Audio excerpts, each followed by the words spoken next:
Welcome back for part 2 today, because this is my second stream for today. Because, yeah. Now, I'm not going to be doing all these voice actings today, because as y'all can hear, I got a little frog in my throat a little bit. But you know what I'm saying? You know what I'm saying? Excuse me. Thank you, Mix. Thank you for putting me in as attorney. We're going to go ahead and get started with this. Because I wanted to finish up Thursday, but I didn't have time, so. I was so sorry I'm not on screen, but your girl is either sweating or freezing. So, y'all just gonna have to be okay. So sorry. Let me fix this really fast, because that's actually bothering me. Because why does it look like that? That is very odd. Now, computer, please. Sorry, I'm just sting the picture a little bit. Is it buzzing? Let me know.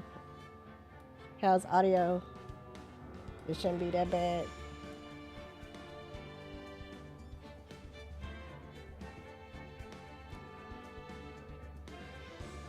It should be busting on my end, not y'all. Y'all should be good, right? Let me know.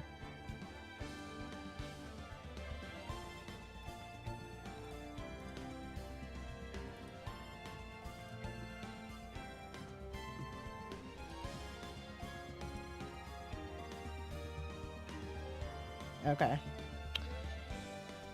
I assume that audio is good because y'all not saying nothing.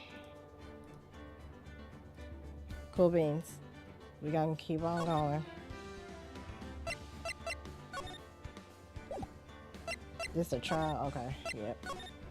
Audio's fine. Thank you. December 27, 10 a.m. District Court, courtroom number 3.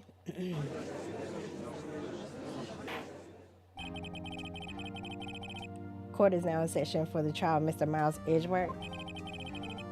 The defense is ready, Your Honor. This music is fantastic.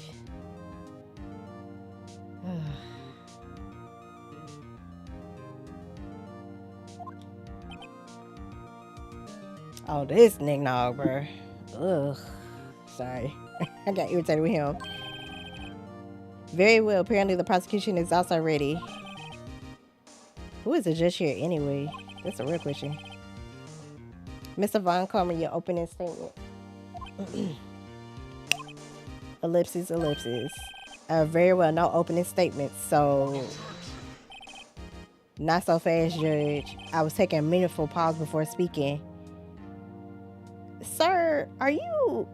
Who is this nigga now? He think he Diana Ross. He think he, what's that lady that just passed? The one with the red shoes in the casket. What her name is? Aretha. Aretha Franklin. I couldn't think of her name to save my life. Help. This man think he Aretha Franklin. Diana Ross. Gladys Knight. I'm tired. Right, of course. A prediction. Today's trial will end 3 minutes from now. Oh. Order. Mr. Von Karma, what is the meaning of your statement just now? Why you objected? Oh my God. You must question everything. It will be over in 3 minutes. We have no time to waste. I'll call my witness now. Right. I call my witness, my decisive witness to the stand. Is that the mysterious bow shop owner? He was not decisive at all. This man sleep on the stand. Oh, my voice, help. Witness, state your profession. This man was snoring. I am the proprietor of the restaurant, The Wet Noodle at Gord Lake. Oh, God. Why are you doing that pose when there's no restaurant? Okay. There's a hot dog stand. And I also rent boats. The night of the incident, you were in the boat rental shop, correct? Yep. This goofy. I almost said the N-word. Help. Yep, I was. please testify. Wait a second. We still haven't heard who this old guy is. Objection. Wait a minute. The witness hasn't stated his name yet. Because I did not ask him, Mr. Wright. Obviously, you need to ask him what this man's name is. Duh. I predicted this trial would end in 3 minutes. He's so annoying. Oh, Mozart looking. Stop asking trivial questions and cooperate. No. The witness will state his name. Thank you, Judge. Finally grew a pair. Ugh, tired. That man was snoring. Well, I'm not really sure. Huh? How you not know what your name is? What do you mean? Minor memory. Your Honor, the witness does not remember anything beyond the last several years. Ergo, he cannot recall his own name. So, how does he have a boat shop if he don't know his name? So you just buying stuff? All right. Okay. All right. He can't recall, you say? Yes, but the incident in question took place 3 days ago. He can testify. Very well. So John Doe is just on the stand. That doesn't even make sense. Let's hear testimony then, shall we? Witness. The night of the murder. It was the night of the 24th, just after midnight. Goofy. I was in the restaurant where I rent boats as usual. Then I heard a bang. I'm not doing that goofy sound. I'm tired. When I looked out the window, I saw a boat just floating on the lake. Then I heard another bang. Just about then, the boat comes back to shore and a man walks by my window. Very well. I'd like to begin the cross-examination. What? There is nothing to question in my witness testimony. Ergo, no need for cross-examination. I'm sick of this, man. Besides, there are only 10 seconds before our 3 minutes are up. That's too bad. Judge a verdict now. Oh, yes, Mr. Wright? Cross-examine? Hello? What are you saying? Of course I'll cross-examine the witness. Duh. Very well, you may begin. Excuse me, Mr. Mozart. 3 minutes just passed. I see. Well then, let's just take our time. You may cross-examine the witness. Thank you, Judge. Okay, Judge, you grew a pair, and I appreciate you for growing a pair. Thank you. Okay. Okay. It was night of the 24th, just after midnight. I'm a press. Just after midnight, you say? Yep, just around there. Are you sure? Pretty sure, yep. When I talked to you today, you were rather vague about the time. I'm surprised you seem so sure about it today. Now he fell asleep. I asked him and he remembered. Isn't that right?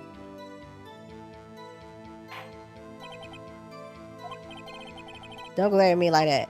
I remembered it clearly. I did. Yep. You see? Continue. I was in the restaurant where I rent boats as usual. Isn't there anyone who can verify that? Well, I guess Polly could.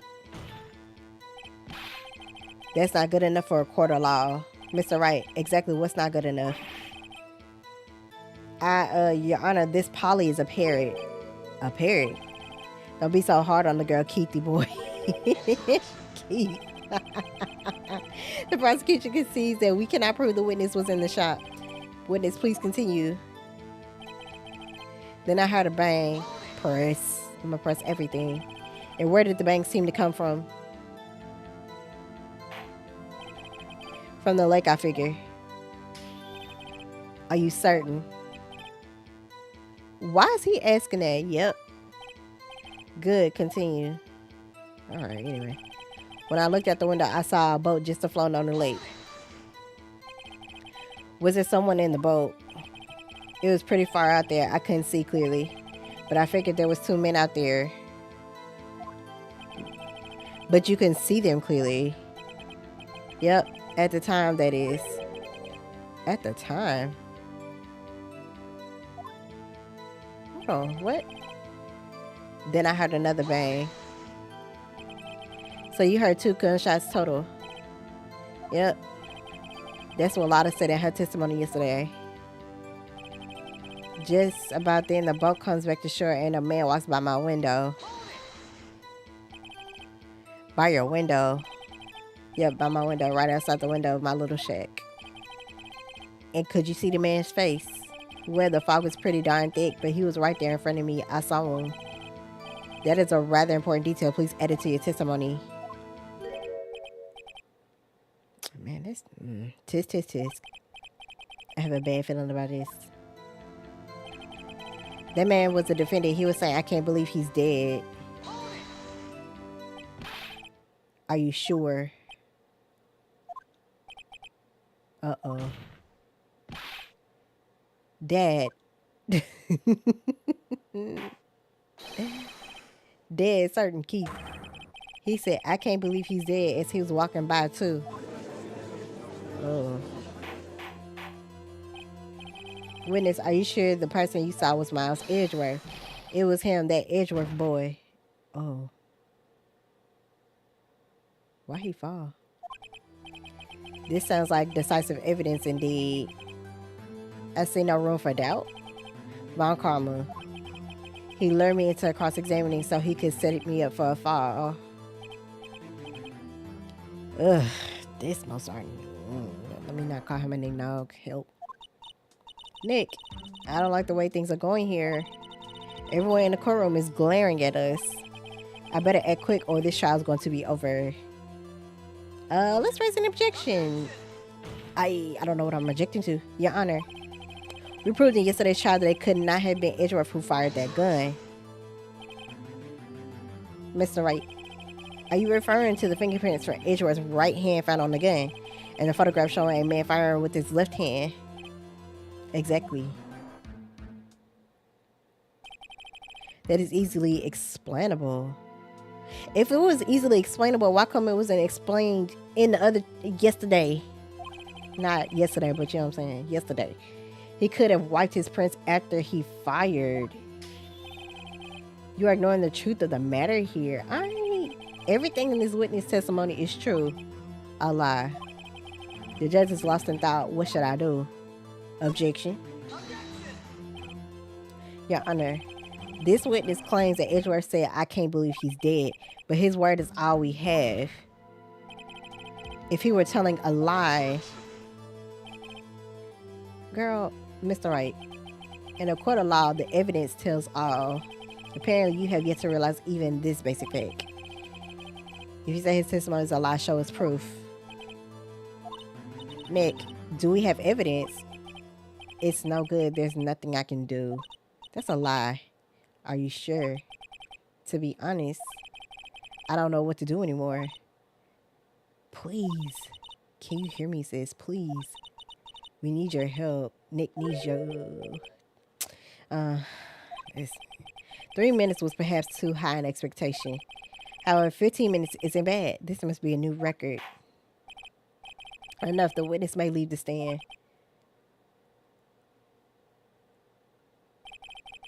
This court sees no reason to further prolong the trial, nor is there any need for more time to decide the case against the defendant. This case is extremely clear. I see no room for misinterpretation of the facts. What? No. This court finds the defendant, Mr. Miles Edgeworth. Ooh! Wait!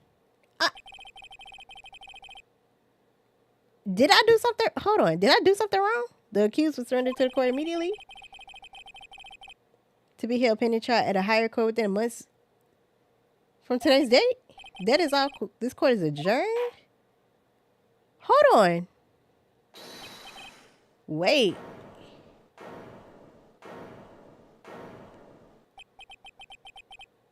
Who was that just now? Me. What?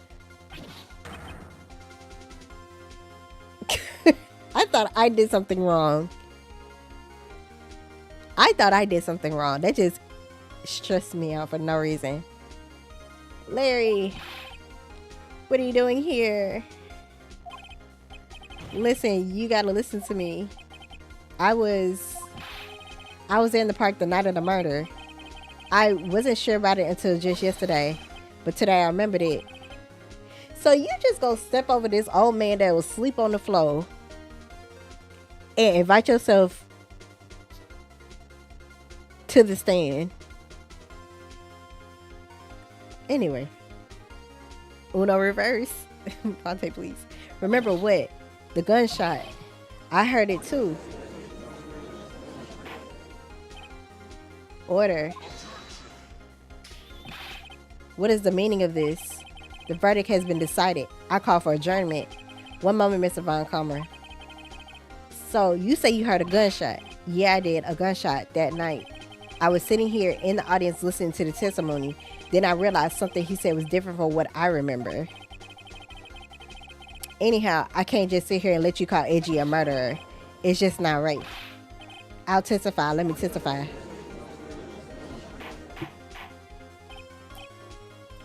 Order, order. Well, this is the first time something has happened like this in my court. I'm not quite sure how to proceed. Judge, you've already given your decision. The trial is over. Nick, this is it. Larry's given us one final chance at this. She's right. If only it wasn't Larry. He could make things even worse. Mr. Edgeworth was just declared guilty, Nick. It doesn't get any worse. She not lying. You're right. Okay. Your Honor, if there's another witness, it is our duty to hear him speak. Right here, right now. A waste of time. The verdict cannot be overturned.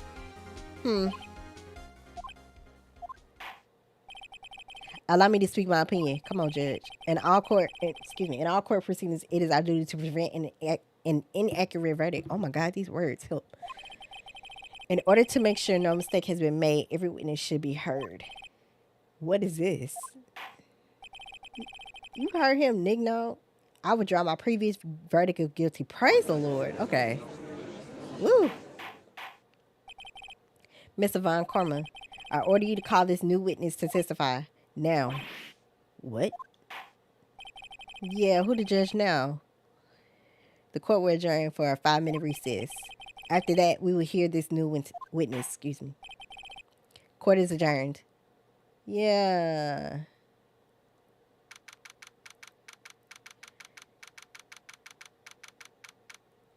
December 27, 10:28 a.m. District Court, Defendant Lobby Number 2.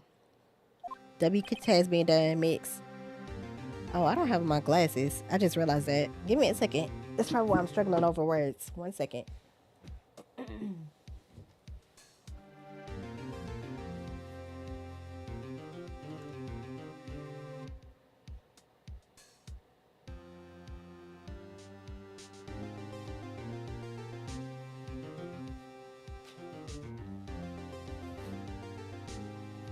Okay. Thank y'all for your patience. Okay, woo. That was too close. Sorry to keep you on the edge of your seat like that, Edgeworth. I've seen worse. Yeah, right, Edgeworth. You're sweating bullets. I just wonder what Larry plans to say in there. Larry was at the lake that night? Technically he was, because remember he was fishing out that big old blow up samurai thing. Yes. Yep, there it is. He said he went looking for the steel samurai balloon that flew into the lake. All right. And he found the balloon in the air tank that night. Yeah.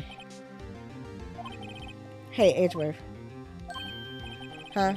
You say something right? Yeah, a lot of things. You seem out of it. What's wrong? It's nothing.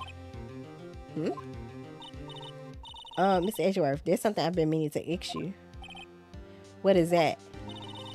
Why your fingerprints on the murder weapon? Oh.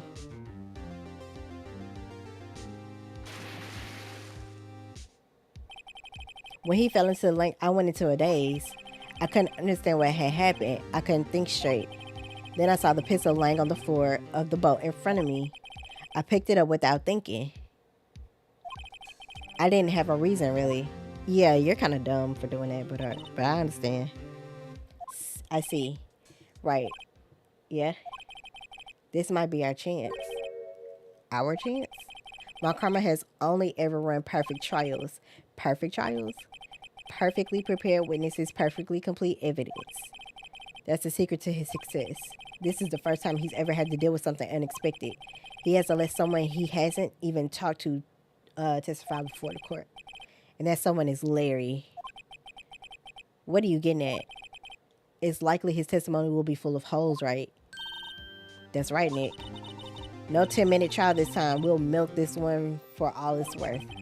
Hey, it was 15 minutes. 15. Everything's on Larry now. Dang. And we cannot talk to him neither. December 27, 10:35 a.m. District Court, courtroom number 3.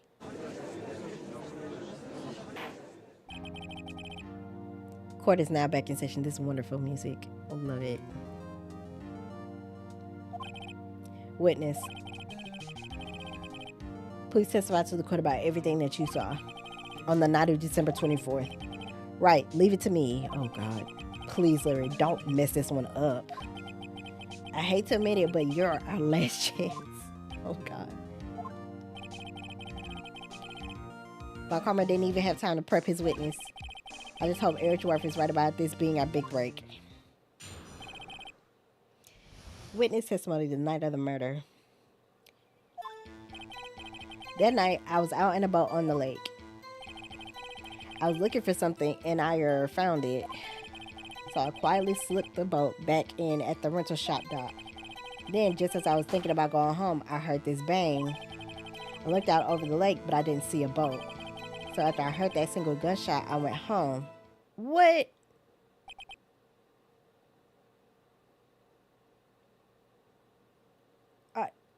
Now, okay, give me a second. Because now I got to use the potty machine. Give me one hot second. Let me play some music for y'all real quick. 1 second.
Thank you for y'all patience. I have returned.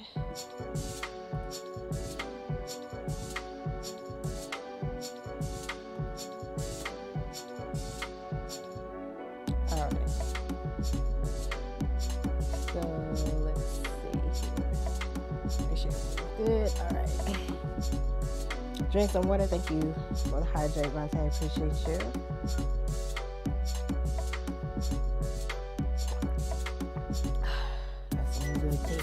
All right. That was an unusually vague testimony, even for this court. In any case, Mr. Wright, you may begin your cross-examination. Yes, Your Honor. What's wrong, Nick? It's Larry. I have no idea what he's going to say if I press him. I'm a little scared. Well, we've come this far. There's no way to go but forward. She's right. Where is... I'm sorry, guys. Trying to start my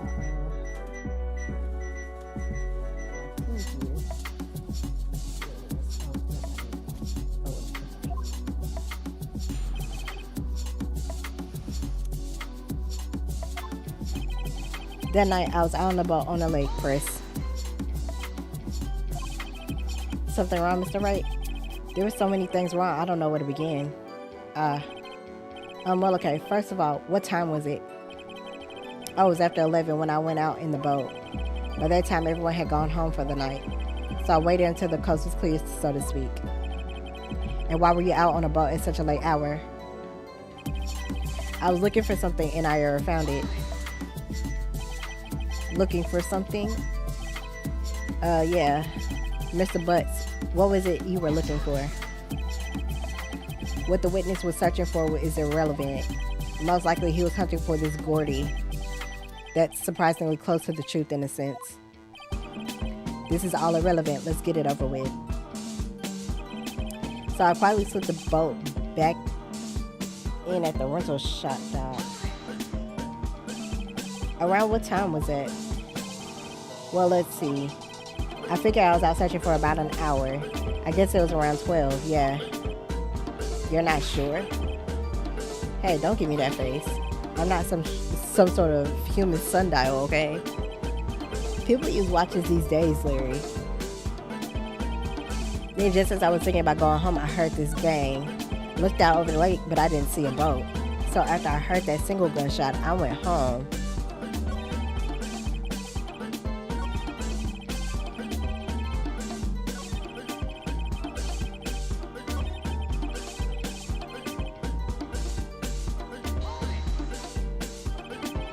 Where did the sound come from? Yeah, well, I wasn't too sure about that. I looked around, you know. Did you look at the lake? Yeah, I looked. I looked out over the lake, but I didn't see a boat. Wasn't there a boat on the lake? Order. Well, Mr. Butts?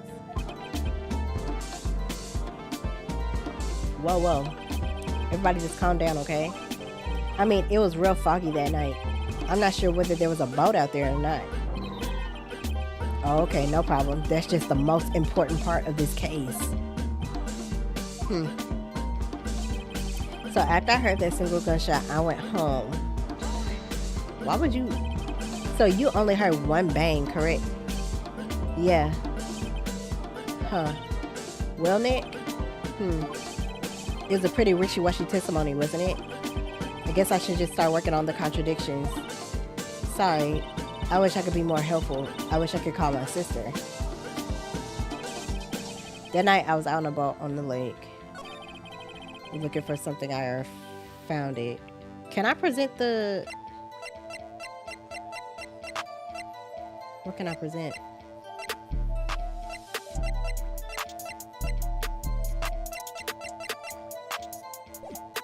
Okay.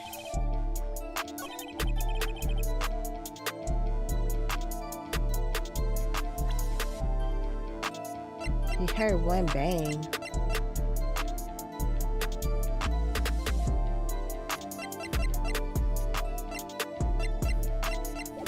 Oh, I'm stuck.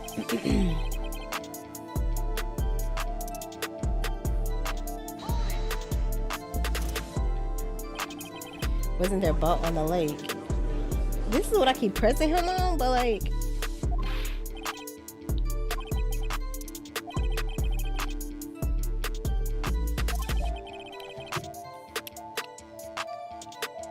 Like, that's confusing.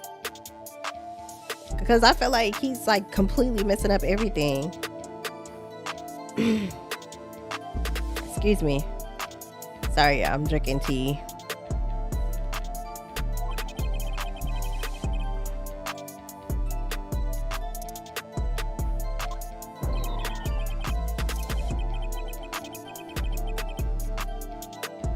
I feel like this is the part I probably need to...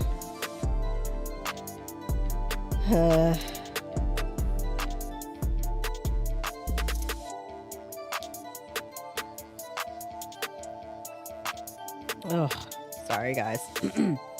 Okay.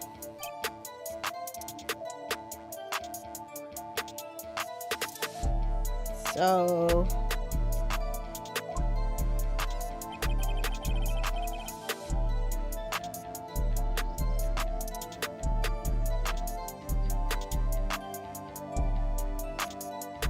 let me see.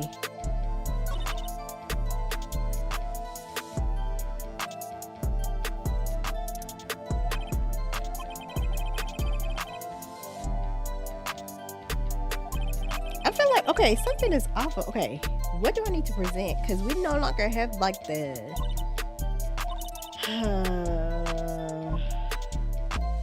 Because I feel like I need to present... I'm looking for something and I found it.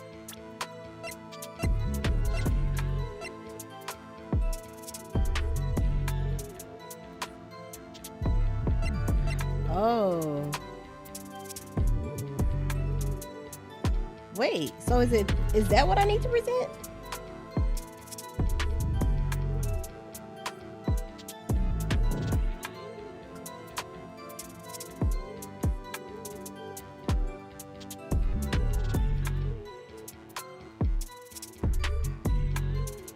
Let me, hold on.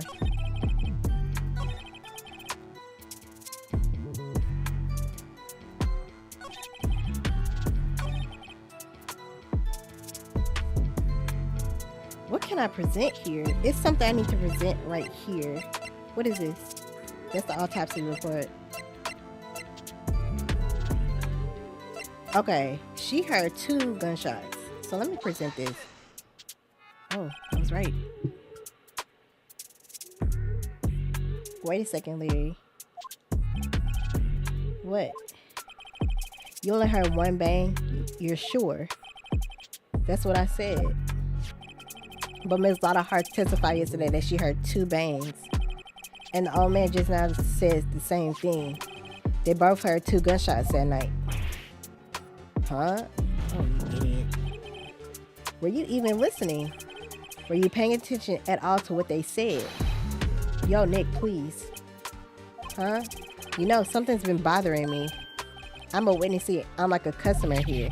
So you gotta treat me nice and stuff, okay? Not you gotta talk to me nice. Mr. Butts, what? You only heard 1 gunshot? Are you sure? Well, to tell you the truth, I'm not sure. Why are you up here then? You are wasting... Oh, God. I mean, granted, we need you up here because you're saving us, but my God. Not sure. How could you not be sure? Yeah, well, I might have missed the other gunshot. I was listening to something else. Something else? My radio, dude, with my headphones. Oh my god. What an idiot. Order, and stop that bullying.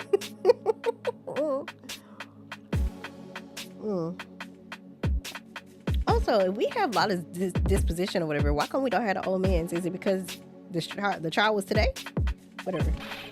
Mr. Butts, you were listening to the radio with your headphones. Yeah, so what? That a crime? I listen to my radio. Everybody listens to the radio. What's the big deal? Oh, you idiot. Mr. Von Karma, your opinion. Waste of time. I do not accept this witness nor his shoddy testimony. Oh. Well, Mr. Wright, should he continue the testimony? Yeah, he should, because we need to save Edgeworth.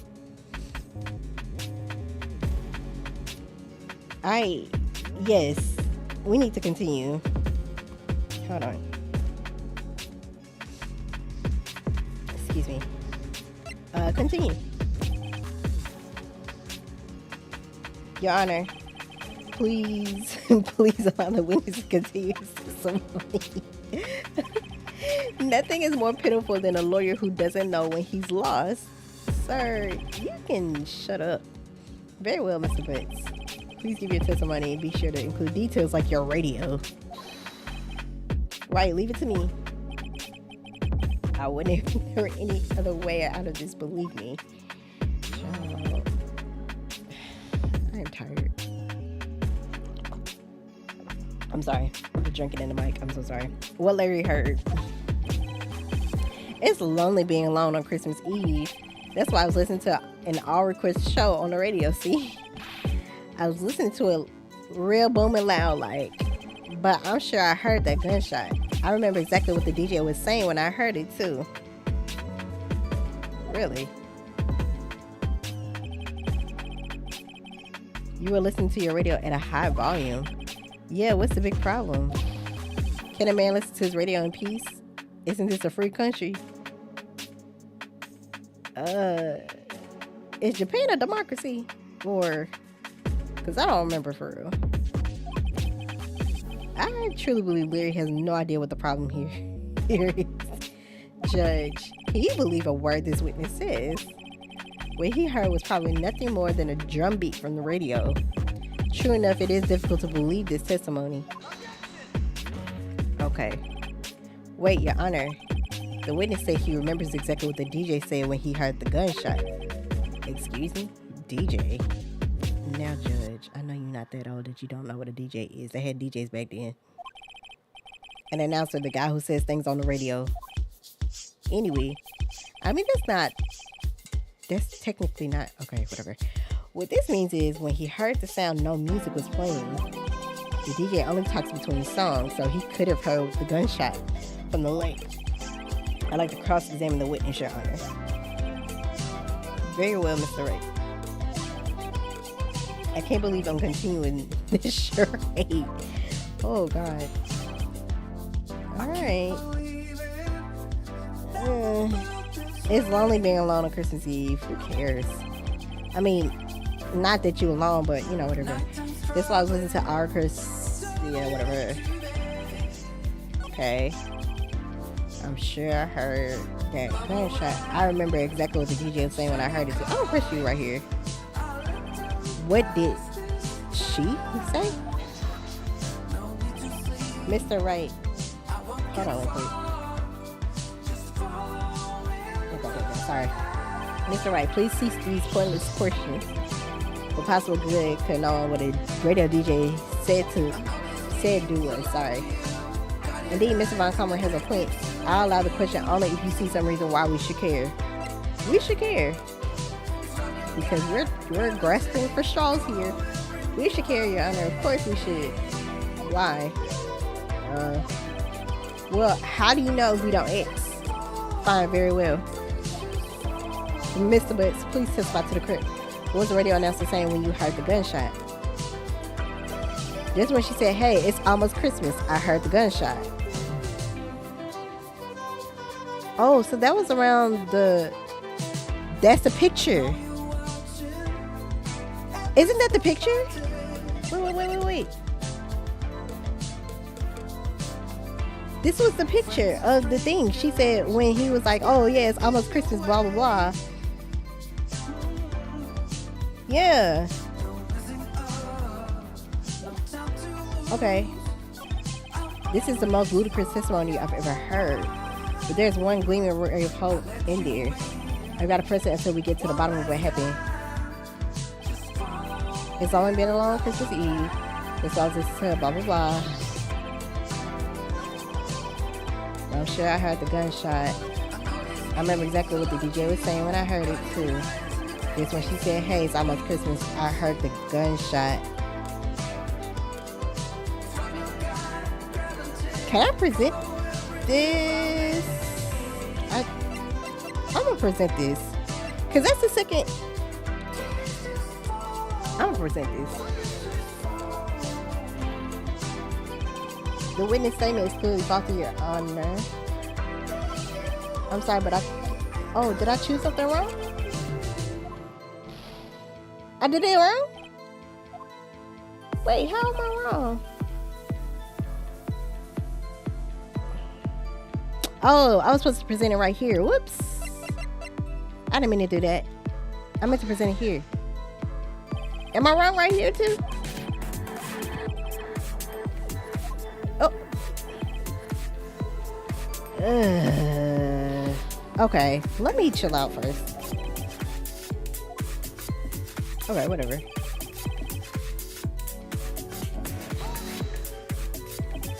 Are you sure? Of course I am. She had this real... Okay. Maybe Von Karma was right. I'm not sure how that helped us at all. This is the most ludicrous testimony I've ever heard. But there's one gleaming ray of hope in there. I've got to press it until... Okay. Maybe I'm supposed to press all of it. I'm just press all of it first. So you turn on the radio. Right. I just want to hear someone's voice, you know? You don't know what it's like. Okay. Out there alone on Christmas Eve alone. I shouldn't have said nothing. That's why I was listening to an hour quick show on the radio. Do you by any chance remember the name of the program you're listening to? This has nothing to do with the case, Your Honor. Objection sustained. The witness was listening to the radio. That is all we need to know. Tell us, Mr. Woods, how loud was your radio set to that night? I was listening to it real booming like...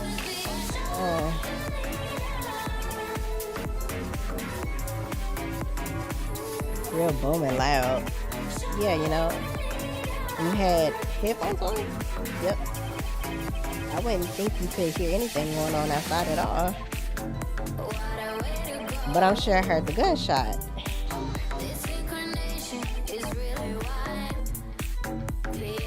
Can you prove that? No, of course not. No, I can't prove it. But I remember that moment real clear. I mean, while I was talking about it, it came back real clear to me, you know?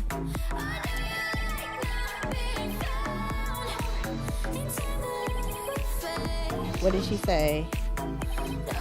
Mr. Wright, please cease these following questions. Blah, blah, blah. Oops, you should care.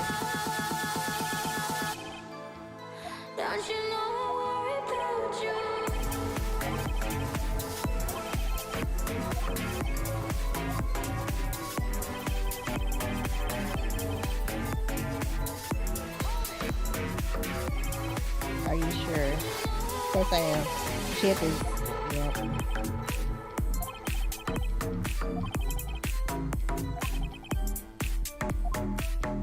I pressed it already.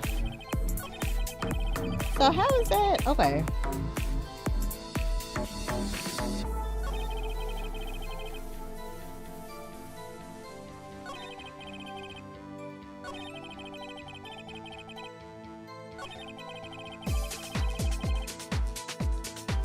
I'm supposed to present something right here.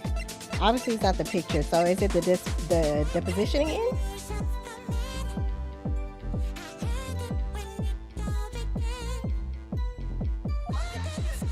Oh, I guess it was that. Okay. Larry, are you absolutely sure what you're saying is correct? Huh? What's with the face? You look scared, dude. Hey, if you're trying to scare me, you better know I don't scare that easy. There's something the matter, Mr. Wright. Your Honor, did you hear what the witness just said? The DJ said, hey, it's almost Christmas when he heard the gunshot. Indeed, and almost Christmas means it wasn't Christmas. Do you realize what this means? When he heard the gunshot, it was still Christmas Eve. That would seem to be the case, yes. But that contradicts the two testimonies we've heard so far, Your Honor. Both Miss Hart and the old man said it was after midnight when they heard the shots. In other words, when they heard the gunshots, it was already Christmas. This is a clear contradiction, Your Honor.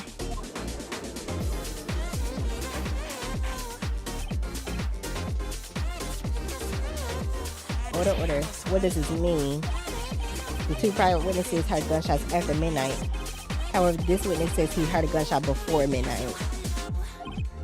Judge, the answer is simple. The current witness is plainly mistaken. Just look at him. Suspicious. What? Well, Mr. Wright, what do you think about Mr. Butt's claim he heard the gunshot before midnight? I'm gonna say he's right. Larry's not mistaken, Your Honor. He heard that gunshot before midnight. Okay, that part is all right. Intriguing. I'm assuming you have evidence for this wild claim? Technically, yeah. Show me evidence there was a gunshot before midnight. This is where I need to give the picture. Look at this photograph. This was taken by a witness yesterday, Miss Lotta Hart, with her automatic camera. Time step on the photo reads December 24th, 11:50 p.m. But there's nothing on the lake in this picture. Your Honor, the real issue here is not why nothing is shown in this photograph. It is why this photograph exists at all. What do you mean? Your Honor, this photograph was taken by an automatic camera. That camera was said to go off in response to loud noises. Aha. Correct. There was a loud noise on the lake at 11:50 p.m.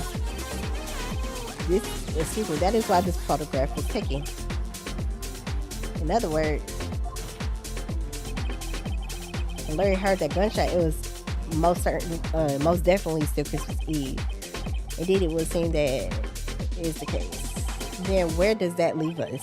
Ms. Hart testified that she heard the gunshots after midnight. Are you claiming she was mistaken? Not at all, Your Honor.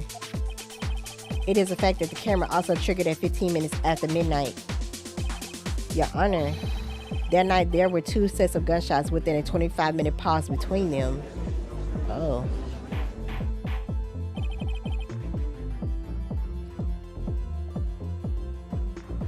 Why would that be? Why would this be, rather? Don't be fooled, Judge. The camera was said to respond to loud noises. Yes. There's no proof that the loud noise at 11:50 was a gunshot. Why the witness could have sneezed, triggering the camera. Hey, my nose is clear that night, man. Clear. That's not true. Because they even tried that when they was on the beach. It doesn't respond to, like, voices or whatever. Well, Mr. Wright, there's no turning back now. Can you prove that the loud noise at 11:50 was indeed a gunshot? Please show the court evidence if you have any. I guess the gun?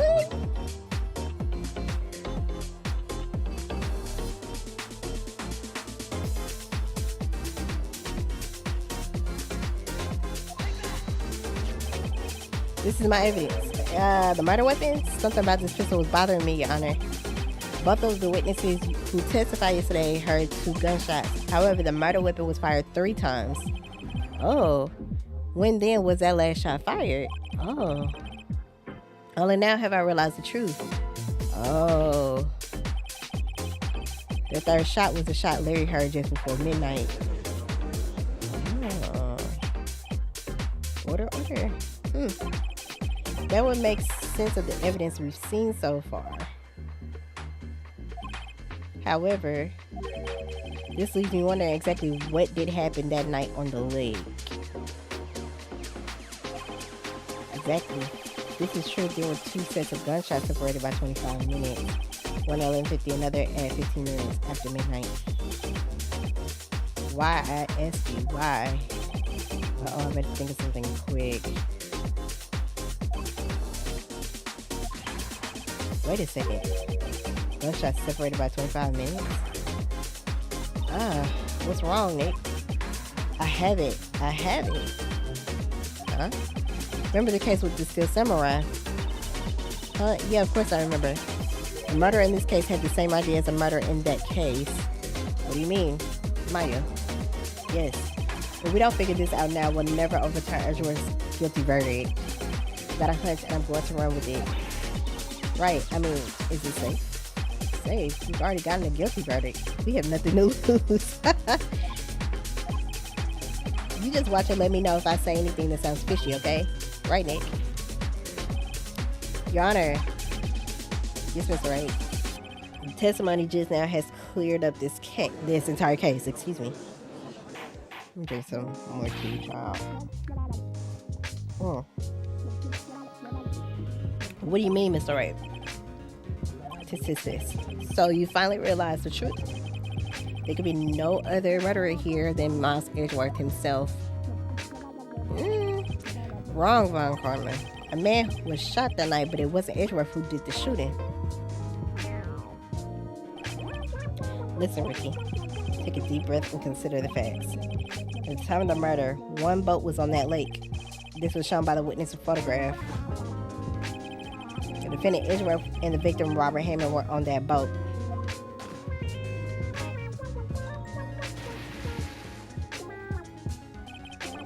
There was a gunshot fired on that boat and Robert Hammond fell into the lake. The distance of the shooting was 1 meter. It couldn't have been suicide. Well, the guilty party has to be the other man on that boat. I admit, it is hard to imagine any other possibility. Yes, but this assumes that the victim was shot at 15 minutes after midnight. What did you mean by that, Mr. Wright? We have photographic evidence of the time of the shooting. Timestamp on the photo says 12:15. Larry heard a gunshot 25 minutes before that. Robert Hammond was killed then 25 minutes before the shot on the lake. What?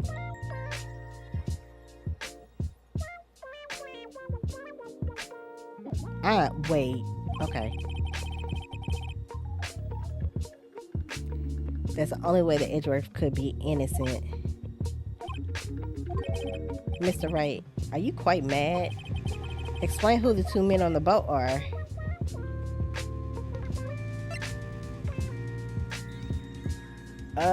It has to be Edgeworth and the murderer. Of course it was Edgeworth and the murderer. After the murderer killed Robert Hammond at 11:50, he assumed the guys of Mr. Hammond met Edgeworth.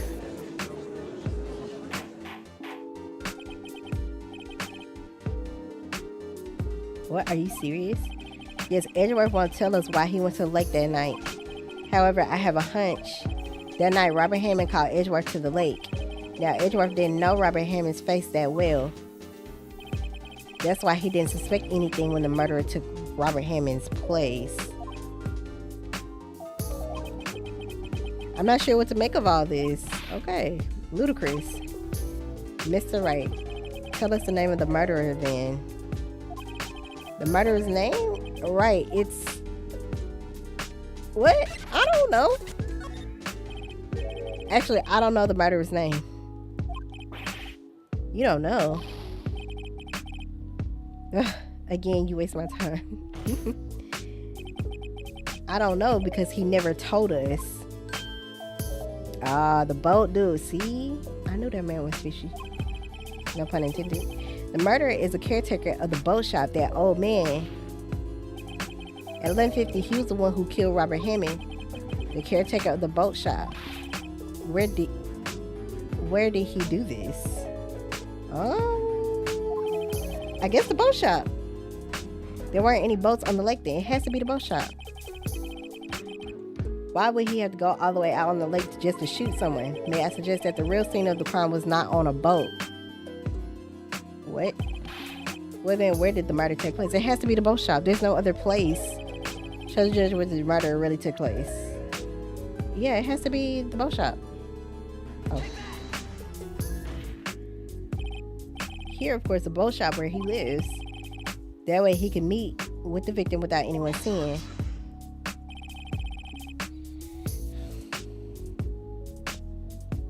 Do you have proof that the boat shop was the scene of the crime? Recall Larry's testimony, if you will.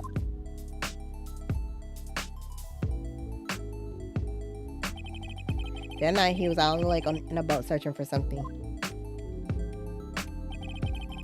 He finds it and returns the boat. Then just as he's starting to head for home, he hears a gunshot. He heard a gunshot, Your Honor. Even though he was wearing earphones at the time. In other words, the gunshot was very, very close by.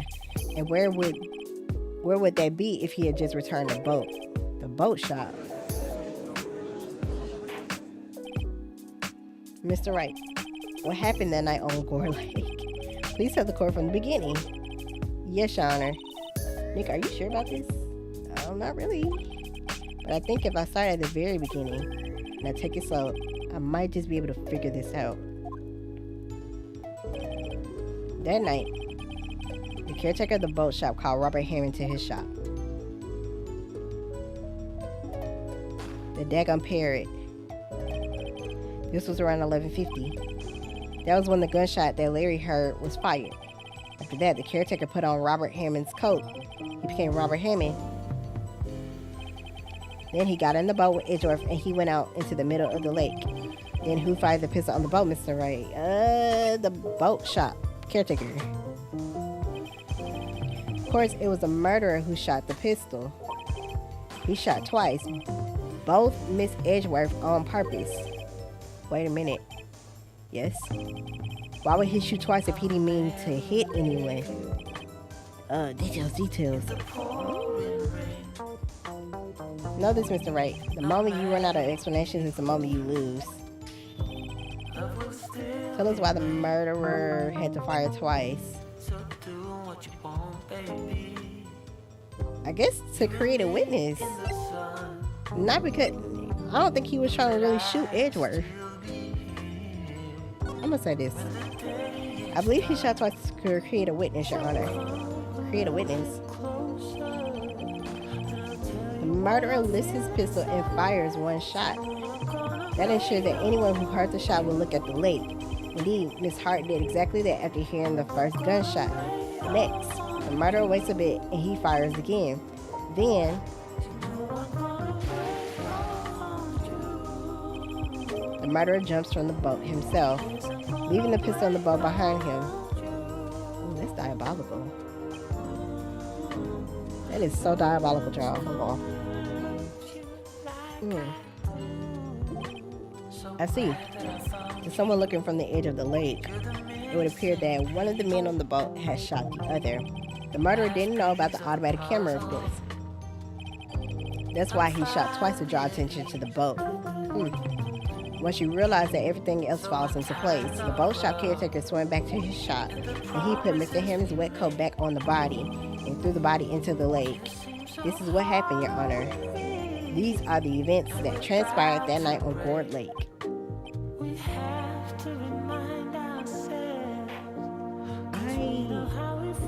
This is so much. Bailiff, bring out the witness from before. Boat shop caretaker, quickly. Oh, he believes us. Cool.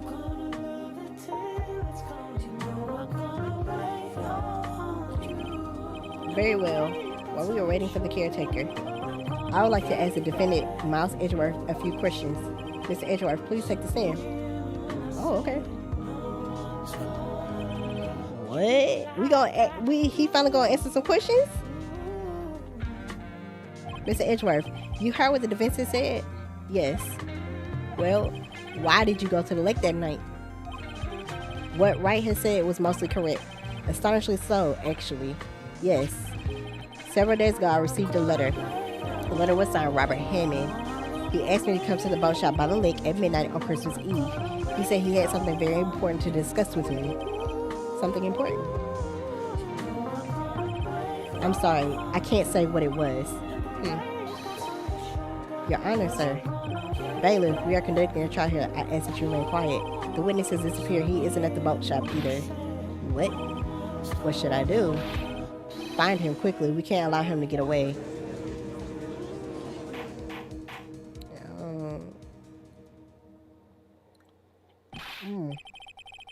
Mr. Von Karma, your witness has disappeared.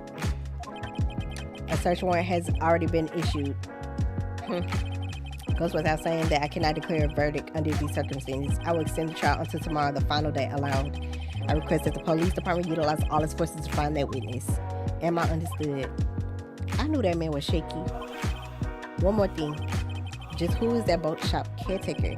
I think his identity has become very important to this trial. I want him and I want to know who he is. Very well. Court is adjourned. Chile. December 27, 1:22 p.m. District Court. Defendant lobby number 2. Yay, Nick, you did it. Yeah. Well, at least we got out from under that guilty verdict. And what about Larry? That was something else. Even Von Karma didn't know what to do with his testimony. Larry really helped us out. He actually did. Sure, once I sifted through his unique testimony. Still, he did save us. I just wish our cases weren't so down to the wire all the time. I know what you mean. Sometimes I feel like it's us on trial instead of our clients. Hey, Edgeworth. Mr. Edgeworth? Did you say something? Don't look so pained. I mean, it looks like you're probably going to get off the hook. You could try to smile just a little. Relax. I'm sorry, but I fear it's not over for me yet. What do you mean? Right. There's something that's been troubling me for a long time now, and I don't know whether or not to tell you. No, there's so little time left. I want to tell you to get it off my chest, but I can't make up my mind. What is this about, Edgeworth?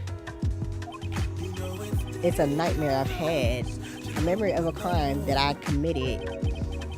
A crime you committed? A memory of a murder. Don't tell me he the one who shot his daddy.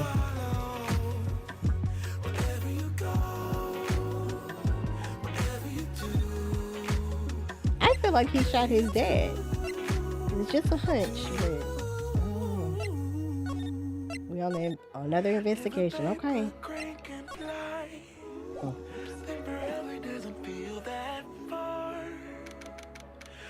December 27, 2:11 p.m. Writing Code Law Offices.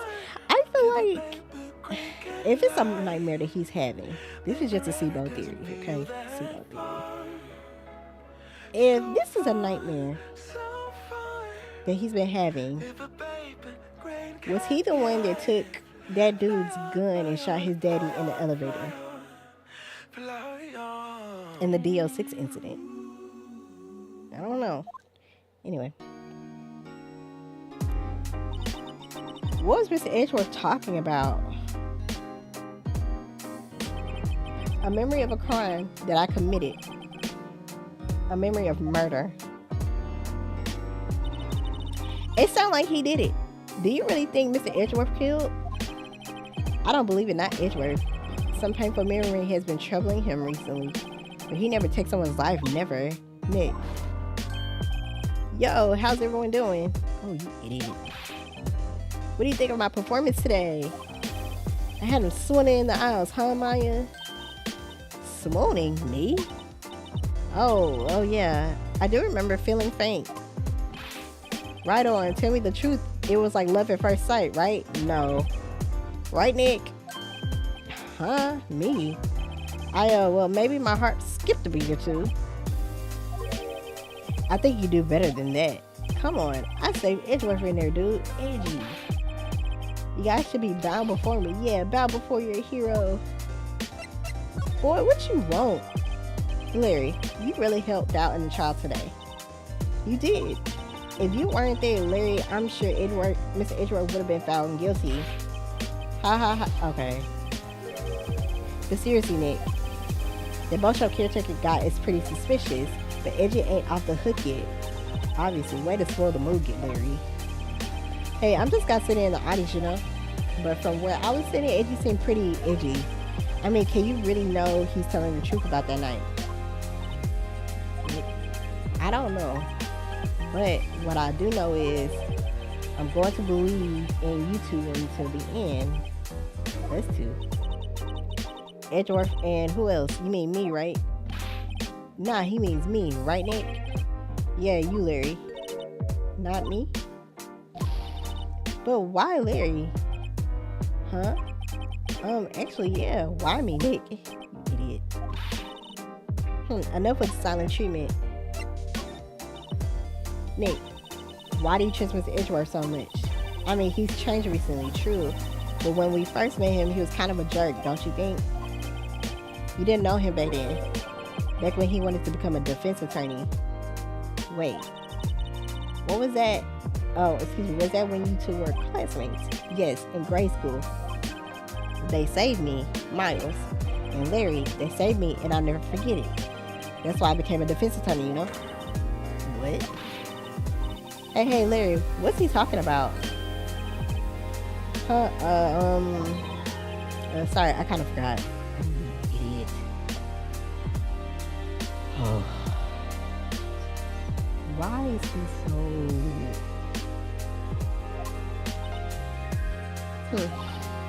Okay, Nick, out with it. I'm going to hear this story today, and that's final. Okay? It's kind of a long story, so hang in there. It was the very end of 3rd grade. I was on trial, a class trial.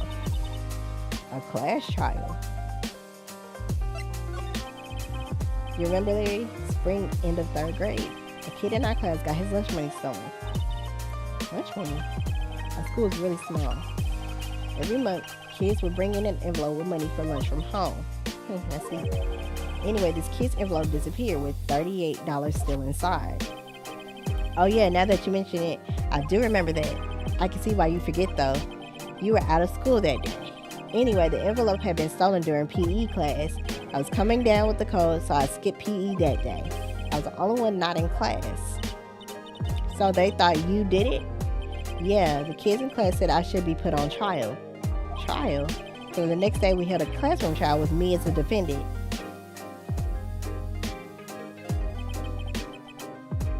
I didn't do it. Guilty, he did it. Guilty was you. Thief, give the money back. You're such a meanie. No one play with him. Just admit he did it. You can't hide the truth. So it's the truth. We're not gonna play with you anymore. Yeah, no barring. Okay. Alright. Oh my god. Now, Phoenix, you know you shouldn't steal people's money. It's not right. In the end, even the teacher thought I'd done it. Go over and apologize, Phoenix. I didn't know what was happening. I was so sad I couldn't stop crying. Everyone was staring at me like I'd done it. I tried to apologize. I went to where the boy whose money had been stolen was sitting. That's when it happened. You shouldn't have to apologize. The only thing that belongs in a trial is evidence. Anything else has no place. You should all be ashamed. Amateurs. It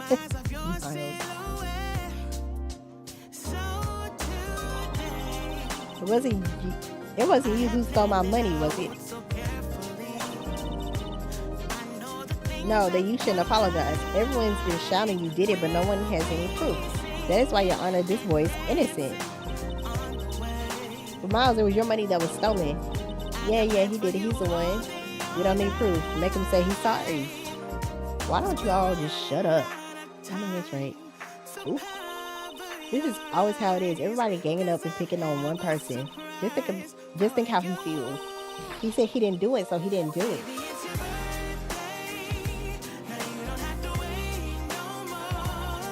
Very well. I will replace the money myself.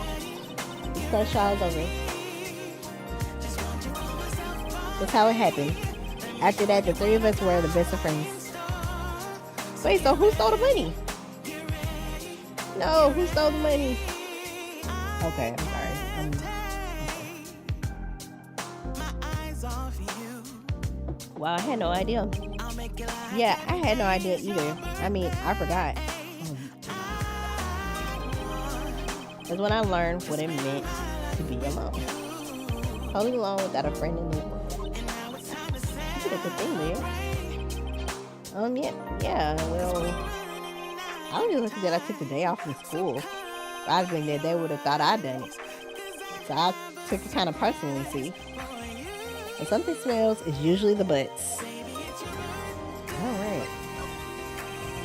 Anyway, Andrew White and I talked about after that class trial. That's when I heard his father was a defense attorney. I remember his eyes would shine when he talked about his father. I'm going to become a defense attorney just like my father. A famous defense attorney. Then a few months later, he suddenly transferred to another school. A DO6 incident. Right. I'm not sure, but the transfer probably had to do with his father's death. That's so sad.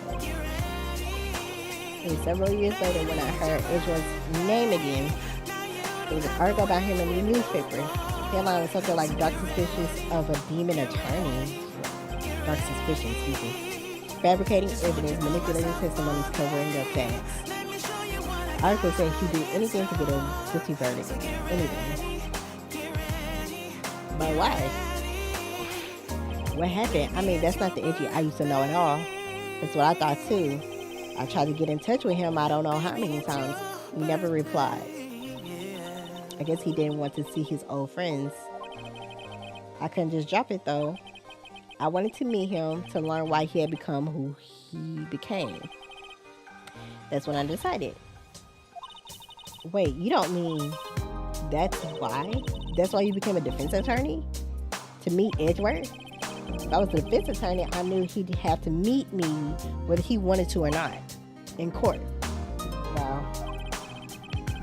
Edgeworth believed in me and I believe in him. He's in pain and no one's on his side. I'm the only one who knows the real Edgeworth. I'm the only one who can help him. Whoa, Nick. So is that why you helped me out for free? Yes. I helped you because I believed you. Except I don't remember saying I do it for free. Oh, Nick. You have to say Mr. Edgeworth if it's the last thing we do, okay? Right. Very well, maybe.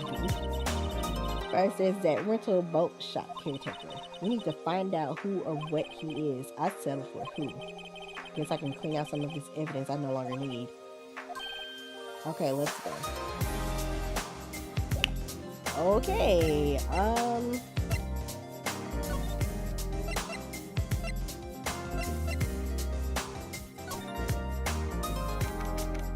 December 27th, Gold Lake Park entrance. Hey pal, long time no see. Oh, Detective Gumshoe. Close one today, eh? I got so worked up I snapped my tie in half. Sorry about that. No problem, pal. Thanks to you, we now know who really did it. You mean the boat shop caretaker? Look, I'll make you a promise. I'll have that scoundrel in my custody by trial time tomorrow. Come what may. It's my duty to you as a police officer. Now I'm off to catch me a criminal. Okay. Detective Gumshoe sure is active today. Oh, one other thing. Oh. No one can go into the woods today. The woods? Where Lotto was camping? The woods are off limits to camping, and apparently the park ranger found out. He got pretty mad. No one can go in for a while. He gets a lot of us in a lot of trouble. Anyway, I'll be seeing you tomorrow. Okay.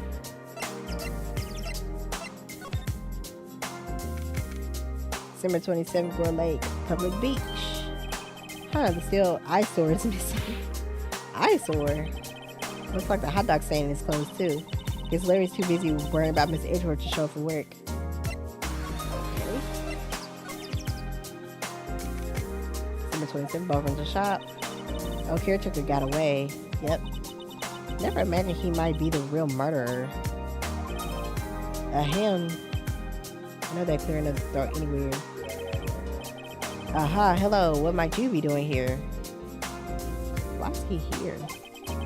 Out for a walk, The reading in this game. Hi, Silky. Yeah, my voice is like gone. So, and I still wanted to play this game. So I'm not doing any of the voices like I would normally be doing. But, you know, out for a walk, Ah, the days of my youth, like the scent of fresh lemon. Mr. Grossberg, this is no time for idle reminiscing. It's the Edgeworth trial in tomorrow. That is true, yes. But from what I saw of today's trial, Edgeworth should be fine, right? They read each other in this game. Oh, you mean like that?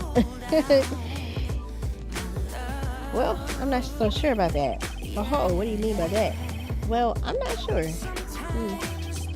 You find anything out, come by my office at once. I may be able to offer you some assistance. Okay. Thanks. Bye.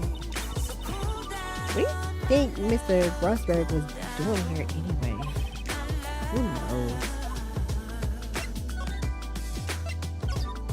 Is that bird still in there? Can we take the bird? December 22nd, caretaker chat.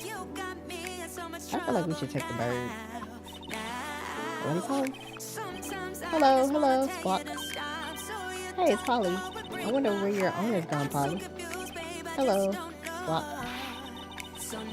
Can't believe he run off and you just pulled the thing for herself.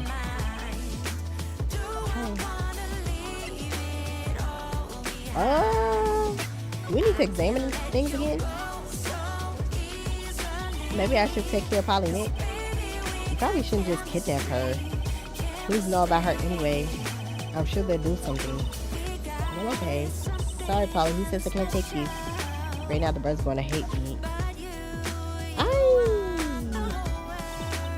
It doesn't look like he used he used this kitchen much, rather. You're right. I guess the whole pasta restaurant thing was a lie. Well, you thought he was telling the truth? It's kind of crazy that you thought he was telling the truth. Say, Nick, don't people usually put pictures of fish up on the wall to bounce back there? Yeah, I guess so. You need pictures of fish that's caught, right? Right. But don't all the fish on the wall here look really puny to you? Well, you know what they say. Should have seen the one that got away. It took the one that got away from us with the caretaker, and we did see him. Why do I feel like we're having two different conversations here? Okay. What's on? Huh? Oh, never mind. What? Tell me. Just when I saw the TV, I remembered they're showing a Pink Princess special this week. Girl. See, that's why I didn't want to tell you. Idiot. That reminds me, Nick. Polly here knows the number of the safe, right? Yeah, that's right. Polly, what's the number to the safe? 1228. Let's open it, Nick. Come on. I'm sure there isn't any money in there. Aw. But hey, he keeps it locked, right? So there must be something of value in there. I'm not so sure. Okay, Nick, let's see what's in there. Guess there might be a clue or two. Only thing in here is a letter. A letter? Aw, boring. There's no name or signature on this thing. It's handwritten in very precise, clear letters. Get your revenge on Miles Edgeworth. What? Edgeworth? Nick, why would Mr. Edgeworth's name be on here? How should I know? I'm going to read the whole thing. Oh, that's kind of crazy. Get your revenge on Miles Edgeworth. It also says this is your last chance. Now's the time to get revenge on the two men who ruined your life. What? This letter goes on to describe the murder plot in detail. How to kill Robert Hammond and friend Edgeworth. Calling Edgeworth out on the lake, out to the lake, getting on the boat, firing twice. This is exactly what I figured out today in court. It's all here in perfect detail. What do you think it means, Nick? I don't know, but it looks like these are instructions for that caretaker. He killed Robert Hammond and caught out Edgeworth. He was following instructions. But who could have written that letter? And what does it mean to get revenge on Miles Edgeworth? Look, I don't know, okay? One thing for certain, this letter is an amazing clue. I think my theory is kind of right. I don't know.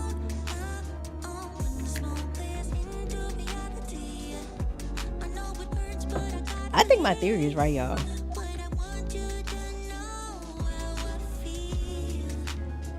Oh, do I need to look at this again? There's nothing left in the safe. I wonder why the caretaker didn't take the letter with him. was in a hurry, right? I don't think he even came back here after the trial. Now everything probably looks like he didn't turn his heat on. I guess he hasn't been back here since the trial. Okay, well, there's nothing here.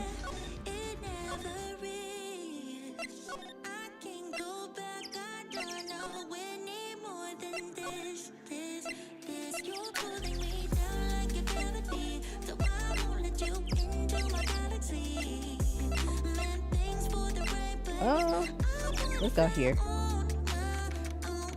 Okay. 727 detention center visitor's room. You look as grim as always.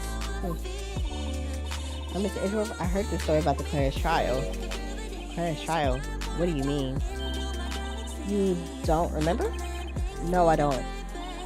Your lunch money was stolen, wasn't it, in 3rd grade? Lunch money. Oh, right, yeah. Yes, I seem to remember something like that. Nick, I think you're the only one who really remembers. It would probably only really matter to me anyway. Mr. Edward, didn't you know? Child was the reason Nick became a defense attorney. Ridiculous. Gee, thanks. That said, it does sound like the kind of thing you do. You haven't changed a bit, have you, right? So simple. To a fault, even. Well, maybe, yeah, but I think he changed too much, Edgeworth, excuse me. Perhaps. Let's talk. Hey, Edgeworth, why did you become a prosecutor anyway? You used to look up to your dad. You said you wanted to be a defense attorney, right? I couldn't let myself deny reality like you. What do you mean? My father was taken from me, and you want me to defend criminals? I'm sorry, but I'm not that good of a person. Oh. One suspect was apprehended in your father's murder, right? Yes. The man trapped in the elevator with my father. His name was Yanni Yogi. He had to be the shooter any way you look at it. Yet, he was found innocent. The defense attorney got him off the hook. That would be Robert Hammond. On the day 15 years ago, 3 of us were trapped in the elevator for 5 hours. When we were rescued, we all suffered oxygen deprivation. I had lost all memory of the murder. Lost your memory? Even now, I can't recall what happened in that elevator. That was the crux of Yogi's attorney's argument in court. He claimed Yanni Yogi had been not of sound mind due to the oxygen deprivation. Yogi was released due to a lack of evidence. Innocent, excuse me.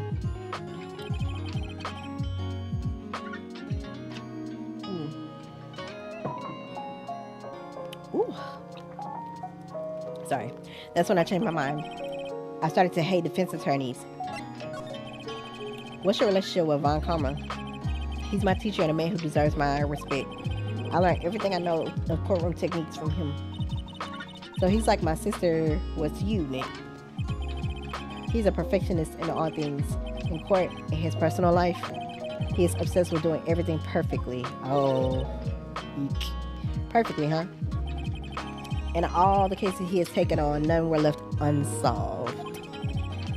And not one suspect was declared innocent ever. But that's... I know. It's possible some of the suspects were indeed innocent. However, it's impossible for us to accurately determine that in every case.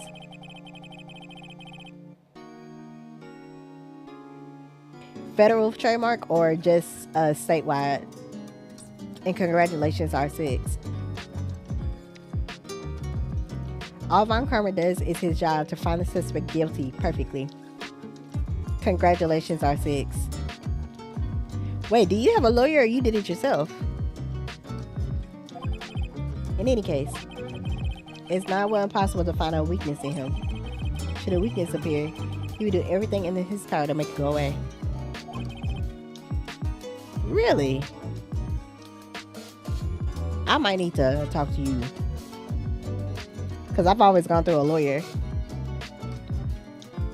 Edward, what you're saying is true. You're headed for a guilty sentence tomorrow. He's right. Now's no time to praise the enemy, Mr. Edgeworth.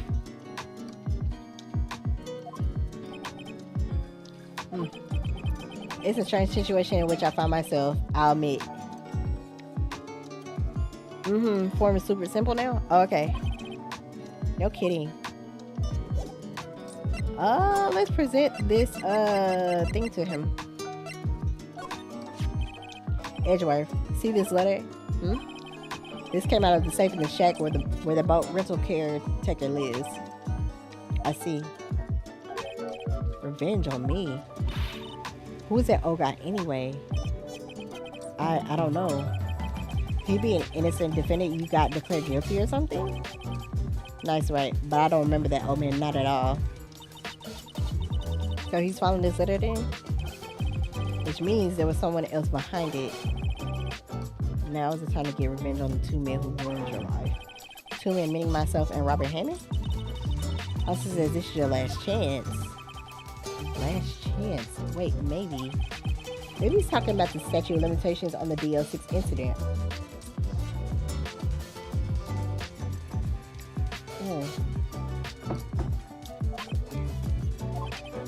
Wait, that old man. What is it? Do you know who he is? Yogi. Could he be Yogi? Yogi. The suspect in the DL6 incident, the one who was found innocent.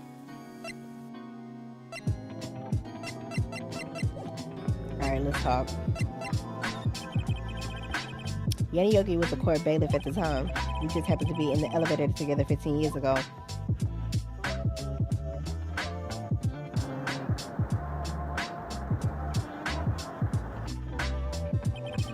The quake was incredibly strong, excuse me.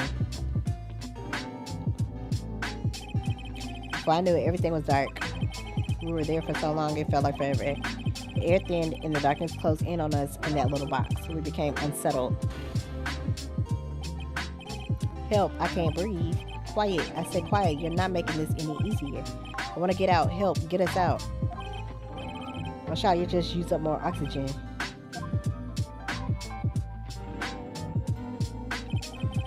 That's all I remember. When I came to, I was in a hospital bed staring up at the ceiling.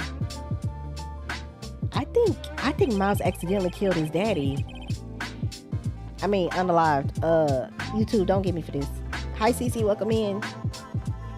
And Koryani Yogi's mental condition was called into question. They claimed the oxygen deprivation stress had caused temporary insanity.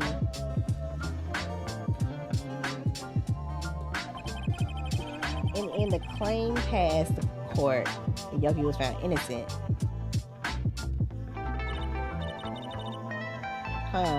But isn't that strange? This letter tells him to get revenge on Edgeworth. Why would he want to take revenge on you?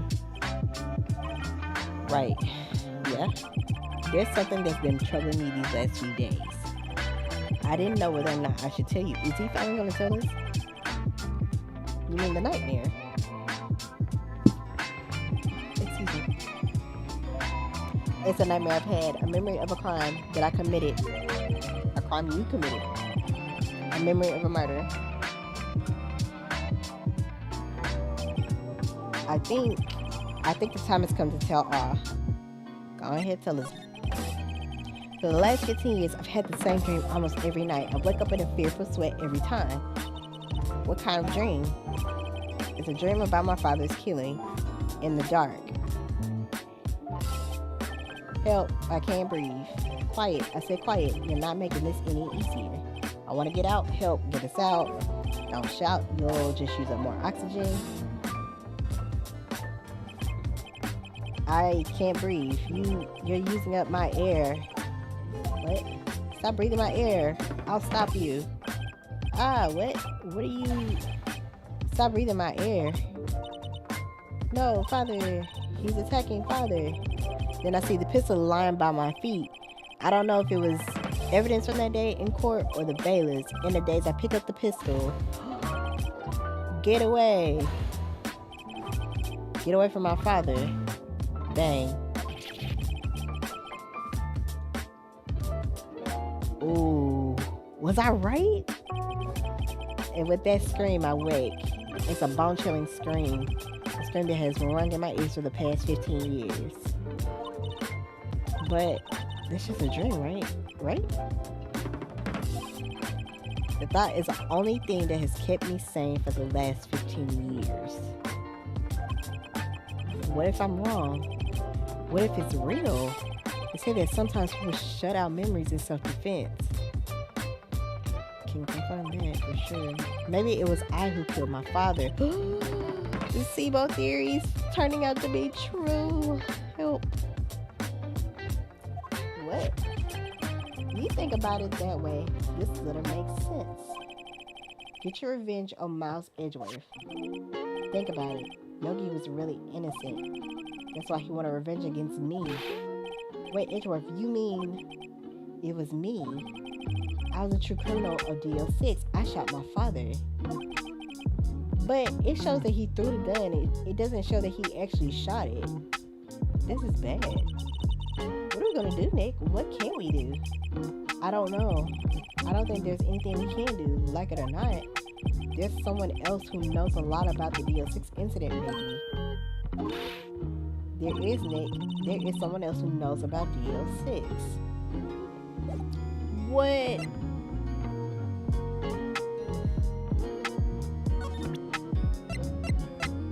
Am I supposed to present something else?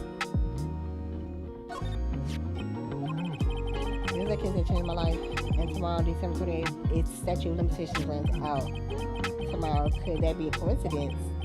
But even if the case is finally closed on paper, it will never be erased from my memory. Never. Poor Mr. Edgeworth. Okay. Can we go to... Yeah, let's go here. Oh, I forgot to read that. I'm sorry. Mr. Grossberg. Hello there. What's wrong? You look troubled. No kidding. I can't believe you're not. My. Just calm down. Tell me what's happened. It's Mr. Edgeworth. He...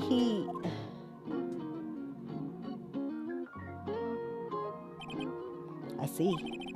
So Edgeworth dreamt he shot his own father. It's only a dream. Only a dream. I wonder. What? If that's the case, then why do you two look so troubled? Well, also consider this. Yogi quite certainly holds a deep grudge against Miles Edgeworth. So deep, he'd want to frame him for murder. This leads me to surmise that Mr. Edgeworth's dream was not a dream, it was real. As you imagine, Miles Edgeworth threw the pistol to save his father.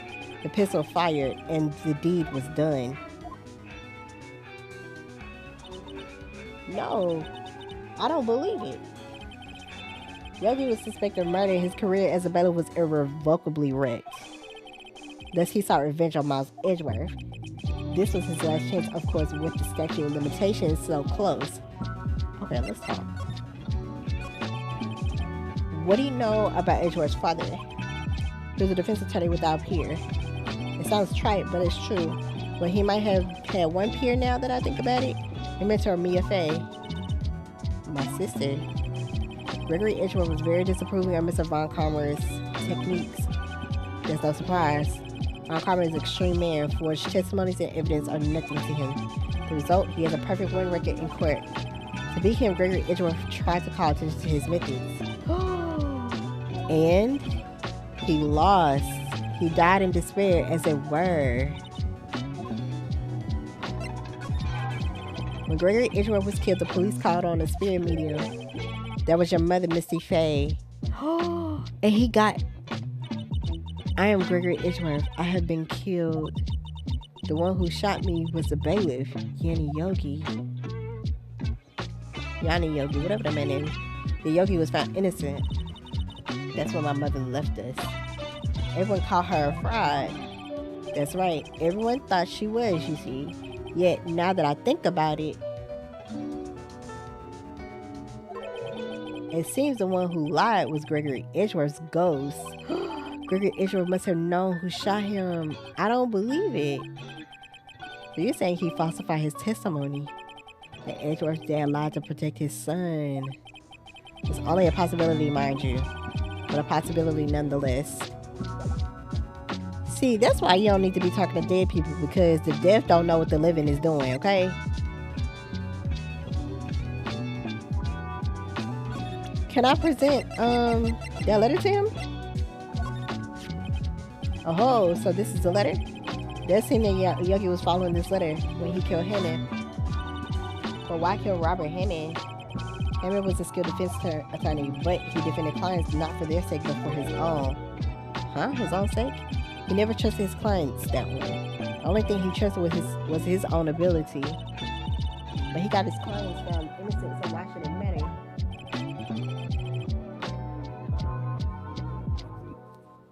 Actually, my dear, it's quite different. He won that innocent verdict for no one but himself. Hold on real quick. Hold on, my headphones are messing up really quick. Hold on.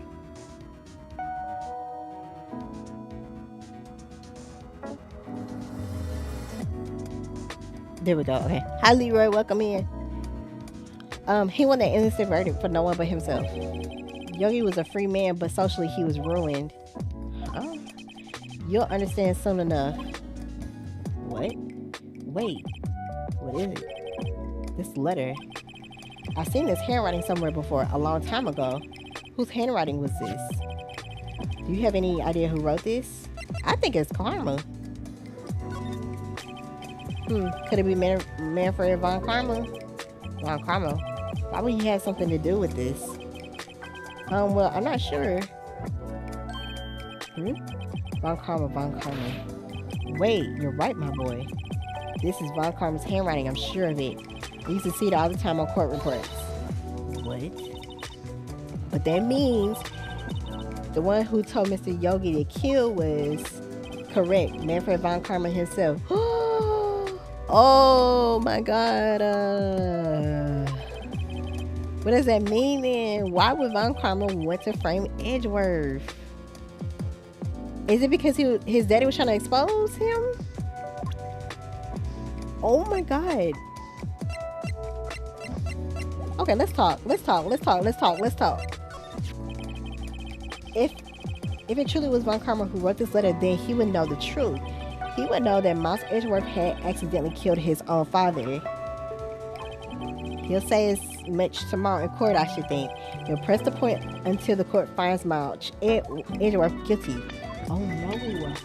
But how could Von Karma know about Mr. Edgeworth's past like that? Scooby-Doo is land development. Now, Silky, please. Even Mr. Edgeworth thought it was just a nightmare. That I do not know. Yet I do know that Von Karma is both persistent and a perfectionist. He may be seeking to satisfy a grudge against Gregory Edgeworth by hurting his son. What do you mean? It was 15 years ago. Von Karma met Gregory Edgeworth in court, and Von Karma did win, but he didn't make it through the trial unscarred. Ooh. What happened in the trial between Edgeworth's dad and Von Karma? Von Karma got the guilty verdict. He won the trial. But Gregory Edgeworth accused Von Karma of faulty evidence. Though he lost the trial, Mr. Edgeworth's accusation stood. Oh. Oh my god. Okay. Woo. This is so much, child. I need another hot toddy because this is piping hot tea, okay? Ugh. Faulty evidence is the only penalty Von Karma has ever received in his career as a prosecutor. So he's no longer a perfect lawyer. Gregory Edgeworth dealt a blow to his perfect trial record. Wow.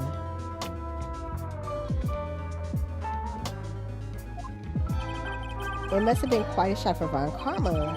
He took a vacation for several months after that, you see. A vacation. It's an unusual event for the man. That was the first and the last vacation he's taken in many years of prosecuting. Really? He doesn't take vacations? Like go to the sea or to the mountains? Don't tell me he's never been to Europe. Excuse me. You have strange ideas about vacations, Maya. In any case, that was the only time he took a vacation from work. I believe the penalty upset him quite a lot. If he wanted to keep a perfect record so badly, why would he take such a long vacation? Because he was plotting. What do we do, Nick? Von Karma is going to bring up DL6. You can bet on it. What if Edgeworth pleads guilty to DL6? I won't let him. Yes, Mr. Wright. I hate to say this, but even accidental murder is murder, you know. I know that. I just believe in Edgeworth's innocence. I can't believe he'd kill someone. But Nick, Mr. Edgeworth admits it himself. His father must have lied to protect him from beyond the grave. I don't care. I know he's not guilty. Oh, this is messy. Mr. Wright, we gotta finish. Look. We gotta finish this out now. Mr. Wright, if you say so, I suppose I could go check again. The police files might hold something of interest. Mr. Grossberg, thank you. I can't promise anything. In fact, I think the chances of finding something are slim. I understand. Police materials, Don't we have some of the police materials, or am I tripping? Metal detector. This incident took place, so tomorrow will be the completion of not one but two trials, all thanks to the statute of limitations. However, I'm afraid the damage the DX6 incident has done will never be eased. Okay. Okay. Anything else we need to talk about, no? Okay, detention center. What am I missing? I'm missing something here.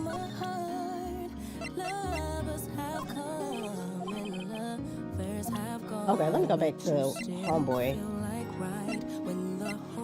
Oh, let me go here. Yeah, okay, cool.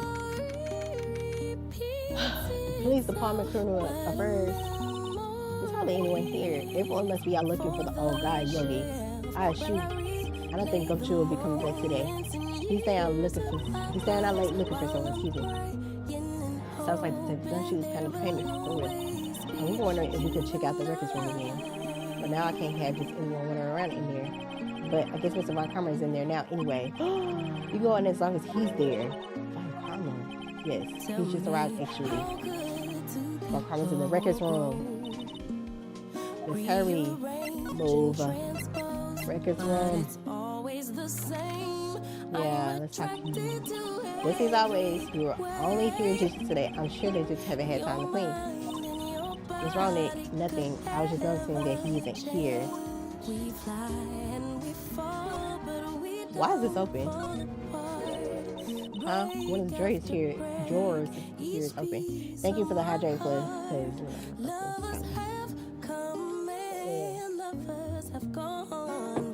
I need another hot copy for real. Well, welcome in. How you doing? At least I got some water. Okay. Someone must have been looking in it recently.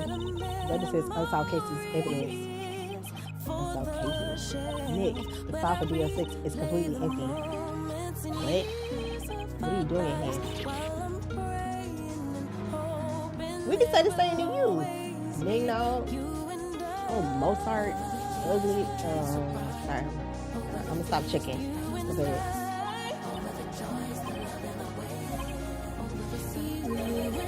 How do you know my name?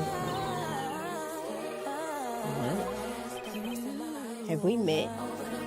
Are you stupid or are you dumb? Which one is it? What are you saying? Just trying to get some, pretty good. Just trying to get some stuff done for Shane and D&D. Dungeons and Dragons? Or what's D&D? What that mean? We see each other every day, don't we? With Miles Edgeworth's defense team. Defense team? I beg your pardon. You see, I rarely remember defense attorneys.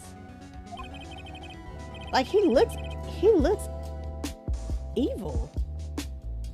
They are like bugs to me, needless things to be crushed. Oh my lord.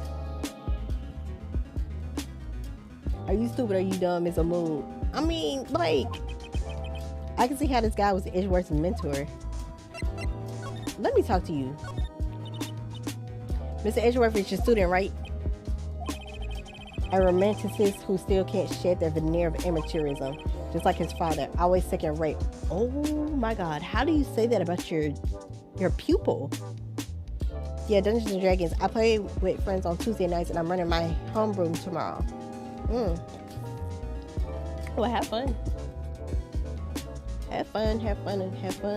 How long do those games typically last? Because I've never played Dungeons and Dragons, nor am I interested to. But like, how long do those games run? I'd be interested about that. Okay. Mr. Von Karma, you had an axe to grind with Mr. Gregory Edgeworth, didn't you? Me, a grudge against a mere defense attorney? Why? Because he dealt a blow to your otherwise perfect trial record?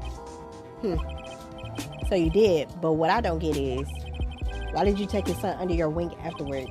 The son of your most bitter rival. That, my dear attorney, is none of your business. Ooh-wee. Tomorrow will be the last day of this trial. It's been a while since I've had a defense attorney last this long. Still, you will lose in the end. Mouse Edgeworth will admit his own guilt.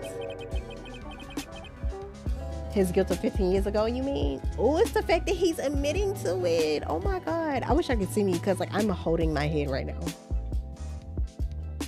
Oh my God. Okay. You're quite the researcher.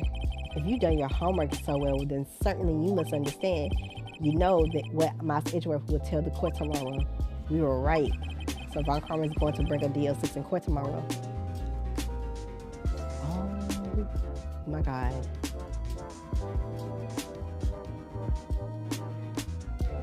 Campaigns can run years. I was part of one a few years ago, but it dropped off after a few members of the party left, and we just never got back together. Oh. We do 3-4 hours weekly, and we have since lockdown 2020. We cycle between 3 different games run by different DMs. I'm assuming that means Dungeon Masters. I don't know Dungeons and Dragons talk. I'm assuming you mean Dungeon Masters, maybe? What can I present? I feel like I'm supposed to...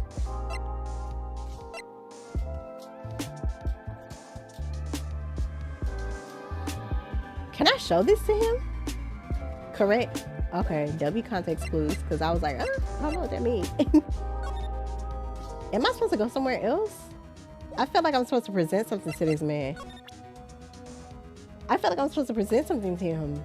I feel like, do I want to present that file to him? But I don't want to show him my upper hand or nothing.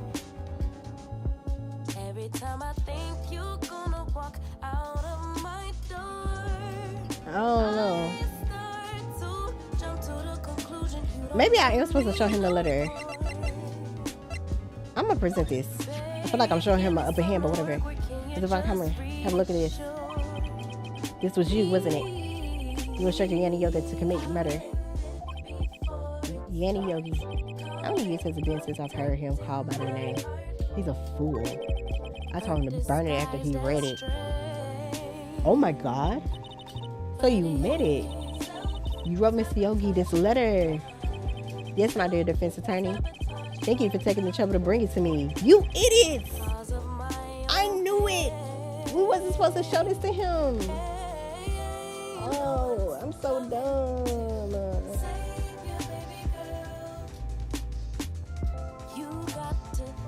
I'm so stupid. Well, like, not me, but like, child. Why would they shoot him in a police department? Now, monster, you sent me a lot of needless hassle. What? Nick, what is that thing? A stun gun?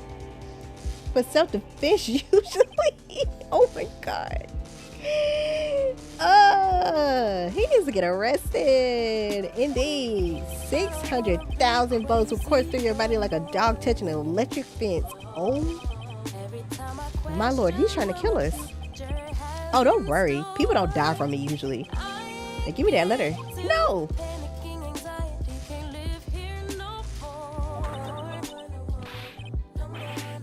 Whoa, what are you? Nick, run. Oh, Maya, girl. No. Maya, out of my way. Now I got tased. Oh my God. Great. Oh, you guys. The letter is gone, of course. You idiots! Why would you? I am so irritated about this. Let me tell you how irritated I am about this. Because why would you just show him the letter? Granted, I know I'm pretty sure this is what I was supposed to do, but regardless, why would you show him the letter? Why wouldn't you just have a copy of it and then present the...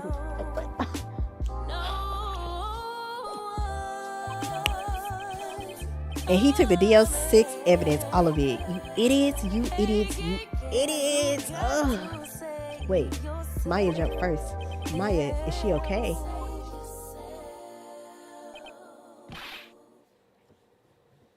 Oh my God. Give me a second. Hold on.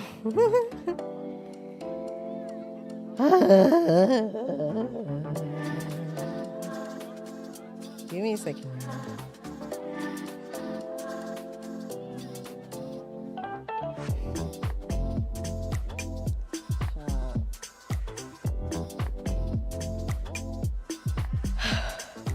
Mouse, I'm gonna refund your points because I just don't feel like editing that out in the YouTube thing. Give me 1 second. Let me refund your points right now. Okay. Here we go. Okay, Maya.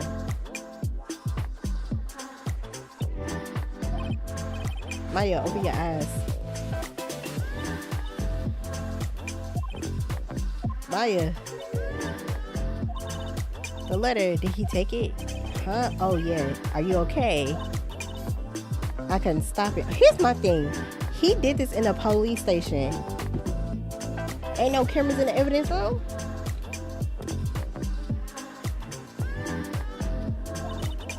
I jumped as fast as I could, but one shot from that thing knocked me out cold. I'm useless. I'm no good as a lawyer or a medium. I couldn't even call my sister. Not even now when we need her the most. I wish I had woken up at all. Girl, if you don't shut up. Talk about something I wish I ain't woke up. Shut your face.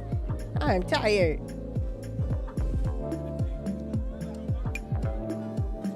Maya. There has to be some way I can help her. Better do something about her self-confidence first. Maya. She's holding something. What is that? A bullet? DL6 incident evidence number 7 taken from the heart of Gregory Edgeworth. And how did no one hear anyone scream? Right, monster.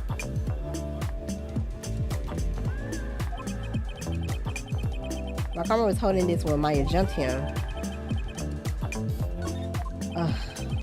I prove it to you, Maya. You're most definitely not useless. I'll prove it to you in court tomorrow. Okay, we are not ending this at all. Yes, save my progress. This is a mess. Okay. December 28, 1951. Help. 9:51 a.m. District Court, defendant lobby number 2. This is wonderful music.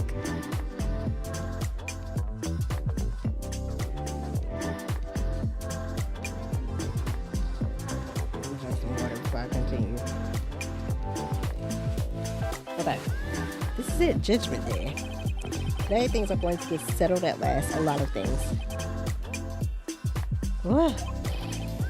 What's the big idea? Sorry, Nick. I only touched your shoulder.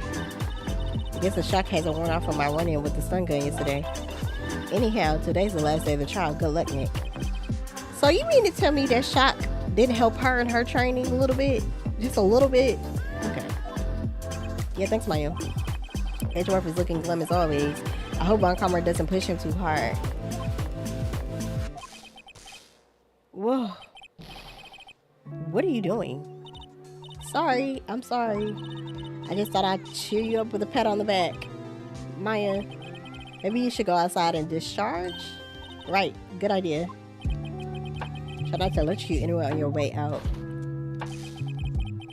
Oh yeah, pal. Child. What's got into that girl? Detective Gumshoe. Morning, Mr. Edgeworth. Good morning. How did it go, Detective? Have no fear, as promised, I've captured our runaway caretaker. I just brought him in, took all night, pal. Thanks, Detective Gumshoe. You must be tired. Actually, after that shock I got on the way in, I feel pretty good. Yogi says he's forgotten his own name, but that has to be a lie. Why would he want revenge on Edgeworth if he couldn't remember his past? How does he remember? And I'm going to prove it. He does remember, and I'm going to prove it, rather. He remembers about that daggone bird. Did I bring the bird to court? December 28, 10 a.m., District Court, courtroom number 3.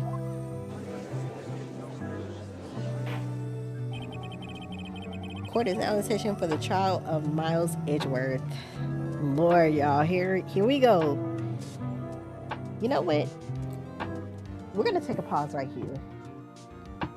I should have paused on the save screen, but, you know, whatever. It's fine. So here's what we're going to do. We're going to go here for right now. I will be right back. I'm going to go use the potty machine. Okay.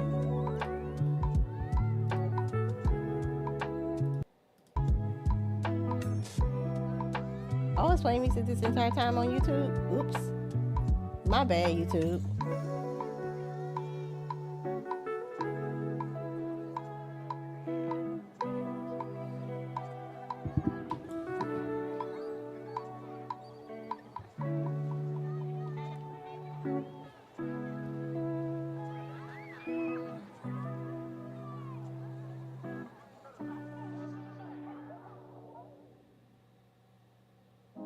Usually I don't post. Usually I don't post, but I want the world to know. Time to pull a drop tops out. Summer nights, it's a vibe, yeah. We've been keeping it in the house. Netflix and chillin', I GDM'in', yeah. Didn't wanna share my love till I found someone I'm sure of. Young and untamed, I've been out of range, keeping it low, but I wanna be bold with it. Don't care who we told about it. Wow, baby, got a hold on it. Let love unfold tonight. They'll be calling us gold. No lies, so fair with it. You can let them stare at it. Now I'm prepared for it. Instead of love out loud, since we ain't going nowhere. So tonight, baby, need me. Timing's right, so right. Our romance to be, can't deny. Love the things we do when it's just us two. But tonight, meet me outside. Usually I don't post. Usually I don't post, but I want the world to know. I'm a good catch, but I never let him catch me. No, I never let him claim me. Wild thing try to take Okay, I'm back. me. But you got my mood on sunshine.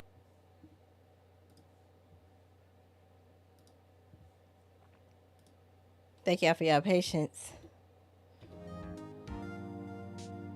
Now, that's kind of crazy that it was playing music this entire time.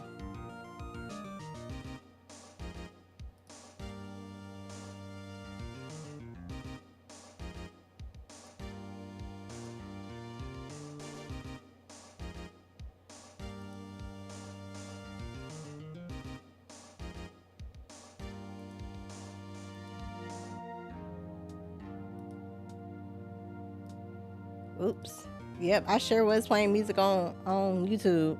My bad. I'm so sorry. Well, I turned it off this time. My bad, y'all.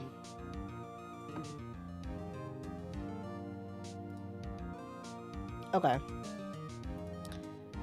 Thank you, R6. Okay. Court is now in session for the trial of Miles Edgeworth. No, that was not on purpose. I thought I paused it, but apparently it kept going. That was not intentional at all. Okay. The defense is ready, Your Honor. The prosecution is ready. Right, very well. We've reached the final day of our proceedings in this trial. I ask that the prosecution submit decisive evidence. Understood.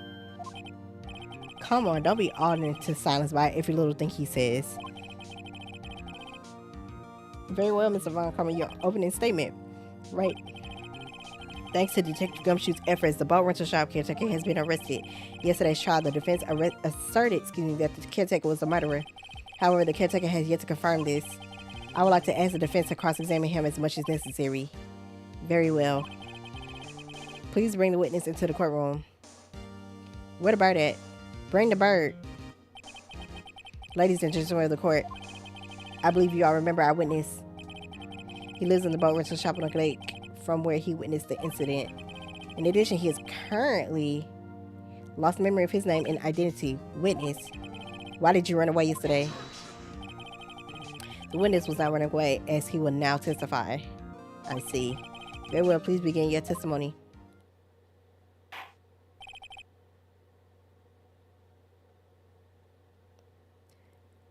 Hi, Queen Cat. Welcome in. I'm saying I had to refund my Phoenix Wright trilogy. Kept talking about a cloud error with no actual explanation, so I could never play it. Oh, I'm sorry to hear that. Wait, so if you refunded it, couldn't you just buy it again?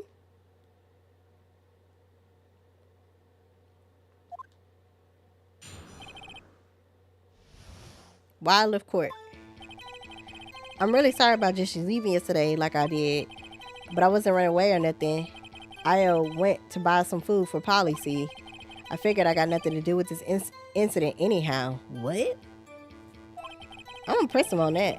I mean, I need one of those motive things, right? And I don't got one. I think he, I'm gonna press him on that. So my testimony yesterday stands as is. Very well. Let's begin the cross-examination, shall we? I'm gonna press him on the I forget I got nothing to do with the incident, because he do got something to do with it. He has to know his name. Yanni Yogi. You're Yanni Yogi and I'm going to prove it.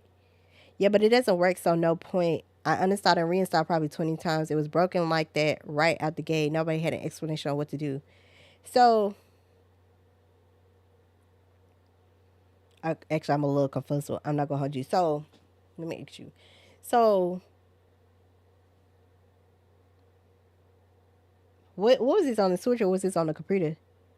Because if you got your money back and you uninstalled it, could you like buy it on a different computer and then it work? Sorry, distracted. I'm so sorry. Yanni Yogi, you're Yanni Yogi, and I'm going to prove it. Why I love court. Oh, I already read that. Okay. I'm gonna press you right here. You've lost much of your memory. Is that correct? Yep, seems like it. Then how could you know that you didn't have anything to do with this incident? Or maybe you're lying about not having your memory, Ooh. You know exactly who you are. The witness has testified quite clearly that he has no memory of who he is. You claim he's lying, then show the court proof. How am I supposed to prove what's going on in that old codger's head? Did I say that right? It's impossible.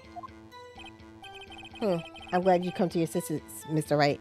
PC, I only have one that I buy games on. A lot of people will get that error, but I don't know if games address an actual fix. Oh.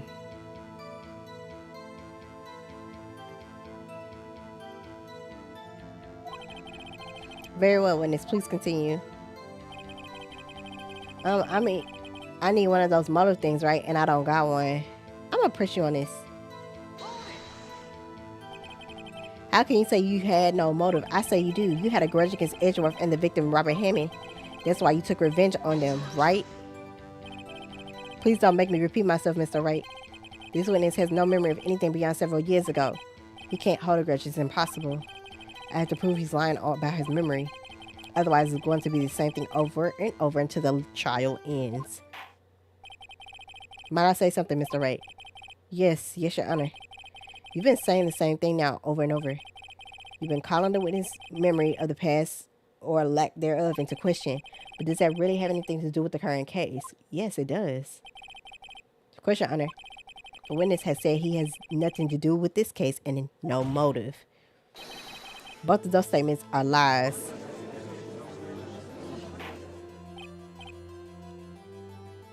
Order, order. Mr. Wright, there's a serious problem with your claim. Or are you saying Are you saying you know who this witness is? Of course, Your Honor. Oh, now this is interesting. I would like to know myself. So who is he? I'll play dumb Von Karma. Mr. Wright, please tell us this witness' name. His name is Yanni Yogi, a former court bailiff. Yogi? The name seems familiar. Oh, Yanni Yogi from the DO6 incident. Figures the judge would have heard of it. It was such a famous case. But what does this mean? Your Honor, if this man is Mr. Yogi, then he has a clear motive. Tisk, tisk, tisk. Ugh, can't stand him. I want him to go. Jump to conclusions again, Mr. Wright. This witness is Yanni Yogi, fascinating. However, how did he propose to prove this to the court? This is a court of law, as you may recall. You need proof. Now allow me to repeat once more. The witness has lost his memory. This is it. I have to do this now. If I can't prove he's Yogi right here, right now, then I've got nowhere else to go. Nick, how are you going to prove it? I can prove that he's Yanni Yogi.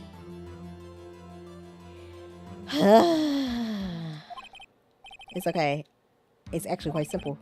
Your Honor, please take this man's fingerprints.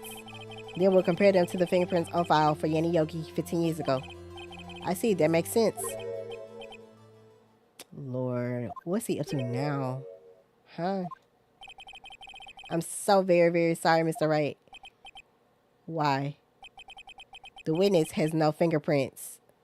What? Y'all better take a footprint, some teeth. This man went to the dentist, didn't he?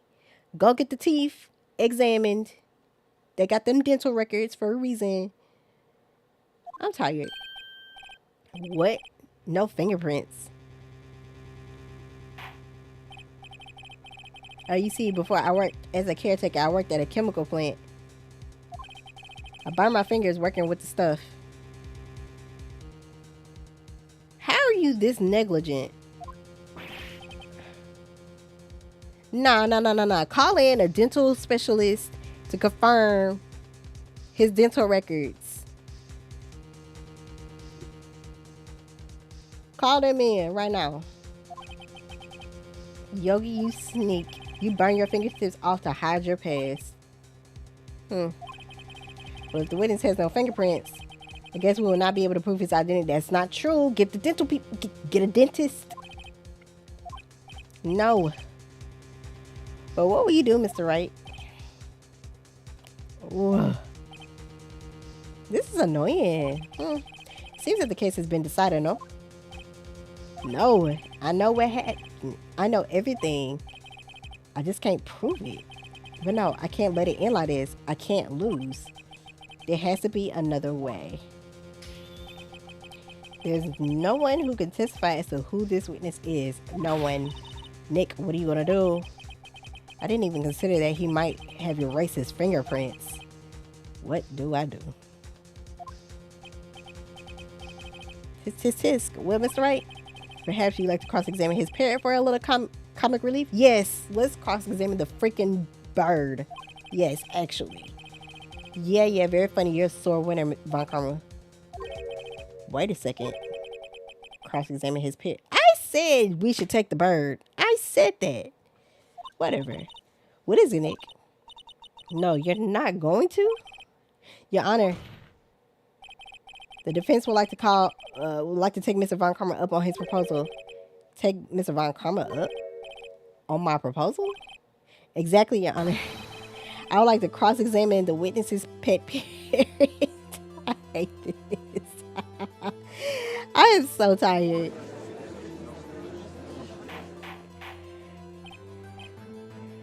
Oh, Lord, excuse me. Order. Well, what do you think, Mr. Von Karma? He gonna get it one way or another.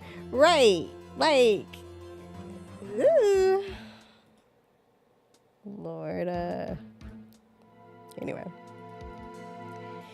Need you even ask? This is a farce object. Wait a second. You were the one who suggested I cross-examine the parrot, Von Karma. Ooh. I have a right to do as you suggested. Well, if you're so desperate, then please be my guest. Of course, should you go through with this and nothing comes of it, then I hope you're ready for the consequences. Nick, this is crazy. Well, still want to go through it? Through with your little game? Yes, I'm doing it. Because I don't know who you think I am. You play with the wrong one. Okay. You play with the wrong one. Okay. All right. Anyway. Let the parrot take the stand. I will cross-examine her, Your Honor. This is the most ridiculous thing I've ever heard. Let the parrot take the stand is because it is, but I mean, this entire game is kind of ridiculous and it's fantastic. But that's neither here nor there. Von Karma's rigged every person's testimony, every piece of evidence, except the parrot. She's my last chance. At least I think so. This is a mess. Oh, bailiff, bring in the parrot. I wish I could do the voices. This bird on the stand is kind of crazy. Oh God, that's quite a bird. Sure is, y'all. That's quite a bird. Please tell us your name. Name. The witness is ignoring me. It must hurt to be ignored by a bird. Ahem, very well, witness. Who is Your Honor? Please testify for us. Sir.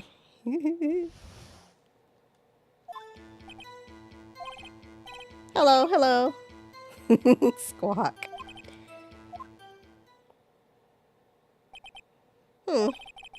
Certainly the most concise testimony we've had so far. Very well, begin your cross-examination. Right. What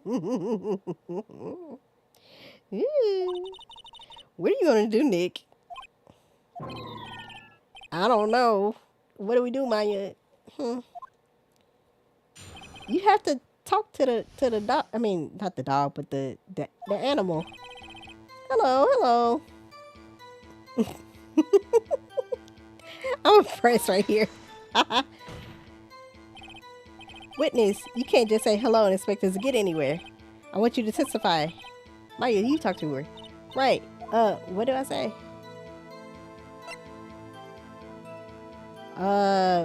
What's your name? Maybe I should get her to say her name. Polly, Polly, what is your name? Polly, Polly. Bird noise. Mr. Wright, I think we've established that this parent is named Polly. Does this have anything to do with our owner's identity? Of course, duh. Yes, it does. Ha, fascinating. You claim that the parent's name will prove our owner's identity? Then show us this proof. Nick, don't you think you're taking the bluffing a little too far? Listen, we're not here to answer the question of who is the caretaker. We're here to prove that he's Yanni Yogi. All we have to do is tie the name Polly to Yogi. Your Honor, the proof that the parent's name reveals the caretaker's identity is, I don't know. I guess this?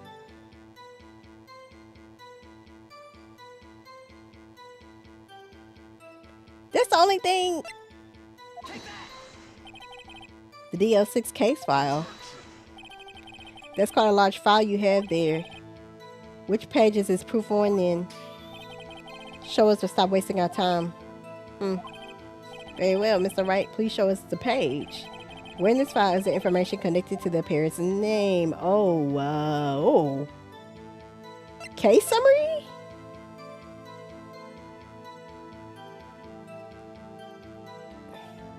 No, suspect. No. Maybe it's suspect data. It has to be that. It's on the suspect data page. How was I supposed to know that? This page has all the information about Yanni Yogi. Right after he was arrested, his fiancée committed suicide. Oh, I mean unalived. Oh, hey. Woo Chile. Indeed it does say that, yes. What was his fiancée's name? Oh, Polly Jenkins. Polly. Exactly, Your Honor. He wanted to remember the name of his fiancée who had committed suicide. That's why he named his pair after her.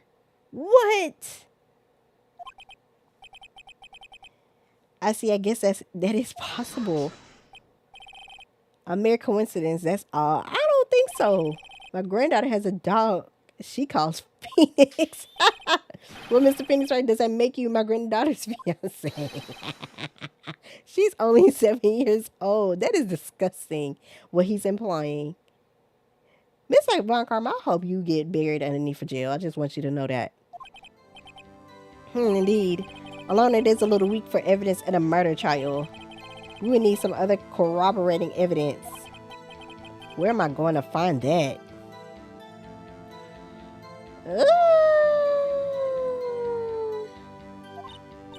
Nick, we're getting closer. One more. If we can just get one more piece of evidence. Right, but what? Very well, witness. You may continue.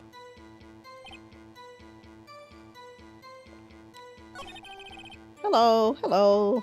Can I press you on this? Witness, you can't just say hello and expect us to get anywhere. I want you to testify. Maya, you talk to her. Right, what do I say? Oh, what? Okay, I'm gonna just say the safe number. Who cares? Maybe I'll get her to say the number of the safe. Huh, the safe? Why? Let's just try to get her to say anything, okay? Polly, what's the number to the safe in the shack? 1228, 1228. My, what a reckless parent. Ooh. Well, Mr. Wright, you aren't claiming that this number has something to do with the caretaker? Actually, it does. Actually, it does. That's why I had her say it. Huh, ridiculous. How can the number to a safe tell us who the caretaker is? Show us your proof. What could possibly link this number to the caretaker's true identity? Is it this thing again? I'm pretty sure there's nothing else here. The bliss, yeah, I'm pretty sure it's the file. The DL6 case file. What is this obsession you have with that case? Mr. Wright, where in this file is something related to the safe number? Case summary? It's on the case summary page. The case summary. Specifically, the date on which the DL6 incident occurred. The date of the incident, December 28th, 1228. Well, that's today's date, 15 years ago. And the number on that safe is 1228. Use the date of the DL6 incident as a number for his safe, Your Honor. That's how important that date was to him. I see. Certainly is an interesting coincidence. People often do set their secret numbers to dates. Of course. Wow, this is not tangible proof. It is. It is though. Oh. I set my ATM card number to 0001 because I'm number 1. Sir, you are dumb. You're stupid. That has nothing to do with a date. Nothing. That's enough. I think we've reached a conclusion here, excuse me. It's a mere coincidence, that's all. True, that is a possibility. However, two coincidences at the same time seems more like a pattern to me. What are you saying? Summon the caretaker of the boat shop immediately. Witness, tell us your name. Wait, this witness, he doesn't remember. No, it's okay. Ooh. Oh!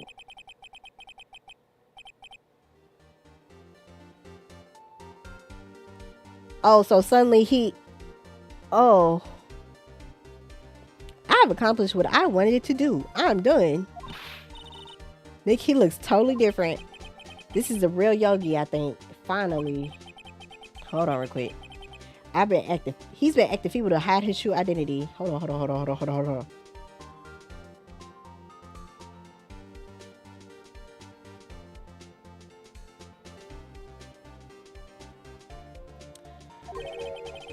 Acting for 15 years.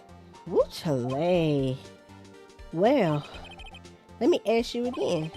Please state your name for the court. My name is Yanni Yogi. 15 years ago, I served as a bailiff in this very court. Ooh, order. Yanni Yogi. So, was it you who killed Robert Hammond and tried to frame Miles Edgeworth for his death? Yes, it was me. I did it. Oh.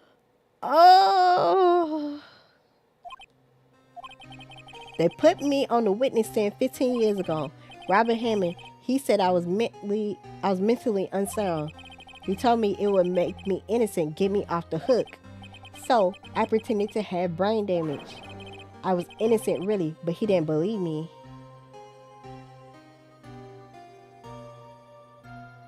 Oh my God.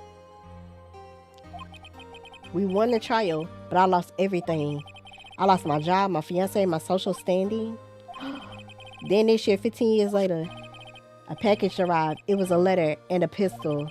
The plan was written out in careful detail. It was a plan for me to take my revenge on the people who ruined my life. I didn't care who had sent it. I thought this was my chance. After 15 years, this was it.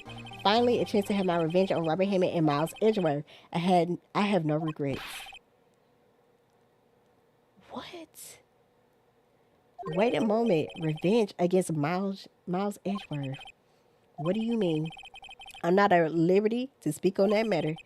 Why don't you ask Mr. Edgeworth yourself? Anyway, I admit it. I was the one who killed Robert Hammond. Oh, my Lord. Mount Karma, where is Mr. Yogi? Under arrest, Your Honor. I saw no room for error in his confession. Then the defendant, Miles Edgeworth, is innocent, in this case at least. Very well. Will the defendant please take the stand? Oh my God, there are a few mysteries left unsolved. Still, you are cleared of suspicion for this particular case. So I would like to pass judgment on the murder of Mr. Robert Hammond. Any objections? I don't believe it. Why isn't Von Karma saying anything? Very well. This court finds the defendant, Mr. Miles Edgeworth,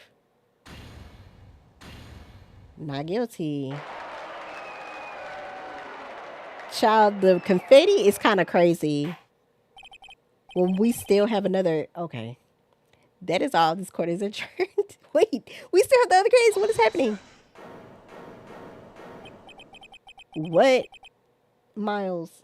Okay. Someone just say objection. It wasn't Von Karma. Wait, but that means... No. Edgeworth. Okay. Alright. Your Honor, I object to your judgment. Oh my God, you idiot.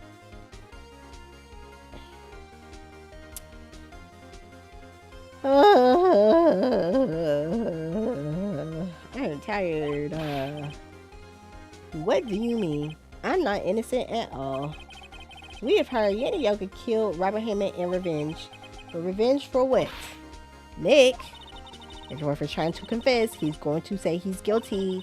He's going to tell them he was the murderer in the DO6 incident. He's going to tell them he killed his own dad. Uh-oh, what do? I'm gonna raise an objection because,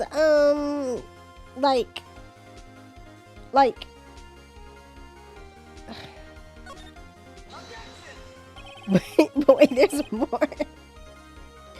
I'm tired. The judgment has already been passed. I object to Edgeworth's outbursts. Oh God. Didn't something like this happen yesterday too? I believe a certain witness raised an objection after a guilty verdict was passed. That would be Larry. We must hear this new statement. But this is a whole nother case. This doesn't apply. I'm tired. Anyway, we must hear Miles Edgeworth. He's right. We have duty to hear Mr. Edgeworth out. This is a whole nother case. Let's be for real. For 15 years, I've had a recurring dream. A nightmare is only a nightmare. That's what I told myself, but now I know it wasn't a dream. Yanni Yogi wasn't the killer. You mean in the incident where your father died? From the distance of the shot, it wasn't suicide either.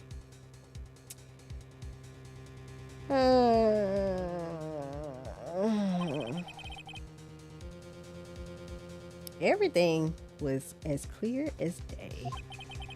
Murderer. The criminal in the DL6 incident. It was me. Your Honor, I confess my guilt. I am guilty for DL6, the statute of limitations of which ends today. The culprit is me. Why are you pointing so elsewhere if it's you? Why are you pointing elsewhere if it's you? Let's be for real.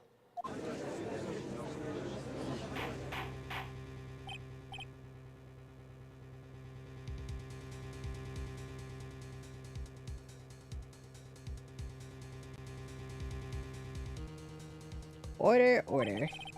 This is certainly unexpected. The defendant declared innocent is confessing to a different crime. A crime for which the statute of limitation runs out today. I'm not really sure how I should deal with this. Bah! It's obvious. We hold a trial right here, right now. There we go. We tried this man for his crime of 15 years ago. He was a child. Let's be for real. I think I would like to take a 5-minute recess. During this time, I will consider the appropriate course of action to take. Court is adjourned.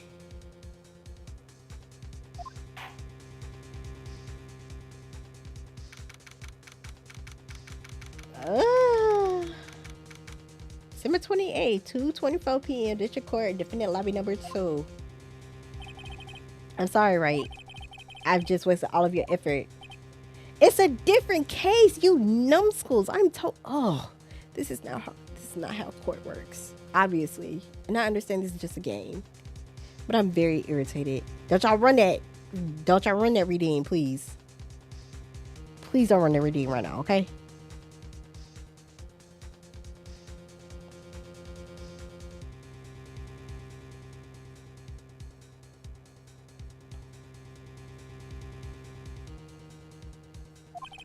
Mr. Edgeworth, I just don't believe it, sir.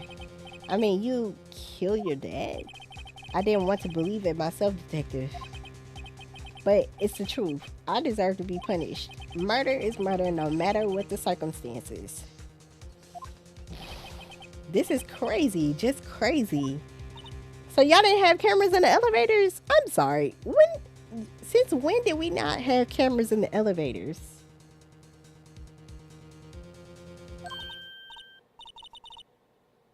Nick, what are you doing? Huh? Oh. I was just reading through the court record once more. I'm getting my case ready. Your case for what? Huh? Isn't it obvious? I'm going to prove that Miles Edgeworth is innocent. What are you talking about, pal? He just admitted to it. He confessed that he did it in court. I'm sorry, Edgeworth, but I don't believe your nightmare. What? It's just a dream, not real. The truth is right here in this court record. In any case, tighten your belts. The real fight is just beginning. I'll prove you're innocent. Trust me. I am tired.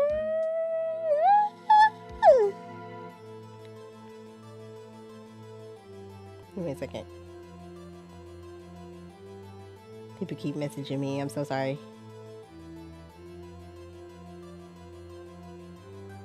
Girl.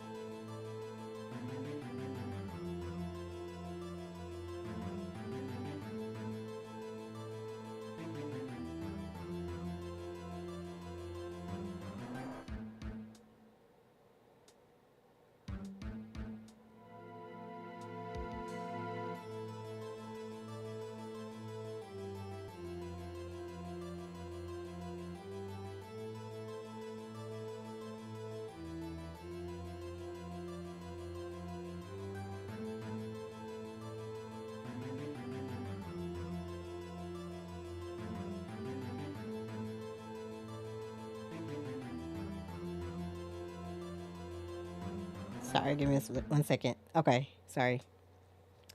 Okay, right. December 28, 2:30 p.m. District Court, courtroom number 3. My nose hurts so bad. Oh my God. Now then, I would like to resume my trial. Judge, Miles Edgeworth has admitted his own guilt. He has confessed his crime. Let us begin by hearing his testimony. Then, though pointless, let the defense do their cross-examining. Statute of limitations on the DL6 incident runs out today. Though it's unconventional for me, I like to run this one by the book. What? I see. Does the defense have any objections?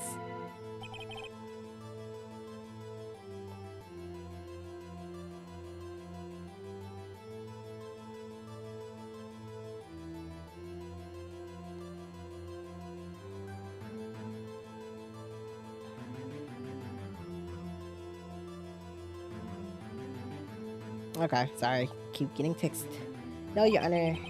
Von Karma, you knew this was going to happen from the very beginning, didn't you? Oh, very well. Will Miles Edgeworth take the stand? Will the witness state his name and profession?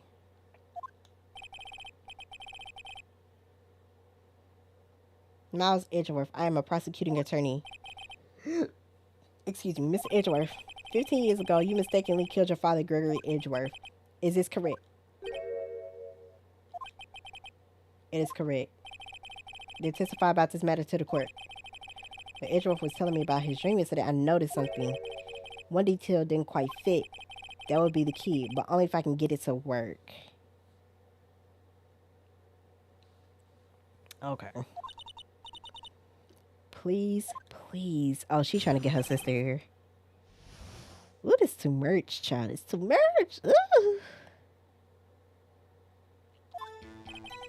That day, I had gone to the courtroom to observe one of my father's trials. As we went to leave, an earthquake struck, trapping us in the elevator. My father and Mr. Yogi lost their composure and began to argue.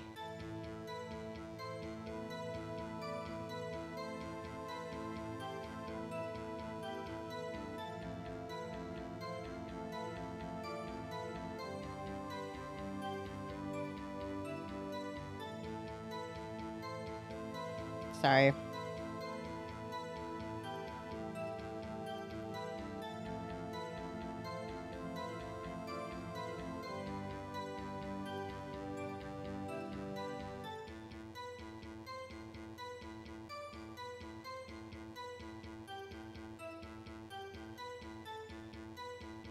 Okay, sorry about that. Like, again, I keep getting text messages. I'm trying to get through this. Okay. Just then, something heavy fell at my feet. I picked it up and threw it at Mr. Yogi. I wanted them to stop fighting. A moment later, there was a single gunshot, then a scream. It was a terrible scream. I remember it to this day. That's all. And until now, you thought this memory was a dream. We were stuck in the elevator for 5 hours. Oxygen in the elevator ran out, and I lost my memory of the events. Well, that's the same claim Mr. Yogi has made. Very well. Mr. Wright, your cross-examination, please. Yes, Your Honor.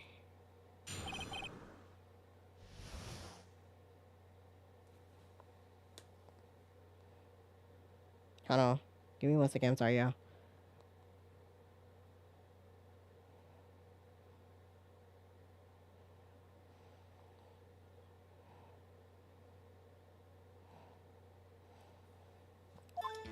The DL6 incident.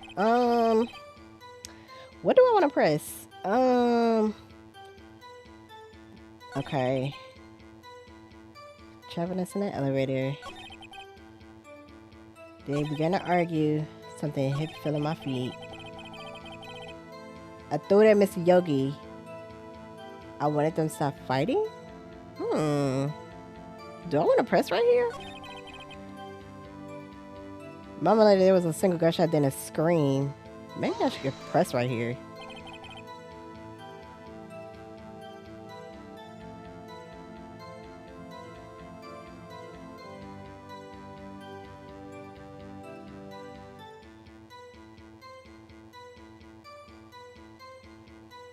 The gunfire once. Yes. I think after I threw it, I lost consciousness. Since then, they've echoed in my head every day. That gunshot and that horrible scream. The scream. The terrible scream. I remember it to this day. Okay.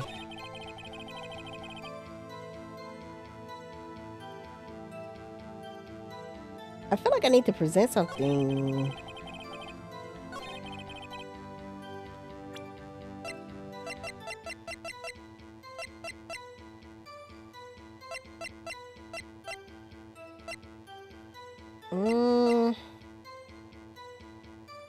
Do I need to present this?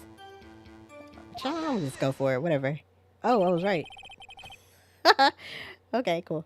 Okay. Are you sure you only heard one gunshot? Yes, I'm sure of that. Okay. I heard the shot and the scream. Then everything faded. I was unconscious until the rescuers came. I see. No, Your Honor. Unfortunately, you don't. Look at this file one more time. This plainly contradicts the witness testimony. You do enjoy dragging out that file, don't you? I don't accept this evidence unless you can tell us what page it's on. Oh my god. I guess victim data. Which page contradicts Edgeworth's testimony? It has to be victim data. Look at the victim data in this file. It says it quite plainly. The murder weapon was fired twice. Miles Edgeworth only heard one gunshot, yet the murder weapon was fired twice. The first shot was an accidental firing when the pistol was thrown. So who fired the remaining shot? Was there perhaps another shooter who fired the second shot? Obviously, it has to be the dude. Your Honor, as I'm sure you're aware, this incident occurred 15 years ago. The evidence is dated. The pistol did fire twice. However, we do not know when that second shot was fired. Oh my god. It might have been fired the day before the incident. There's no proof that the second shot had anything to do with this incident. Disagree. What? I see. You do have a point, Mr. Wright. The murder weapon was fired twice, as we have heard. One of those shots was fired by the defendant, a boy at the time. Do you have any proof that the other shot fired had something to do with the case? I'm gonna say yes. Your Honor, I think I will be able to show you proof. What? Impossible. And now, Mr. Von Karma, save your surprise for after you've seen the evidence. Very well, Mr. Wright. Show us your proof. Oh God. Do you have evidence that the second fire in the pistol was related to the incident? Oh God.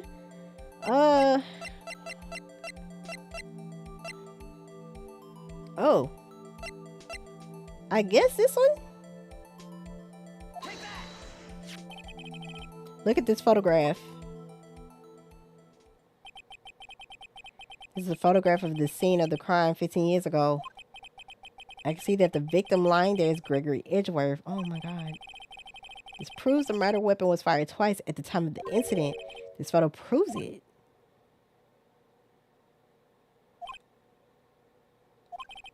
So let me get this straight. This photo proves 2 shots were fired. Where? Honor, please get a clue. I mean, I kind of agree because there's obviously a bullet hole right there. Show the judge the contradiction in the photo. It's right there.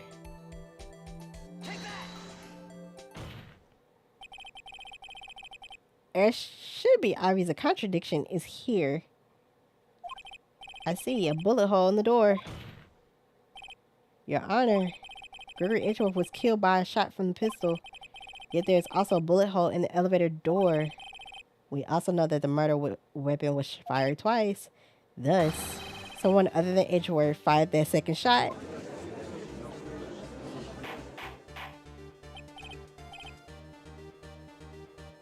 Order. Mr. Wright, what are you driving at? It's simple, Your Honor. At the time of the incident, 2 shots were fired. One went into Gregory Edgeworth's heart. The other hit the elevator door. Remember that the defendant lost consciousness after the shot he fired rang out. In conclusion, we must agree that the second shot was fired by someone else. Mr. Wright. But who could that someone else be? Now, the murderer, of course. Duh. Oh my god. Alright. I knew I should have stepped in before your wild fantasies got out of hand. Mr. Wright, look once more at the DL6 incident case file. Look closely. Try the case summary page. The case summary. That's on page 1. Look what is written there. Not a single clue was found on the scene. If the pistol had indeed been fired 2 times, then the other bullet would have been discovered on the scene. He does have a point. That second bullet has never been found. Why? Because the second bullet does not exist. Disagree. Is that why we still have that metal detector? The bullet that claimed Gregory Edgeworth's life was the one fired by his own son. That is the truth of this matter. Disagree. The whole truth. Disagree. It's undoubtedly something else that made that bullet hole in the door. I disagree. Disagree. Order? I will have an order. Oh. Mr. Wright has proven one thing to us quite clearly, that the murder weapon was fired twice at the time of the incident. However, as Mr. Von Karman says, the second bullet fired was not found. It is highly likely that the police merely overlooked the second bullet. So all we have is the single bullet fired. I'm afraid I have to discount the defense's claim. Here we go. I praise the judge for his wisdom in this matter. God, how did this happen? I don't believe that the second bullet didn't exist. Was I wrong? Have I been wrong about this whole incident? What are you doing, Nick? Why aren't you raising an objection? I'm sorry, Maya. What? It looks like I was wrong. Nick? The second bullet wasn't there, then all my conjectures are for nothing. No, but you said you do it, Nick. You said you get Edgeworth declared innocent. I'm sorry. It's just when I saw the photograph, I thought 2 shots had been fired. I was so certain of it. I thought I won. I thought there was another person, someone else who fired the killing shot. But now, I was wrong to think it could be that simple. This case has stood unsolved for 15 years, Nick. Well, it seems that we have finally cleared up this incident. Only 1 bullet was found at the scene of the crime. That shot was fired by Miles Edgeworth. Can I object? Can we object? Hey. I would like to ask one thing of Miles Edgeworth before passing my verdict. Have you been paying attention to the trial so far? Yes, Your Honor. Do you have any objections? No, I do not. You, what? So you killed your father, though that was not your intention? No, don't agree to it. No. Yeah, oh my God, he agreed to it. Yes, I did. Oh no, he's accepted the guilt. Very well. The statute of limitations on the murder of Gregory Edgeworth runs out today. Your Honor, that's Cat Right Corpse. Therefore, I must pronounce a verdict on the defendant today, right here.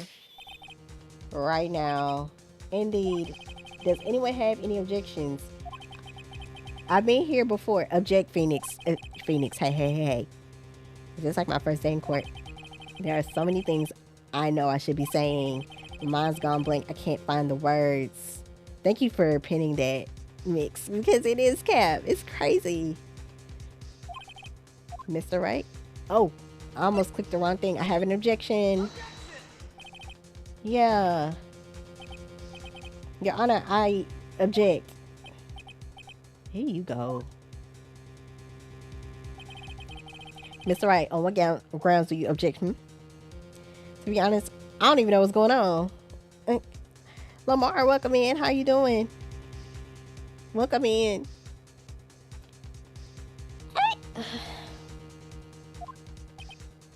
Oof. Nick. I don't know. His case is perfect. Oh no. Oh my God. It must exist. The second bullet. What? What did you just say? Nothing. The second bullet must exist. But where? It's in the freaking elevator. Where else would it be? Someone took it. What? Thank you for the shout outs to everybody. Mix. I'm so sorry. I've not. Look, I've been a little out of sorts, so I have not been shouting nobody out today. I'm so sorry.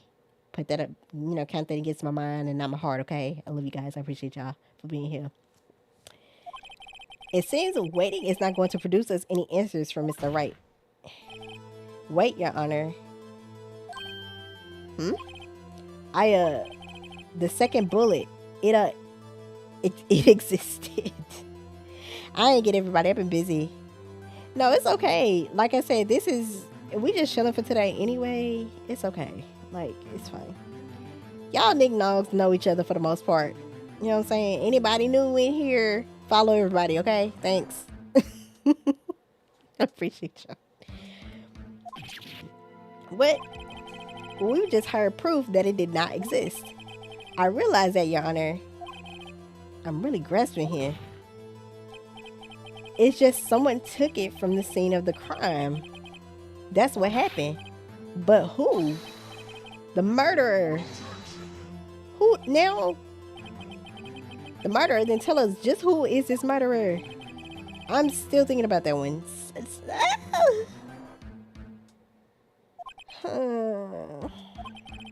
So the criminal took the second bullet, but why, huh?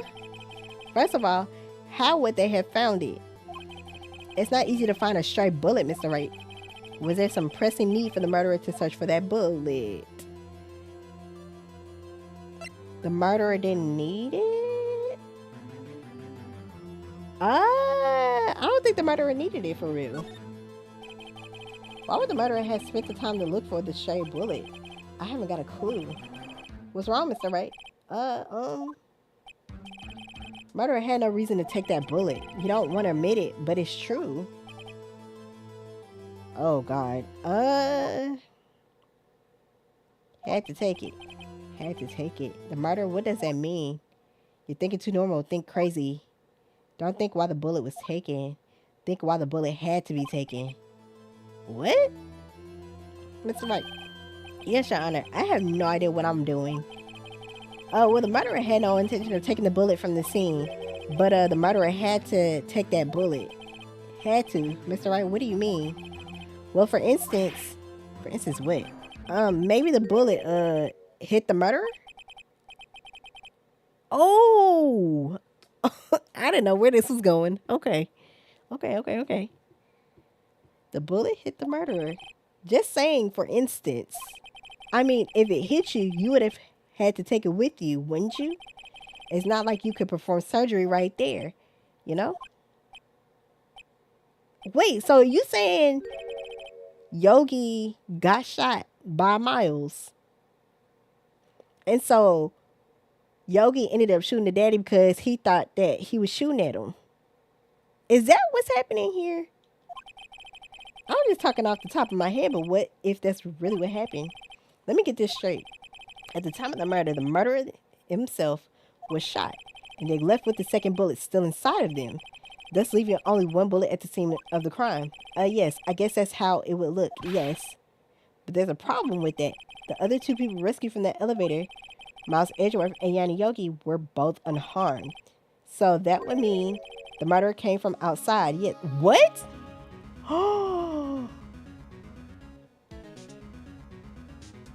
No, what?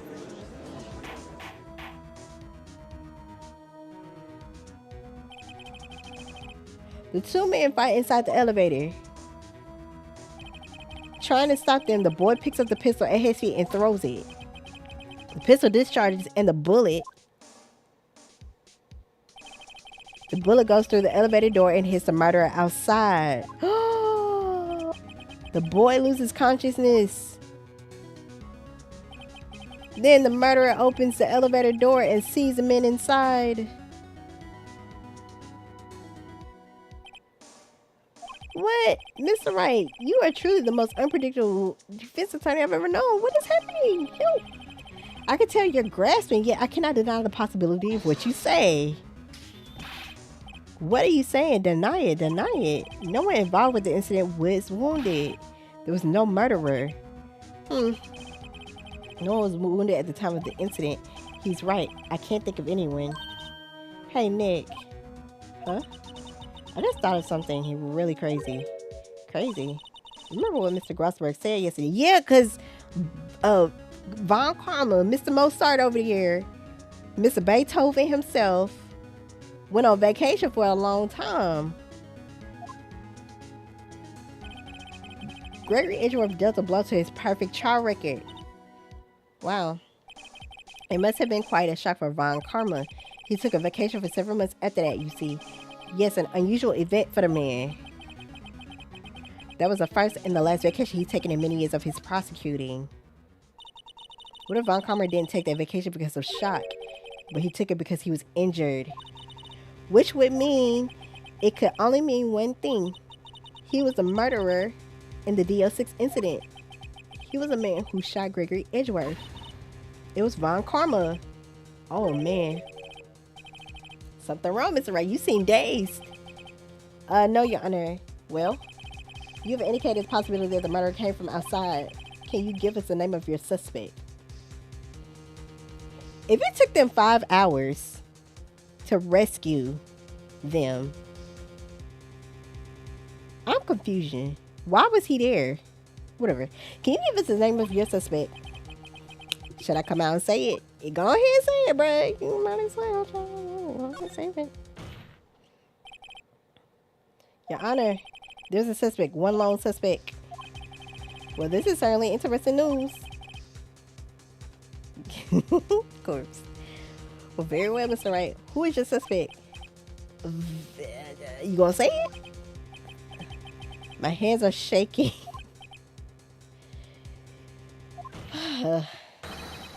Von Karma. Von Karma? Why he looking like that? You mean the Von Karma, the prosecutor? The one standing right over here? Bah. You don't object? I see no need. Why honor this ridiculous outburst with my objection? He's very evil. He tased both Maya and homeboy Phoenix in the daggone police station, and took evidence off of them. Child. Okay, I see no need. Why honor this ridiculous outburst with my objection? Because you took a vacation for several months starting the day after the incident, yet you pride yourself on a perfect record. Why would you take such a long vacation without any reason? So you're claiming that I took a vacation to heal my injury from the incident? Fascinating. Prove it. I would have needed surgery, no? Where did I go under the knife at, Mr. Wright? Oh my God. Bring the doctor that operated on me. Have him testify. What do we need? Okay, hey, are we going to use the metal detector on him? Let's use the metal detector on him. Do he got the bullet in him? Nick, let's find out who his doctor is. It's no use. Oh my God, Edgeworth. Oh my God. I know Von Karma has too well. He's perfect. He wouldn't leave clues. He probably didn't undergo surgery. That would leave a doctor as a witness. Nobody's that perfect. Okay, so use the metal detector. He just called me a slur. Corpse. So what, Nick? Did Von Karma pull the bullet out by himself? No, that's insane. No, he couldn't have. You can't just pull bullets out of yourself. Well, some people can, but whatever. Wait. What does that mean? That bullet has to be somewhere. But wait, so can you really use a metal detector? Like, on a person? Like the little ones that you use at the beach? Well, Mr. Wright, can you produce evidence to prove that I was shot? Let me show evidence. Let's use the metal detector on you. All right, Von Karma, I'll prove it. And I'll even use evidence. I know how you like it so much. Oh my God. What? The evidence that proves Von Karma was shot is... I'm gonna use a metal detector. Yeah. My karma is perfect. He wouldn't use risk surgery, leaving an evidence trail. So then I asked, where's that bullet now? I think it's unlikely that Von Karma performed surgery on himself. You don't mean... I do. There is a possibility that the bullet is still inside Von Karma. Oh my god, oh my god, oh my god, oh my god. Is that even possible for all these years? Well, there's one way to find out. We can use this metal detector. Yeah. It's so random. Oh my god. Yo, I was just BSing. I didn't know we was really gonna use a metal detector on him for real. I was just joking. Well, Von Karma, I'm gonna run this over you and see what we find. Oh. Oh my god. I refuse. You refuse. For refusing, this means you acknowledge that the bullet's still inside you? Oh my god. Ashley, hi. Order, order, order. Your Honor, the defense requests that we be allowed to use a metal detector. Judge, I call for suspension of this trial. This is an invasion of privacy. Nah. The statute of limitations runs out on this case today. It was you who said we had to end it right here, right now. Yeah, yeah. You got hemmed up. Yeah. Somebody do command yeah in the chat, please. Also, Ashley, hello. Did I say hi? I'm so sorry. I'm so wrapped up in this case of Phoenix. Yeah. Yeah, thank you. Yeah, yeah. Okay. Enough. I permit the use of the metal detector. Mr. Von Karma, you will submit yourself to testing. Okay, but okay, back to my original question. Do those metal detectors really work on people? Like, if you got like some metal in your body, does that work? Okay, anyway, Nick, what does this mean? I don't know, but we have to give it a shot.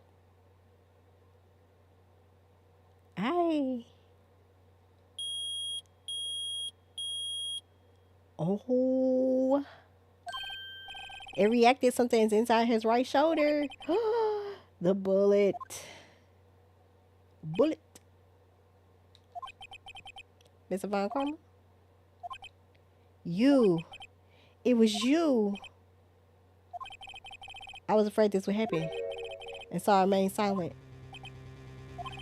Indeed, there is a bullet in my shoulder. However, it has nothing to do with this incident. Now you lying. Ugh. I was shot in the shoulder long before the DL6 incident. I claim that the bullet in my shoulder has no relation to DL6. You lying.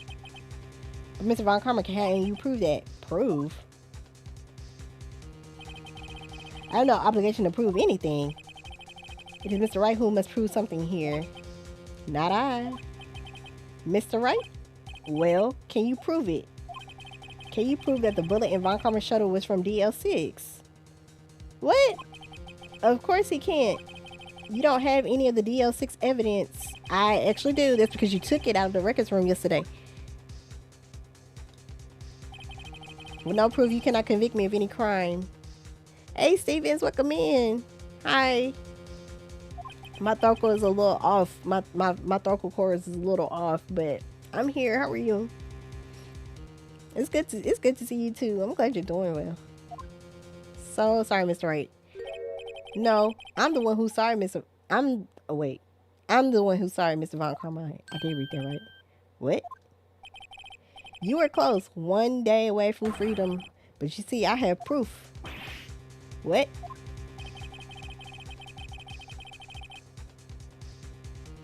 Who would have thought you would dig your own grave trying to convict Edgeworth? I can link that bullet in your shoulder to the DL6 incident. And here's my final proof.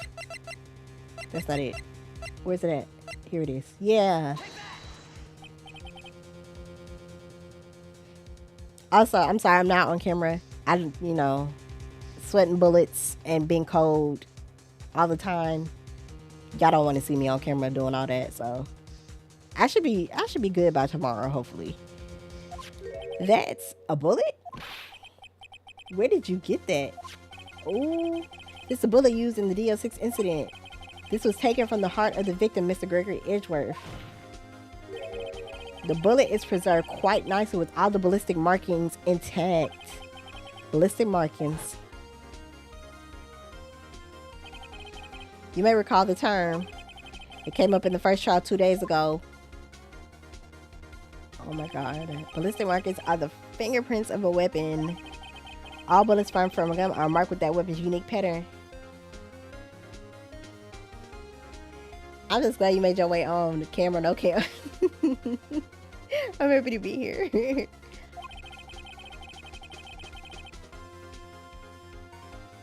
By examining the markings, you can tell which weapon fired the bullet. It's quite accurate.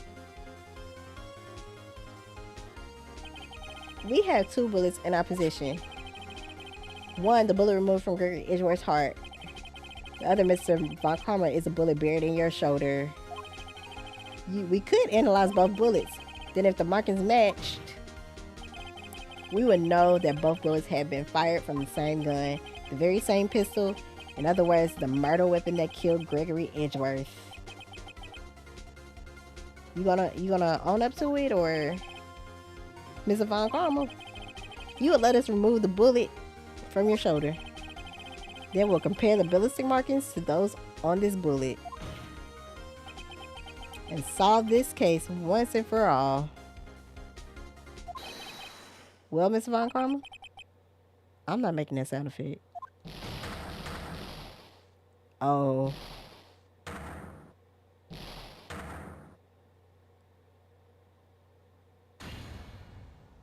That scream. I've heard that scream before. Wait, I know. Oh, that's the scream he heard. Help, I can't breathe. Quiet. I said quiet. You're not making this any easier. Stop breathing my air. I'll stop you. Stop breathing my air. Get away. Get away from my father. Bang. There go that scream.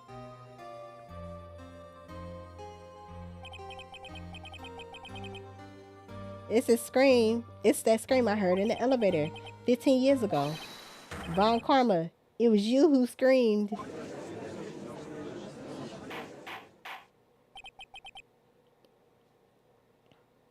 Mr. Von Karma? Oh, only you would dare defy me. So it was you. You and your father are my curse. What? Oh my lord. Oh my god. So he's just hitting his head like this. If I just leave it alone, he's still hitting his head. Oh my god.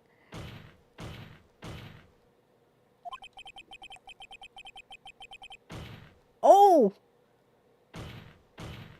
Your father shamed me with a penalty on my record. So you wanted to murder him, and you left a scar on my shoulder that would never fade. Oh my god. I'll bury you. I'll bury you with my bare hands. Oh my god. Oh my god. 15 years earlier. Chief Prosecutor, I am sorry. Von Karma, it's not like you to make this kind of error. I never would have thought that Edgeworth would be the one to catch you. I was careless. I'm sorry, but you would have to be penalized. I've covered for you in the past, but not this time. Edgeworth. Oops. It was a shock like none I had ever known. Me? Penalized? Why is my mouse on the screen? Whatever. Who cares? It took hours for me to regain my composure. Suddenly, I found myself in the darkness. I was in the court records room. I must have wandered in there without thinking where I was going. Thank you, Vontae, for the hydrate.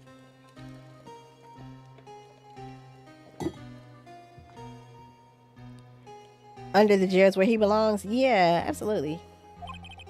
The room was pitch black. The lights must have gone out. I went out into the hall and felt my way to the elevator.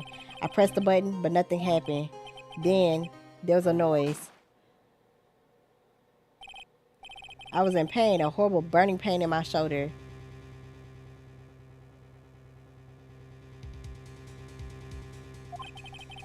Just then the lights came back on. The elevator door opened before my eyes. I saw 3 people inside, all lying unconscious from oxygen deprivation. Much to my surprise, a pistol lay at my feet. I knew then it was my destiny. Wow.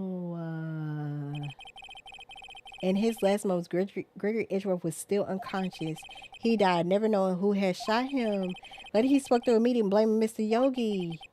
He was fooled. It was the perfect crime. Oh my God. Who would have thought another man would have come to open that elevator door? Judge, what? What are you doing? Do your job, bring an end to this miserable charade. Now end it. How you still this bossy and you are a murderer? Very well.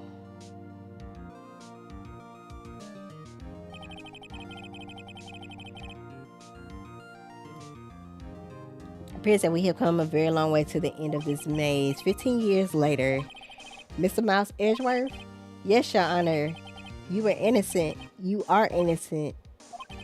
As you said, it was all a nightmare. Yes, Your Honor. This court finds the defendant, Mr. Mouse Edgeworth, not guilty.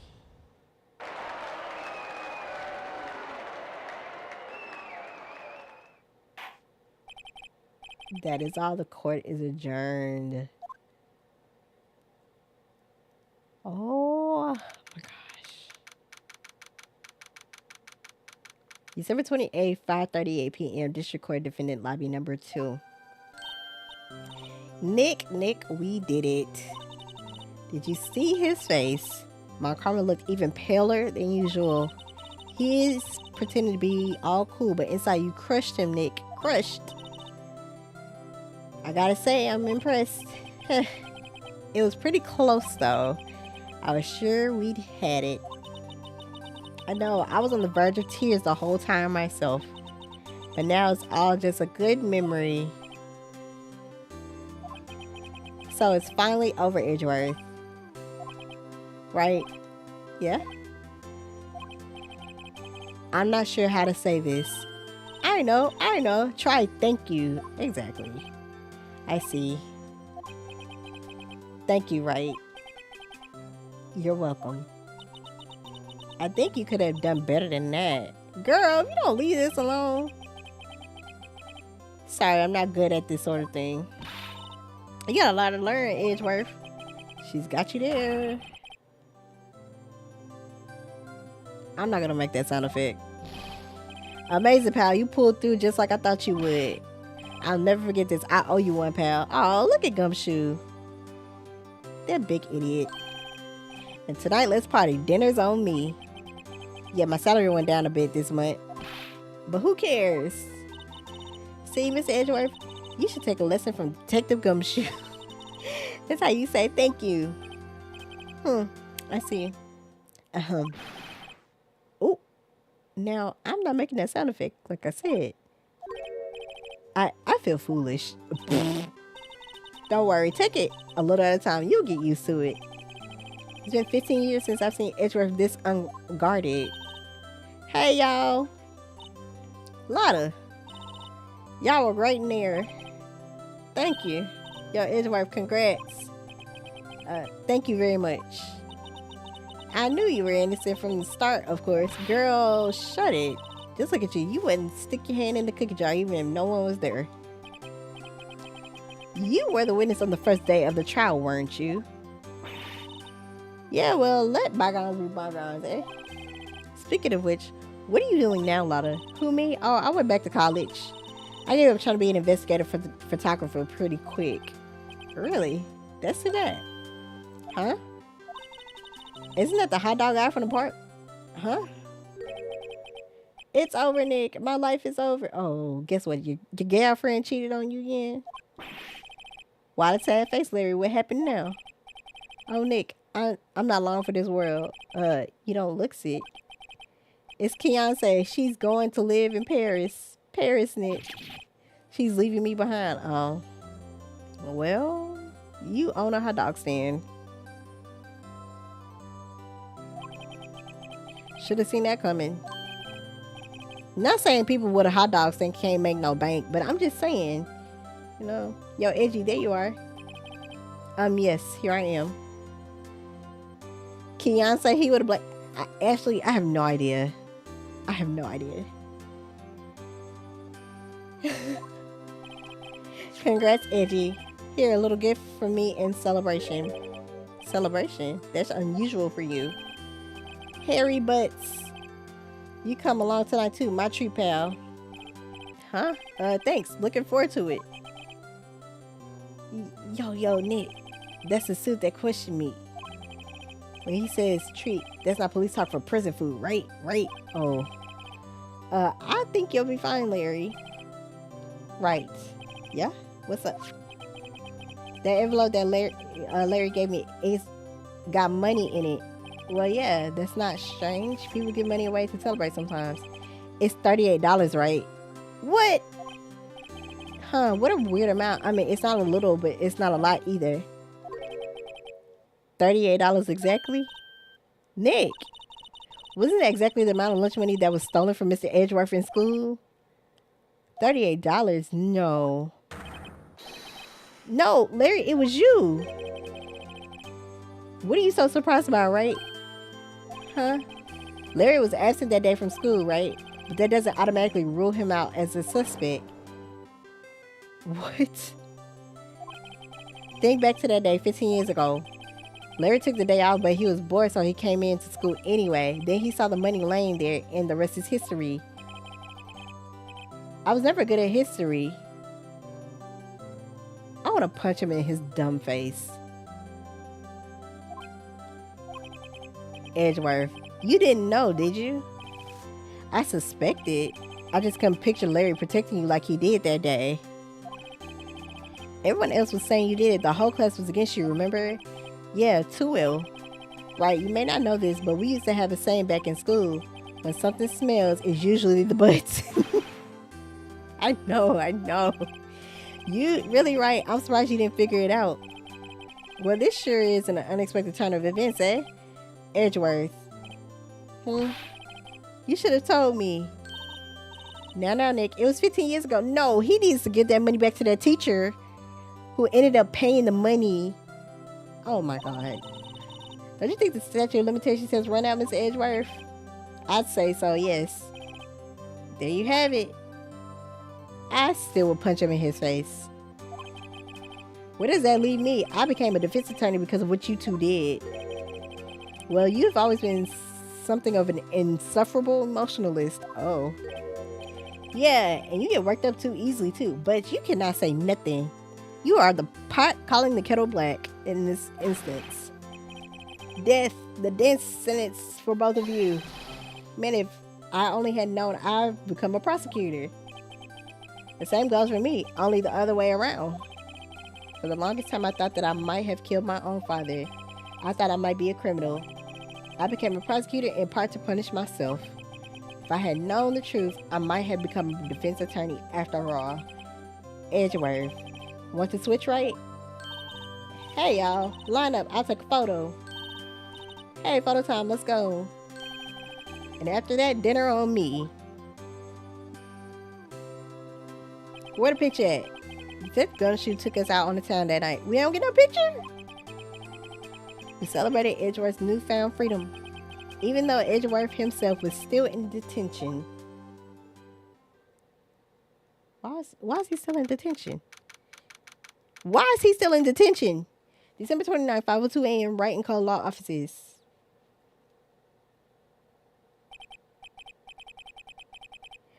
Bruh, hi, welcome in. Bro thought he killed his dad and decided to punish himself by going to law school instead of turning himself in. I admit. Now, he thought it was a nightmare. To be fair. Whoa, went a little overboard yesterday. My head hurts. Huh? It's only 5. Maybe I should go back to sleep. Thank you for the shout out to bro. Bruh, still. Hmm? What's this? A letter? Good morning, Nick. You were really impressive yesterday. Seeing you, it made me think about what I'm doing here. I'm a spirit medium in training, of course. I wanted to help Mr. Edgeworth too. I wanted to help you, but I couldn't. I was useless. So I decided to go back to my training. I'll become a full-fledged spirit medium for starters. I couldn't say it to your face, so I left this letter. Goodbye, Nick. Why come y'all can't say bye for real? I'm tired.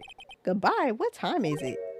God, the first trains for the mountains have already left. To the station.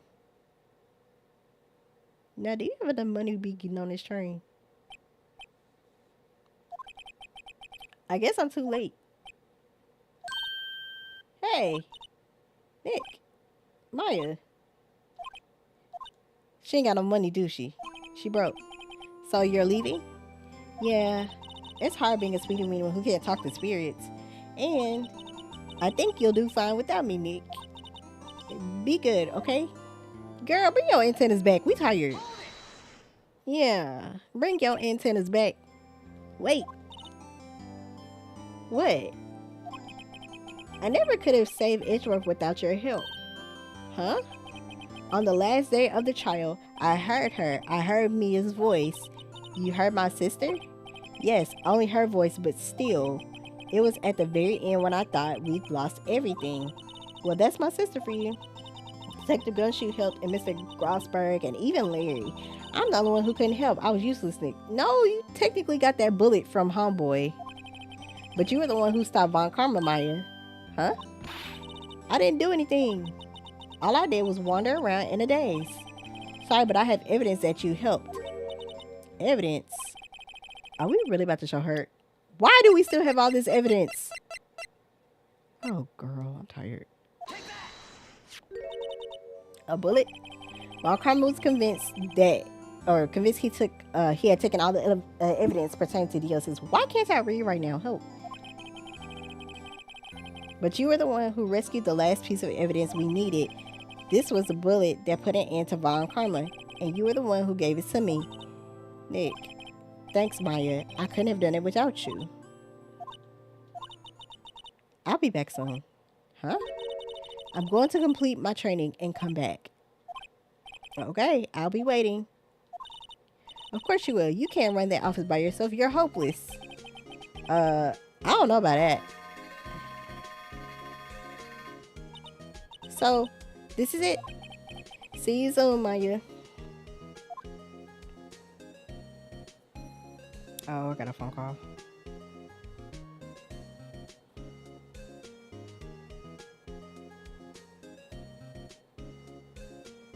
Oh, thanks, Nick. My bad. I forgot to read that. My bad. And so my story ends. Time to turn a new page. And say goodbye to the novice defense attorney that I once was. Now a new story begins with the same old crazy cast of characters. Ha, don't think you graduated yet, amateur. Oh, I think I'm getting a phone call. Give me a second. Oops.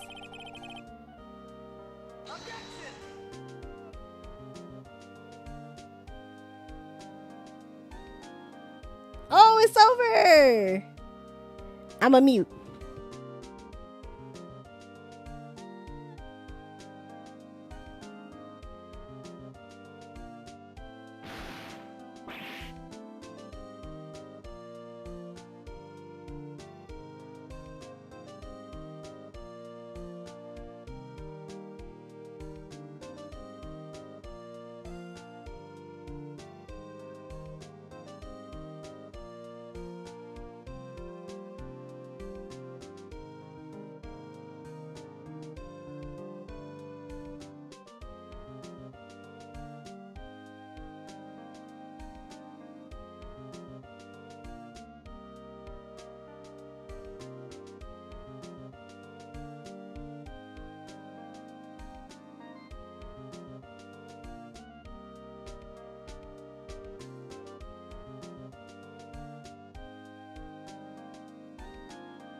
Well,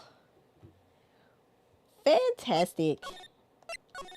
I kind of want to keep going. Is that kind of crazy? Or put a one in the chat if you would like me to keep going. Put a one in the chat if you would like me to keep going. One. One.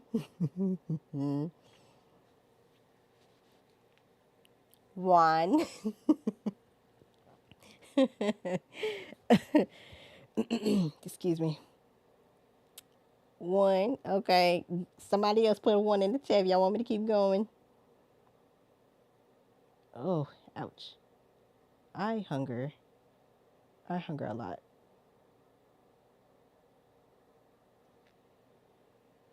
Need one more one. Uh, This some good water. I need some more tea. Okay, so how about this? I'm gonna pause for one more again. I'm gonna go make some more tea. Okay, and I'll be back to continue. Sound like a plan? Great. Thank you for agreeing, even though nobody agreed. But thank y'all for. You know what I'm saying? Be right back.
Thank y'all for your patience. I'm back.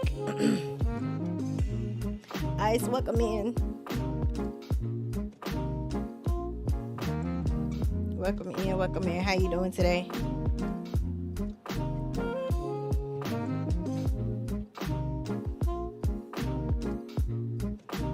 Give me 1 second. 1 second, y'all.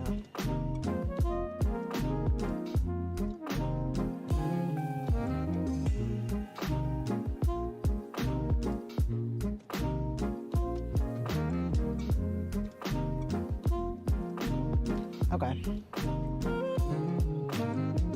Let's go here. Oops. All right. So.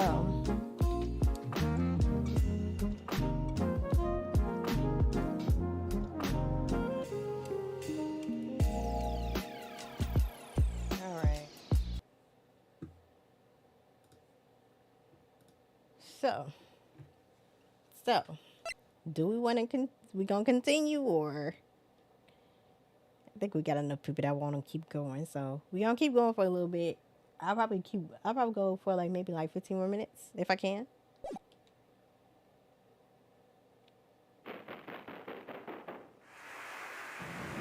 Oh.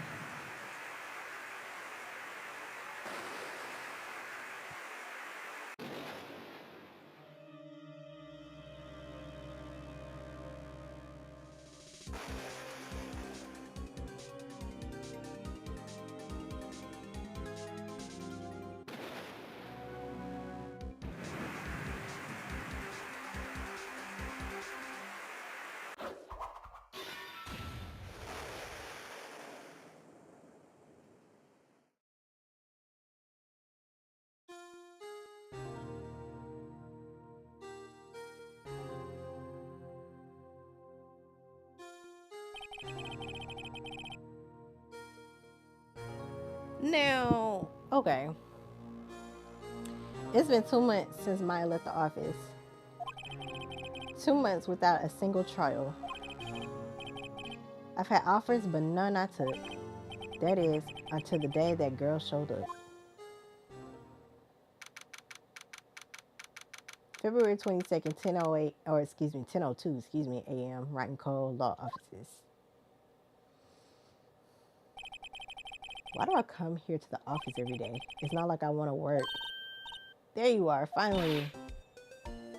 Where have you been? Who is this? My sister's trial is tomorrow. Who are you?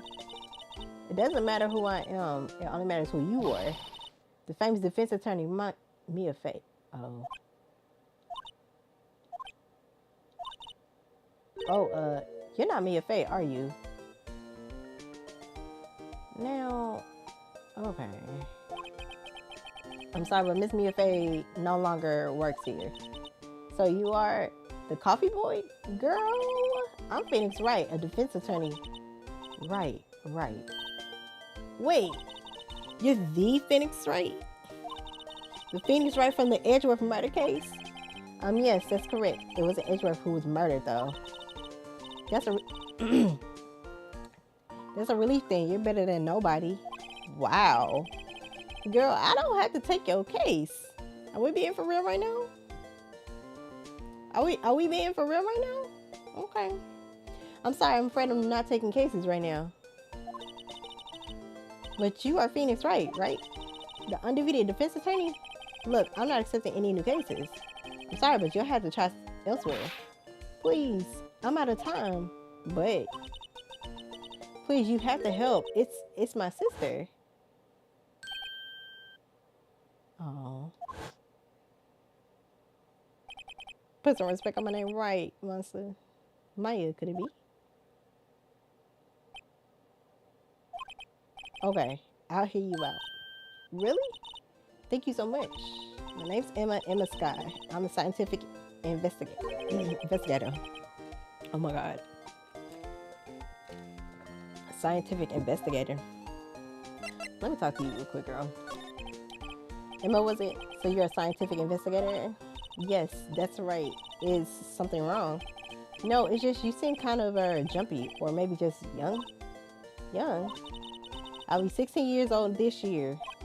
Oh, I see. Wait, only 16? I'm set to be formally assigned to forensics in 3 more years.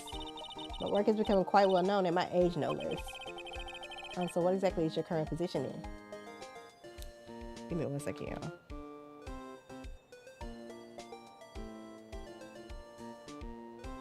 Give me 1 second.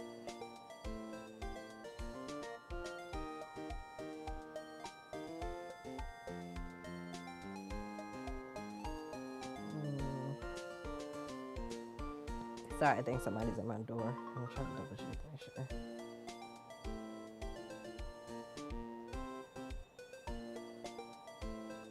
I don't think anybody's at my door, but I just want to double check.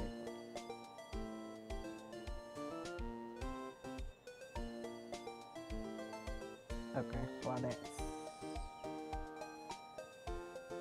Okay, well, whatever. Okay. So what exactly is your current position in? Well, legally speaking, I guess you call me an 11th grader. But I'm ready to do my job at my age, no less. Somebody is at my door. It might be my mom. Hold on.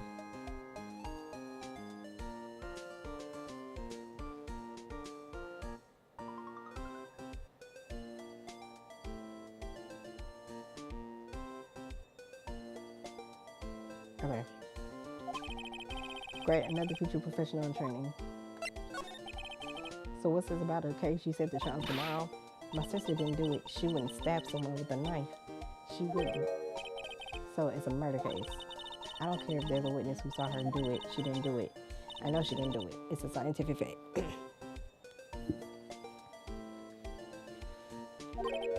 And there's a witness. Just talk to her. You have to talk to her. Right, I suppose I will. I promised her I'd bring Mia Faye, but that's interesting. How would she know Mia? So you want to be a scientific investigator when you grow up then? Excuse me?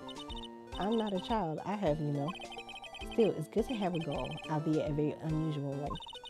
I believe investigations should be done scientifically, don't you? Yeah, sure can't fault her for a lack of enthusiasm. If this case is handled scientifically, I'm sure my sister's name will be cleared. Your sister? I've been doing research, I'm developing a new scientific method of case investigation. I'll show you when I'm done. I'm looking forward to it. I guess I should get down to the detention center and talk to her sister. Okay? My sister asked for Mia specifically. This Mia Faye person was a few years below her in school.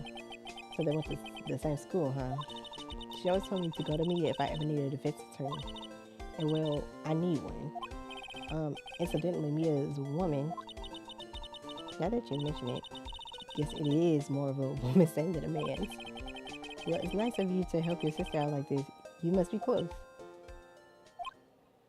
Oh.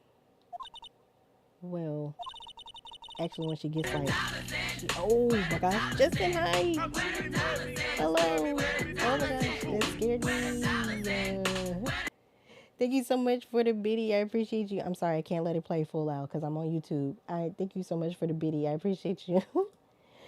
Thank you so much. I'm so sorry. I will try to play it later once I'm off of YouTube. But YouTube be, you know what I'm saying, we kind of trip a little bit. How are you doing today, Justin? Actually, when she gets like this, she gets like she is now. I kind of hate her. What? Why she?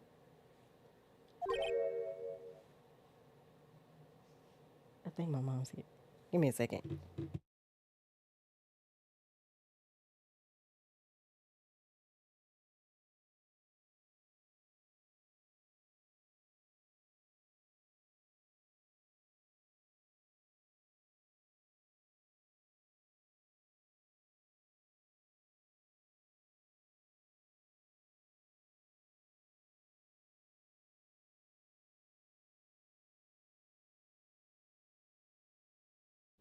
Okay, I'm back for right now. I'm pretty sure that's mom. I'm being a little lazy, Sigma. Why? Huh? But she's my only family. Your only family? What about your parents? They died in a car accident when I was little. Oh, I'm sorry. Uh,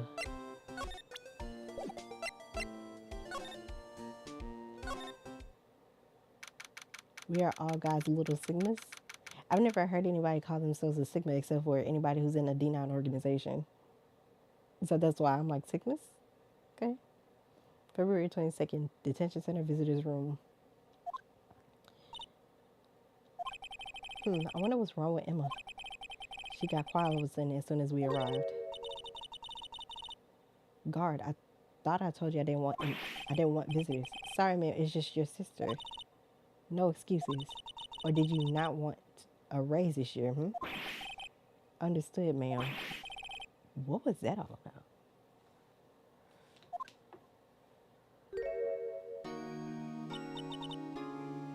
Hi, Lana.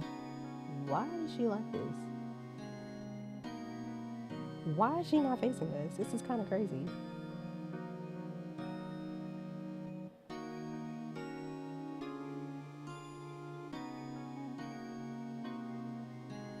Give me one more second.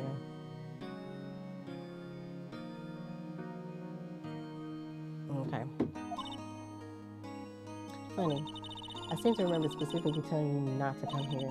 Perhaps my memory is failing? Look, I didn't want to come here either, okay? But your trial tomorrow, you still don't have a defense attorney. I'll be the one in court tomorrow. This has nothing to do with you, Emma. Isn't that right, Mr. Wright? Hey, how do you know me? Mia mentioned you. I've heard quite a bit. I'm sorry, what exactly is it that you do? My name is Lana Sky. I'm chief prosecutor for this district. Oh. Oh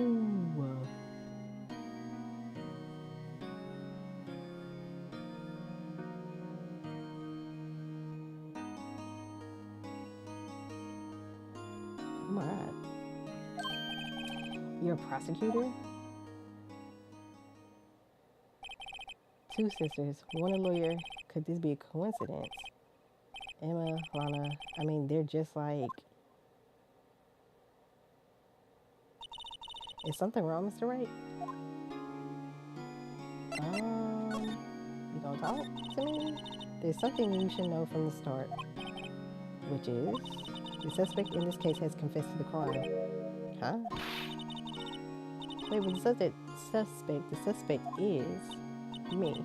I did it. Well, Mr. Wright? Well, why don't you begin by telling me exactly what happened? Crime took place yesterday, February 21st at 5:15 p.m. That's quite specific. It was in the witness's deposition, A witness clearly saw me committing the crime. That was a bit of bad luck, wasn't it? Crime took place in the underground parking lot at the prosecutor's office. The body was found in the trunk of my subordinate's car. The prosecutor's office, huh? In your subordinate's car trunk? Classy. I was arrested on the spot, caught red-handed as it were. Well, that's just great. So who was the victim? An investigator with the police department. I suppose the correct term is detective? A detective? Death was due to a loss of blood. He was stabbed once in the stomach. By you? Death wasn't immediate, but the wound was fatal. I see. Allow me to repeat myself, Mr. Wright. The victim was a detective. You know what that means, don't you? Uh-oh. What? Mr. Wright, what does it mean? Well, it means the police department will consider it a matter of pride to have me found guilty. They will use any means at their disposal to do so. This case gets worse and worse with everything I learn. Oh, goodness. So you're the chief prosecutor? This is correct. That is correct, excuse me. I'm responsible for overseeing every trial handled by prosecutors in this district. I make sure the prosecutors have what they need to do the job and manage every aspect. Those are my responsibilities in a nutshell. That's an awfully large nutshell. Still, I'm a little surprised. I would think you recognize the district's chief prosecutor, Mr. Wright. In fact, it seems impossible you wouldn't. Lana, what happened to your hand? Oh, this? I cut myself by accident when I stabbed him, that is. What? I'm not very good at being a criminal, I suppose. How am I supposed to defend this? Time to change the subject. Wait, she was in the class ahead of Mia, wasn't she? You were in school with Mia, correct? A few years above her? Emma told you that too, did she? Well, why not? I did drag him all the way here from his office. Although it seems he has very little in common with Mia. Hey, it was in law school. I was in my 3rd year. She was auditing the class. She was different than the other students. Different. She was strong. She'd do anything to become a defense attorney, anything.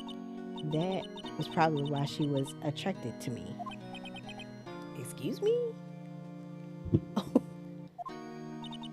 Intellectually attracted. Lana was top of her class in school. I was the best there was. Oh. I'm doing pretty good in school too, by the way. Sounds a bit different when Emma says it. Well, Mr. Wright? Excuse me? As you can plainly see, I am admitting my guilt. I think it's safe to say there's no way you can take this case. None. But Lana? What's on this child name? Why? Why are you doing this to me? You never think of anyone but yourself. Ooh. I know you didn't do it, Lana. I know. So, how can you say you did? Let me see if my tea's cooled off a little bit, child. This is so much.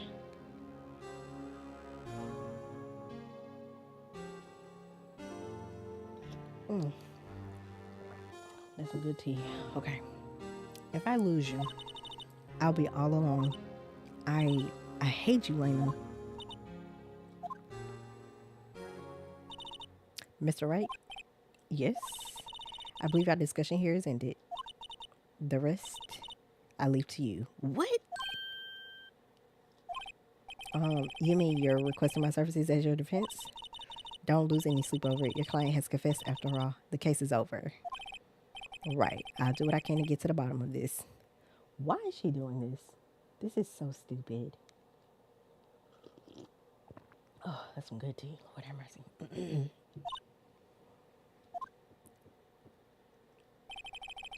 Lena has confessed to the crime, yes.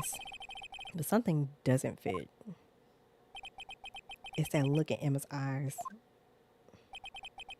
There's something else going on here, and I'm going to find out what. I'm sorry, Mr. Wright. I wonder if it was her. Huh, what about? Oh, or about what? My sister, she's not always like that, you know. I just never expected to be defending another prosecutor again. She's changed a lot. She used to be so gentle, always smiling. Everybody liked her. I see. Sorry, but I'm having trouble imagining that.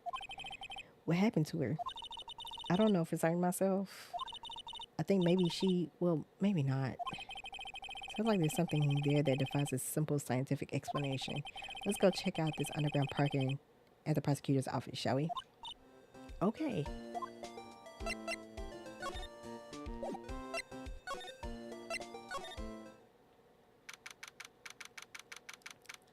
February 22nd, prosecutor's office underground parking lot.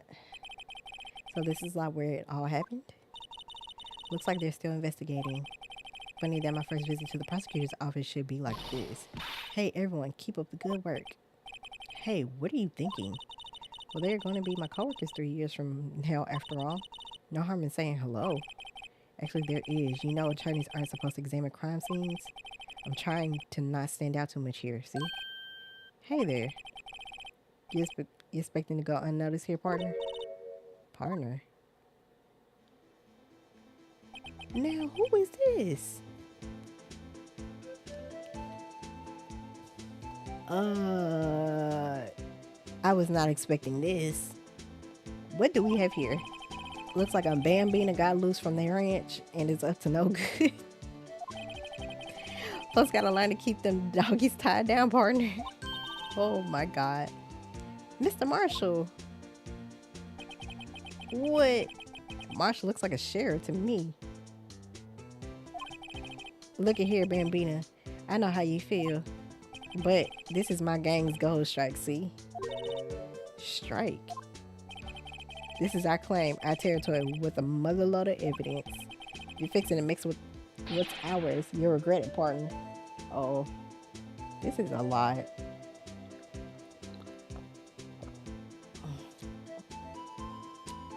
Okay. You know what dreams the cacti out in the desert dream? You want to? What's this guy talking about? You head along home now. Happy trails, Bambina. Who is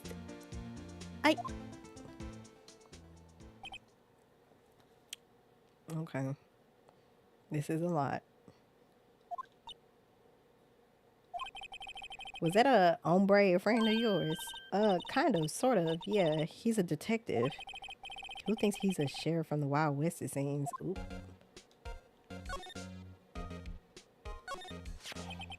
What's this?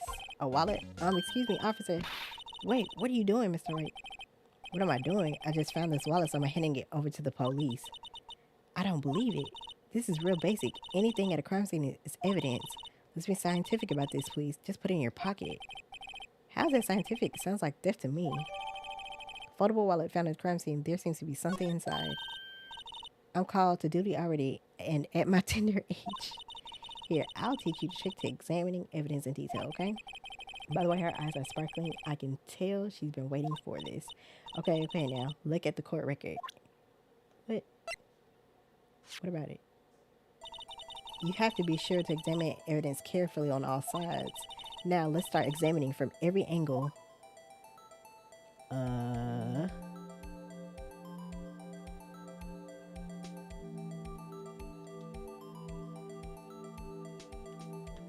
Okay. Look, I think there might be a clue here. You should check it out with the press of the A button. Why is she...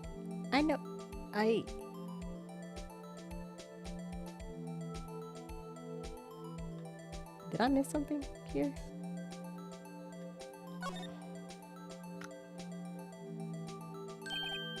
This is an ID card. Sergeant Bruce Goodman, ID 5842189.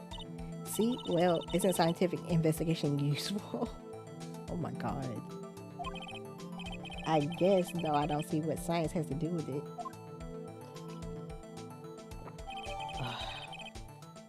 An investigator's ID card found at prosecutor's office crime scene, ID 5842189. Goodman's ID added to the court record. Let's be sure to examine every piece of evidence we find. I guess I've got to be on my toes from now on. Okay. Look, a door. This must mean something. I'm not sure that doors mean anything. No, it won't open. A mysterious lock. I fail to see what's mysterious about it. Mr. Wright, we need to learn to enjoy life more. Let's finish our investigation first, shall we? Child, this girl is kind of... Oops. I didn't mean to click that. I meant to click that. It's where the cars leave the lot.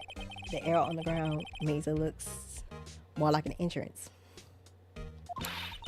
What are you talking about? It's plainly an exit. Well, maybe it's both, kind of a dual purpose. Aha, the theory of relativity. What? I've got to write this down. Ah, hey, Mr. Wright. Maybe you know, was Mr. Relativity German or was he British? Mr. Relativity, are you sure that was his name? Okay. Excuse me. Aha, a letter. That's a step letter. What's the difference? In scientific terms, please. Scientific, huh? Look at the basic nature of things, Mr. Wright. This all seems so horribly familiar somehow. Here, a phone. Let's see if it works. Hey, don't touch stuff you don't need to be touching. Excuse me. I can't hear anything. My ears. No, my ears.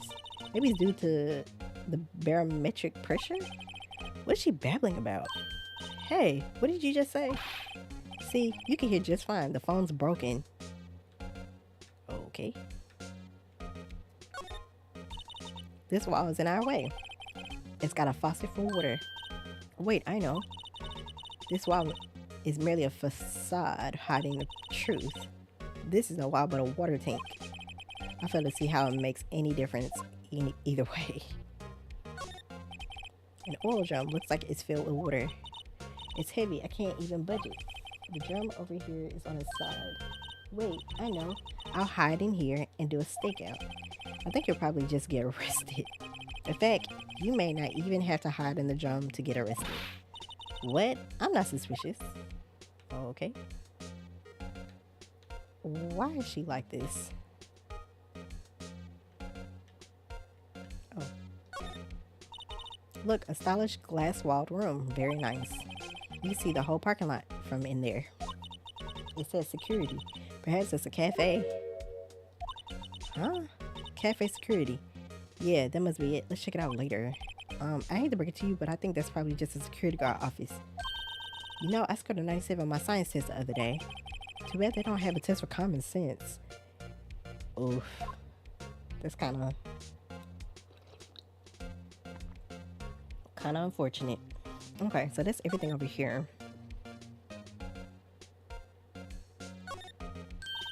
Well, no time to let this get hunting for clues. I wonder what this is. Well, partner, looks like you got no intention of going home quietly. Oop. The sheriff. Look, like I said before, this here's our claim. You best be moseying along, unless you're fixing to bite the bullet. Ugh, scary. Could you just tell us one thing? Who owns that car? Well, the little filly's got a good nose on her. You want to know who rides that red Mustang with the body in her saddle? Please. No problem, partner. About time for vittles anyway. Get yourself to the saloon up on the 12th floor of the prospector's office. Excuse me. Might just find you a Sarah vessel you like. Prospector's office? Where does this guy think he is? And when, for that matter? Note to self, look up Vittles Saloon Cerveza. Maybe we should check out room 1202, the High Prosecutor's office. In any case, stay away from the car. You can look around here all you like, just keep your paws off our claim. Right, great. Great, maybe there's some clues around here, Mr. Wright. Let's check it out. Excuse me. Were you two all set? Us.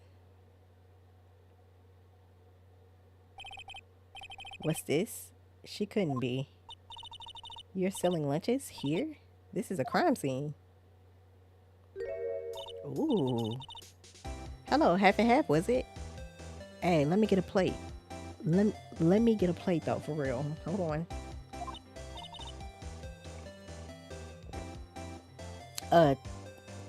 Thanks. And you, sir? Yes. Ooh, some crunchy goodness coming at you. Ooh, let me get a plate. Thanks. Interesting way of doing business. This area is off limits to anyone without clearance, especially passers-by. Or are you officers? No, but you don't exactly look like the type to have clearance. Well, that's hardly a way to greet someone. Even if my days as the cough up queen are over. Cough up, huh? You know, I'm feeling kind of full. Maybe I'll pass on lunch. I'm quite connected to this case, you see. Images are burning into my eyes, you might say. Yes, all the sordid secrets. Secrets? Dear me, you are a slow one, aren't you? Oop. Now she called her stupid. Help. Hold on. Man, that's some good tea. Lord have mercy. I'm referring to the murder, the stabbing of that detective. What? I think she did it. Witness clearly saw me committing a crime. You mean you're the witness my sister was talking about? Please, cough up queen, tell us what happened. The name is Angel Star. Don't you go forgetting it, or before you know it, I have you whimpering at my heels. Oh, is she a dominatrix? Yes, ma'am. Yikes, she means it. Somehow I knew. Yesterday was a day of destiny. I knew something was going to happen. Just like I know that the daily special on Friday every week is salmon. Destiny, was yesterday special for some reason? You're a defense attorney, right? You should know then. You should know the foul misdeeds of the evil ones who haunt this den of iniquity. Evil ones. Prosecutors, they have no qualms at all about blackening the name of innocence. And yesterday they paid homage to the most evil one of all. They gave an award of king of prosecutors. What a farce. So she's saying there was some sort of prosecutors convention yesterday. I was almost compelled to lace their lunches with something foul. What? Do you have a personal grievance against prosecutors or something? Or is there some kind of scientific evidence of this evil? Young miss, mock me at your own risk. You'll soon find out why they call me the cough-up queen. Ew. Why is she like this? The most heinous of all the evil ones, the one they awarded yesterday, it was in his car that they found the body.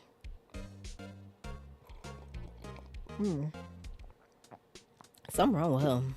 I think she did it. Prove that he devours the evilest lunches of all. Really? Really what? I'm totally confused.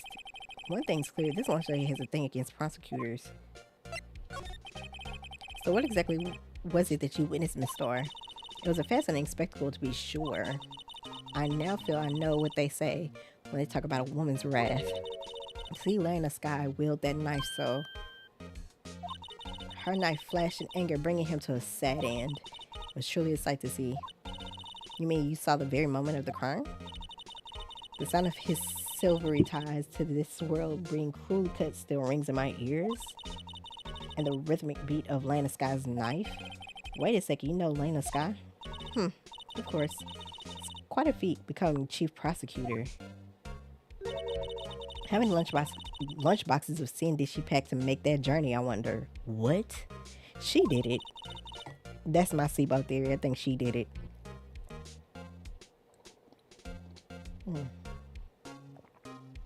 I think she did it. She always travels light. Now, why would this pretty lunch lady know the chief prosecutor's name? Could we ask you a bit about yourself, Miss Starr? I come here every day to sell lunches. I import only the freshest and best from the Far East. For some reason, the box lunches are a hit here. Why not make the lunches here rather than import them? Did you say something? No. Only true connoisseurs can understand. The kind you can only tell someone who has tried General Tso's Trilogy. What's it? I don't know what that means. Never mind, you win. I don't even want to appreciate part of a Trilogy flavor. Anyway, I come here every day to sell lunches. My boyfriend works in the security room here at the prosecutor's office. Your boyfriend? She did it. She did it. She telling on herself she did it.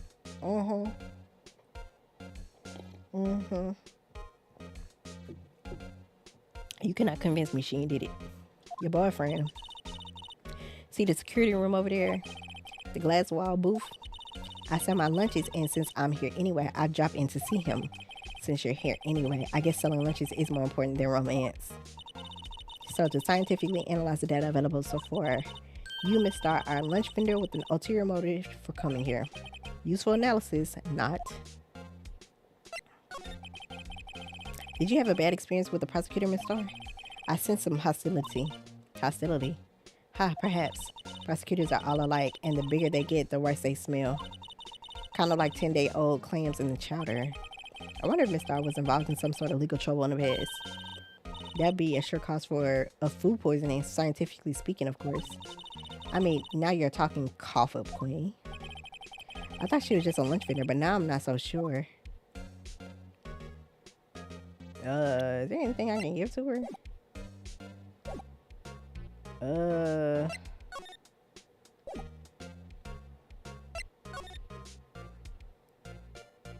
Oh, I can't move back over? Okay. Can I present this to her? The defense attorney must be able to fight. How about you? Do you think you can win? How about tackling Lynn's Pickle Supreme lunchbox? Wow, it's really crunchy. A box of pickles, kind of a sad lunch if you ask me. Okay. Alright, well, I ain't got nothing else to talk to you about.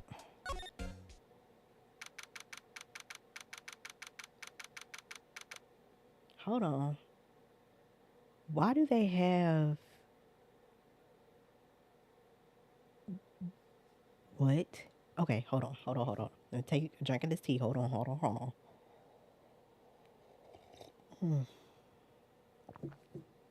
That's good tea. Okay. February 22nd, High Prosecutor's Office, room 1202. This kind of room that just screams, I can do the job. Quite a change from your office, really. Thanks. Look. There's a trophy or something here. A trophy? What, that shield? It takes a real nerve to display stuff like this. Whoever's office this is, they must be a real stuck-up jerk. Phoenix Wright. You never tire of prying into other people's business, do you? That voice. Is this, Edgeworth? Yep, I forget. Long time no see, Edgeworth. Huh? Ah, Mr. Edgeworth.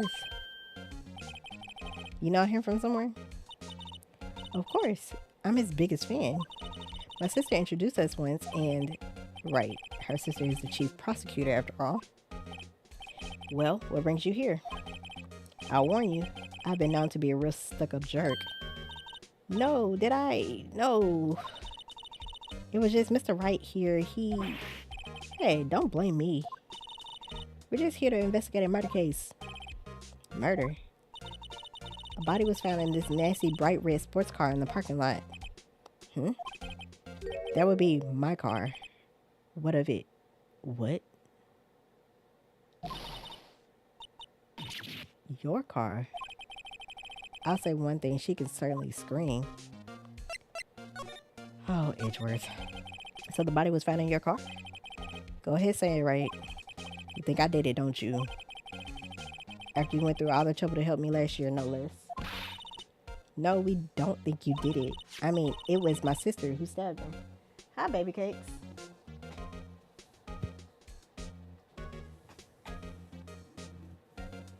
Don't you go picking up nothing else, okay? Because you already got popped for it earlier, okay?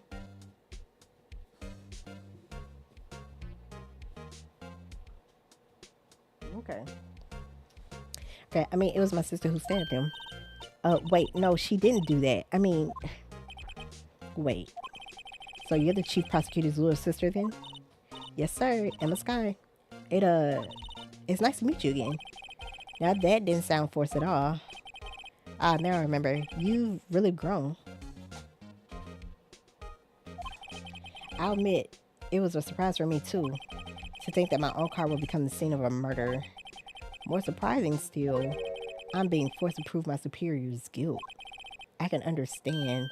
Wait, what did you say? Lana Sky is the chief prosecutor, the top prosecutor in the district. She can't prosecute herself, so I'll be the prosecutor at the trial tomorrow. You? Mr. Edgeworth. Now, to be honest, it's a bit of a miracle I'm still here at all.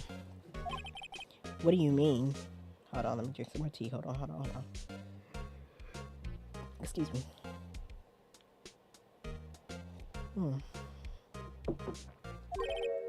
Rumors.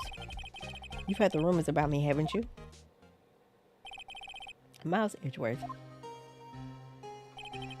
It's hard to remember a time when there weren't rumors about this guy.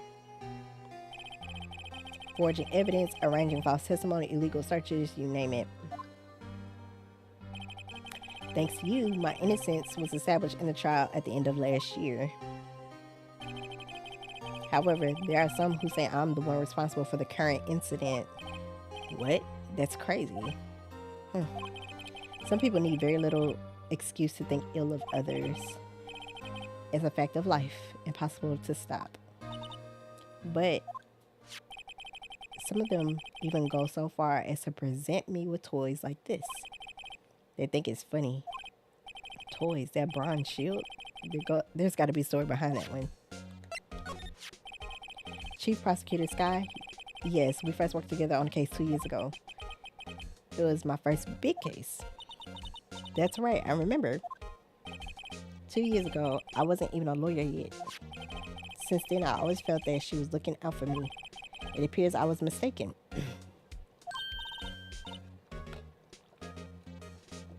Mistaken why?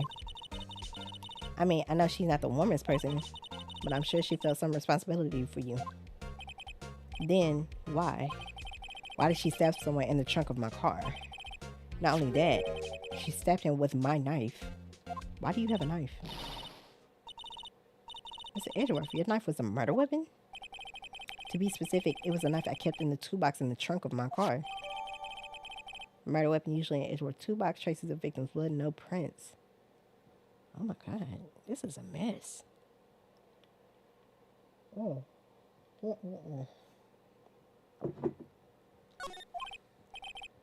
Edgeworth?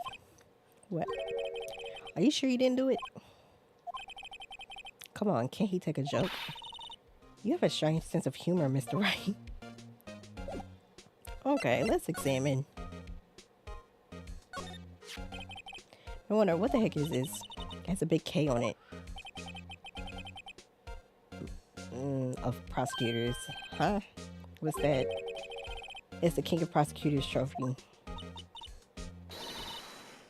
King of Prosecutors? It's a great honor. They send that shield to the best prosecutor each year. What? So the K, that's... K stands for King? Yeah, you got a problem with that? I didn't design the thing. King of Prosecutors, kind of like Employee of the Month, only better. Okay. Wow, this jacket is even lacier than his usual ones. Seems to be his lucky child jacket. Lucky jacket, right? I've never seen him wear it. I'm sure there's a story behind why it's in a frame. Maybe I'll be naughty and take a picture. She's getting way too excited about this. I gotta look at it again. So that's the King of Prosecutors shield, huh? Well done, Edgeworth. You must be proud to be the King of Prosecutors. Congratulations, King of Prosecutors. Please, stop saying that. That still doesn't explain one thing. Why is the tip of this shield broken off? Huh. Okay, a couch. This Edgeworth has such a comfy sofa. Sofas like this make me want to curl up and take a nap. Then he pours over his case files until the wee hours of the morning. Then he takes off his jacket, rolls up his sleeves, and goes to sleep using his arms as a pillow. I don't believe it. She's actually daydreaming about Edgeworth working. I bet in the morning he had sofa hair and little creases in his cheek from the seams. He's so cool. Sofa hair is cool? Okay. A work desk is quite tidy as one might expect. What a nice desk, easy to use and easy on the eyes. It's polished so well I can see my own reflection. Strange. Why did I just picture the Detective Gumshoe? Maybe I'll take that name plaque as a souvenir. Don't. He'll sue you. Ooh. Oops. I didn't mean to click that. Oh well. Hey, a chessboard. I'm not too up on my chess, but it looks like blues in a bit of a tight spot. The red knights have surrounded the blue pawn. Huh? Those horses are mounted knights. Their swords have really sharp edges. And check out that poor pawn. His head is kind of spiky. Kind of reminds me of you. Mr. Edgeworth must be an avid chess player. What's wrong, Mr. Wright? Edges surrounding a pawn with spiky hair. Nah, it's nothing. Oh. Whoa, these are all case files. They're stacked up to the ceiling. There's even a ladder. Odd. Thought Edgeworth wasn't good with heights.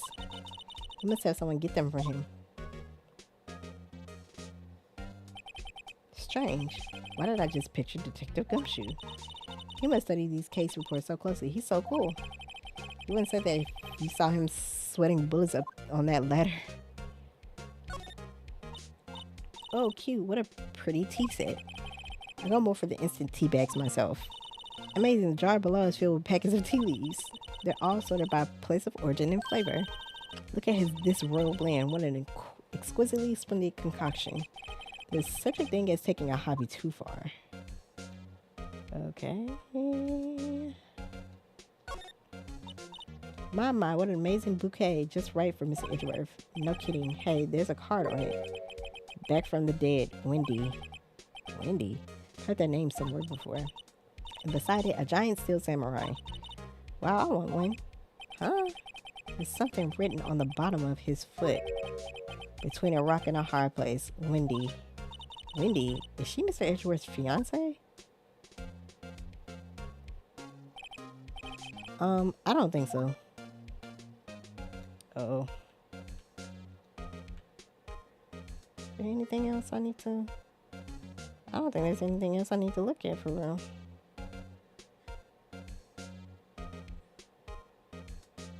Oh.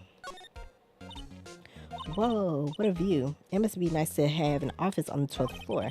I guess you would feel important. Incidentally, were you to jump out this window, the time of the impact with the ground would be... Got it. Approximately 3.23 seconds. Hi, Dynasty. Welcome in. How you doing? That's handy to know. That is, interesting.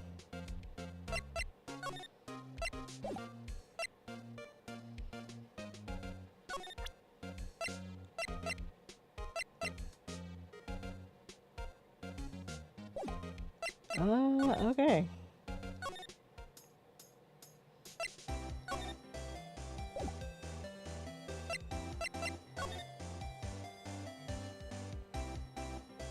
Okay. Is there anything else we need to talk about? Nope.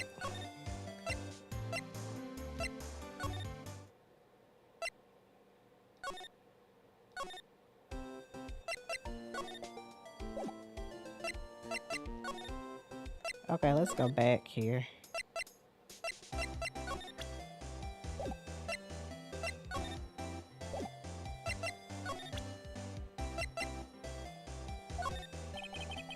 Could you take a look at this?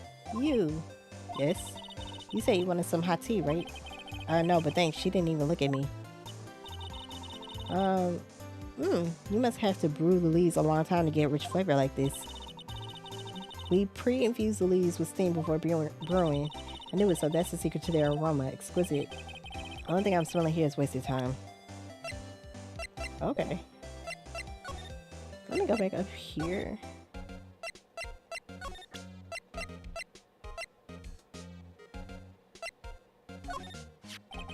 Say, Edgeworth, I was wondering about this. Mr. Wright. Huh? What? Are you sure you should be showing that to Mr. Edgeworth? Oh, he'll take it for sure, won't he?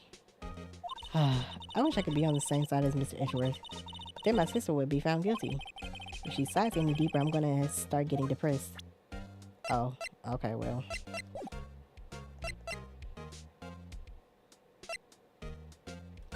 Everything, we don't need to talk about nothing else. I was dreaming of being a defense attorney a long time ago. What, you wanted to be a defense attorney, Mr. Edgeworth? Yeah, my path is laid out clearly before me. I have no time to reflect on what might have been. Okay. There's nothing else to talk about. Move.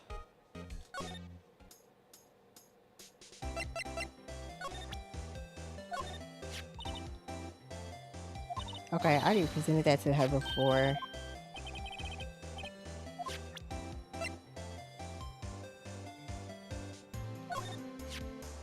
About this card.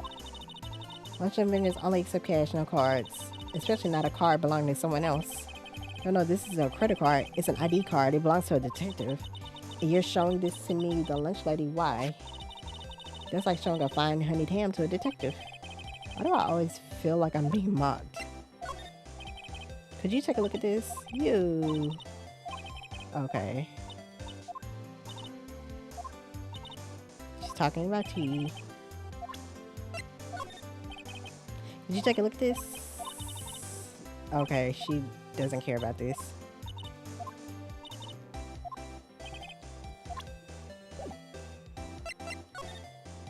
Let's go back up here.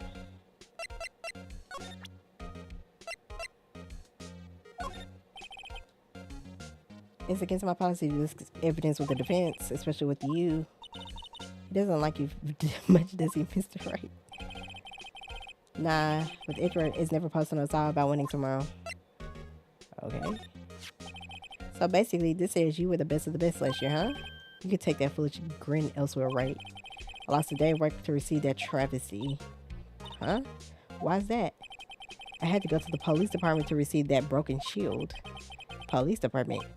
Yes, right next to the police station downtown. You've been there, haven't you? Where Detective Gumshoe works, yeah. I'm always wondering something about your shield. Why is it broken? What does it matter? I've got more important things to worry about. Oh, right. He doesn't seem too concerned about his award, for better or for worse. Yesterday was a very busy day for the prosecutor's office. Maybe we should ask him more about yesterday? Okay, can I talk to you? Okay, cool. Finally. Could you tell me more about yesterday, the day of the murder? Yesterday was the annual cleaning day of the prosecutor's office. Cleaning day? Working with the police station, we sort of file all evidence for solved cases. We call it evidence transferal. Wiping your hands of old cases, in other words. Oh, and another thing. A ceremony was held at the police department. It's an annual review and awards for outstanding police officers and prosecutors.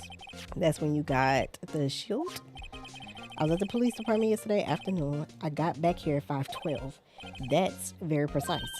People like myself and Mr. Edgeworth pride ourselves on our precision, Mr. Wright. No, I place little faith in my memory. The only thing I trust is solid evidence. Oh, okay. This is a parking stub from the underground lot. The murder took place around 5:15. So the murder happened right after you got back.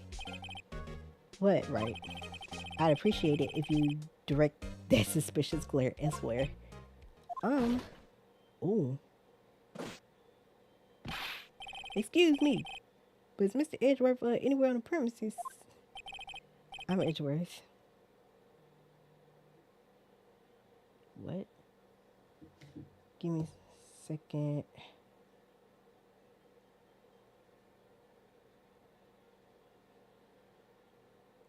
Oh, okay, great.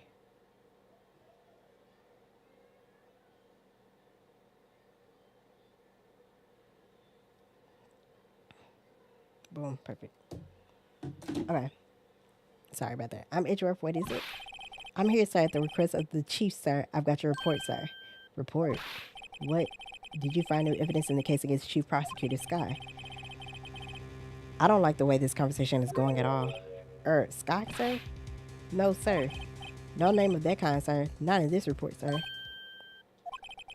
I think I just heard Edgeworth's lid blow. This Edgeworth's lid isn't on very, very tight, is it? I made a clear request to the police department, did I not? I need to focus on the trial tomorrow, so don't bring me anything unrelated. Sir, but sir. I'm just following orders, sir. They told me to bring this to you. I wasn't aware of the particulars of your arrangement with the sir. Give me your name. Yes, sir. Meekins, sir. Officer Meekins. Right, Officer Meekins. Take your report and leave. And good luck with that raise next month. Oh, poor thing. But sir, I didn't know. Poor guy. Looks like he was asked on the day they gave out brains and good luck. Oh my God. Right. Yes, sir. God, he caught me off guard. You can see I'm busy. You may leave now. Let's do what he says, Mr. Wright. The victim was a detective from the same department as that patrolman just now. Go down to the police department. You can ask more there. Thanks. He seems to have finally calmed down at least. Okay, let's move.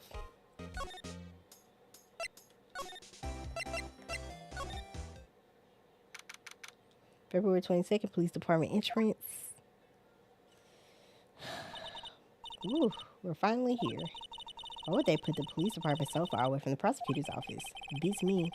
This took almost 30 minutes by taxi and traffic wasn't even that bad. The police department, huh? I've only ever been to criminal affairs next door. Hold on, what's that? That's... Ew. Disturbing. Why does it undulate like that? Oh, wait a minute. This is the Blue Badger. They're trying to make him the police mascot. Wow, Mr. Wright, you sure know a lot about the police. Still, he does seem familiar somehow. Forget the Blue Badger. Who's that next to him? Someone appears to be dancing with the Blue Badger. Uh-oh, he noticed me. Sure is running over here fast. Hey, pal, what are you doing here? That's my line, Detective Gumshoe. Specifically, why are you over Why are you dancing over there? What, well, at least he doesn't seem to be busy. This is our chance to get information. Hey, I have you know I'm a very busy man, pal. Lord. I'll give you one word of advice, pal. You better not agree to defend the suspect in this case. Why not? Well, Well, it's just that the chief prosecutor has confessed to the crime. She says she summoned the detective to the prosecutor's office and she killed him. What if she's not telling the truth? Yes, well, no. Come on, pal. There's plenty of evidence against her. But what if the evidence was faked? Hey, pal, can I speak to you for a second? Huh? Me? Why is this little girl so peeved at me? She's a relative of the suspect. She's Lana Sky's sister. Whoa, the chief prosecutor's little sister. Just please investigate this case carefully, okay? Scientifically. Yes, sir. Oh, by the way, you might want to keep your voices down. You don't want to be overheard using words like faked. Huh? It's a sensitive issue with us these days. So, what are you doing here, Detective Gumshoe? Me? Oh, well, nothing really. They kicked me out of the criminal affairs. What? Detective Gumshoe? What did you do this time? What do you mean this time? Then what happened? I know things are busy right now. With my sister's case and all. It's true. We've never had a chief prosecutor murder anyone before. Only the highest ranked people are being led into criminal affairs now. The lowest ranking guy in there is our chief of detectives. They're not letting any of us rank and file detectives in at all. None of you. I know this is an important trial, but isn't that a little odd? So anyway, I thought I'd spend the day getting the badger dance down a bit. A pat, rather. Isn't there anything else you could be doing? The chief of police himself is directing this investigation, pal. And Officer Marshall was assigned to the underground parking lot. Officer Marshall. Now that I think about it, Emma did seem to know that Marshall guy. A patrolman in charge of a crime scene. It's unheard of, pal.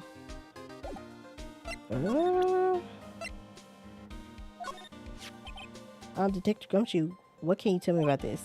Huh? Hey, pal. This is a detective's ID card. You can't just keep that. You have to turn it into the police. It's people like you that get me into so much trouble all the time. Meaning Detective Gumshoe must drop his card a lot. Let's see. Bruce Goodman. Goodman. Sounds familiar. Nah, my mistake. But didn't you work together in criminal affairs? Whoa, now I remember. Bruce Goodman. He's the victim. That's what I thought. Can you tell us more, Detective Gumshoe?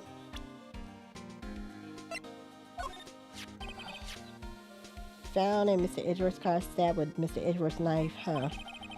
What would our chief prosecutor Scott to do such a thing? Wait, I mean, sure, of course someone else really did it.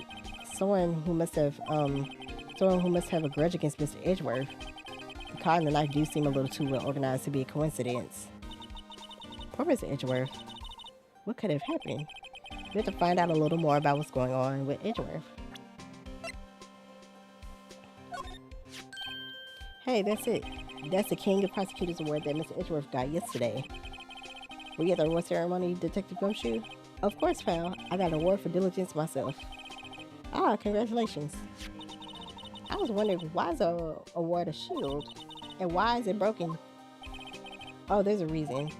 I'll tell you what it is later. Apparently he's forgotten. But I was proud of Mr. Edgeworth for winning that award. Even with all the naysayers in the prosecutor's office. Naysayers must be because of the rumors. Found... Oh. Oh, that's odd. That must be a glitch.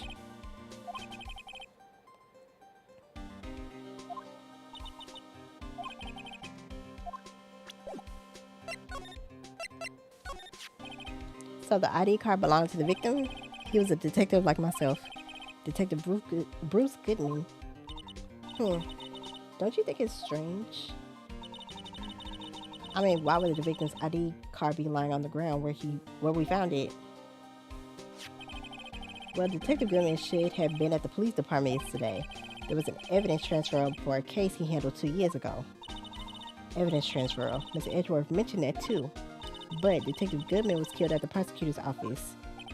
Well, that's the thing. It's hard to say this, but word is that Chief Prosecutor Scott called him out there to the parking lot. And Lon is confessing as much. He's in a tough spot again. Oh, the last case. Well, it all started with the murder of that defense attorney Hammond. But Mr. Edgeworth was found innocent. Listen, pal, there have always been rumors about Mr. Edgeworth. Forging evidence, making deals with the witnesses. Nothing outright, but there were always whispered rumors. Ever since he was accused of murder, no one's whispering, they're practically shouting. But there's no evidence against him. Well, Mr. Edgeworth has always had unusually strong ties to the police, to the department higher-ups. It's only natural that people would be suspicious. I had no idea he was under the gun. Anyway, this latest case has started a new rumor. People say the only reason he took this case is because he's aiming for the chief prosecutor position himself. What? But I know the truth, pal. Nobody wants to be the one who has to prosecute the chief prosecutor.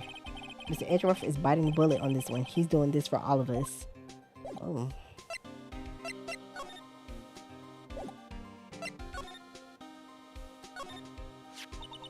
I was wondering about that. What? The dancing blue badger?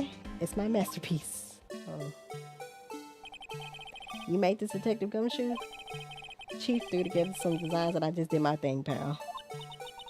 Nice work. It's battery powered so it can go anywhere. There's no switch, so it just dances until the batteries die. Poor blue badger, fated to dance until he drops. And that's all I know about that. I'm not officially on the case, you know. Thank you. Why aren't you handling the case, Detective Gumshoe? We met the guy who is, what's his name? The guy in the parking lot? That'd be Officer Marshall. He was appointed directly by the chief of police. Officer Marshall, is he some kind of Wild West sheriff or something? No, Jake Marshall is just a regular officer from West LA. For a moment there, I wasn't sure. Look, pal, let me try to make things a little easier for you. Show them this and they'll let you examine the crime scene, maybe. Okay. I'll be surprised if this gets us anywhere. Just act like you're supposed to be there and nobody will look at you twice, pal. But I was wondering about the... Okay, but like, why is there a handprint on there? Oops, I didn't mean to do this. I'm so sorry.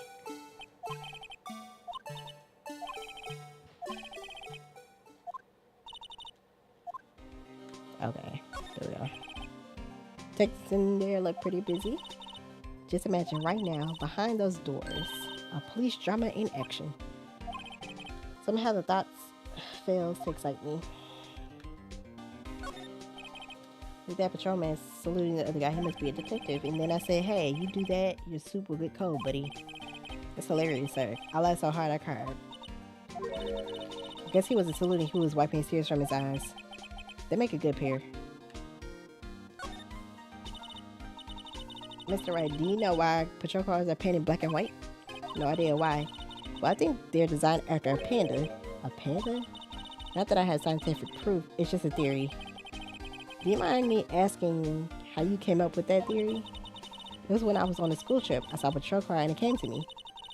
We had just been at the zoo, see? What about zebras? Or did they not have those at your zoo? Oh. The banner here is announcing the crime-fighting campaign. Nice slogan. A mix. I wonder if they'll be selling fingerprinting sets. I don't think it's that kind of campaign. What family wouldn't want to sit at home? It's good for finding out who snuck into the cookie jar. I think most families can figure that out without their extra help. I always get excited when I come to a police station. Why is that? It just feels like I've jumped into a movie. Huh. You know, all the police and the criminals. Well, I don't know if this is all that's exciting.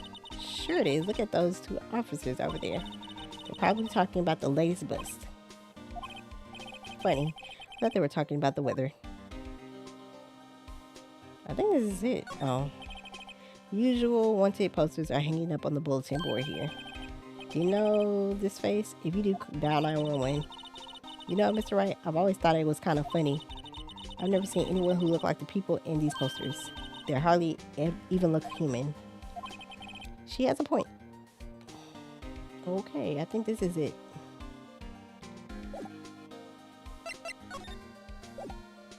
Okay, let's go back to the parking lot. Looks like the investigation is still going. I have to be getting back to the shop.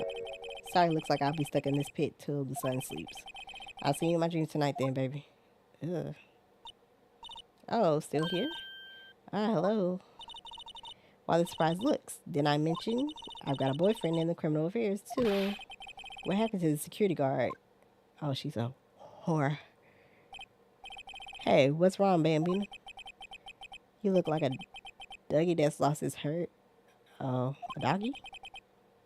Jake Marshall. Strange guy to put in charge of a crime scene.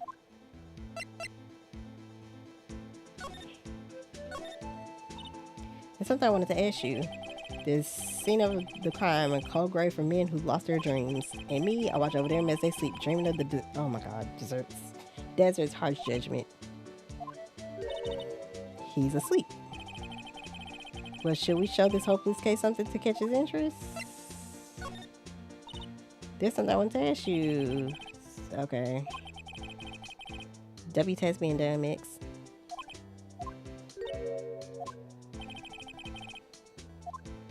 Okay. Would you mind reading this for me? What's this? I warn you, family, this to me. Go right into this platoon. It's a letter of introduction from Detective Gumshoe. Maybe we investigate. Gumshoe. Ah, that old cow dog. It's holding a birthday party or something. Huh. Look, where should say letter of introduction is his invitation. Ah, I think he just miswrote it. Wait, why am I getting all defensive here? No worries. This proves it's from Detective Gumshoe. Better than a blood test. Guess I better let you in then. Thank you, Officer Marshall. Oh, that's right. He's a patrolman, not a detective. Which reminds me. Hey, wait a sec. Isn't crime scene supposed to be handled by a detective or higher? Well, folks, clues are calling. Welcome to our gold strike. We like to say, let's strike out for lands unknown. Manifest destiny. Let's have a hootenanny. Notice that police investigations are like settling land. Well, Mr. Wright, what do you say? I say I won't be needing this anymore. Detective Gumshoe's letter of introduction crumpled and discarded. Okay.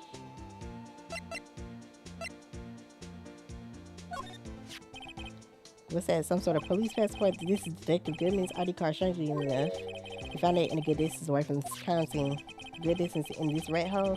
You want distance to get yourself to Texas. Oh, okay, Texas. It's a tiny little crime scene in a tiny little town with tiny little evidence. What difference does a few yards make, compadre?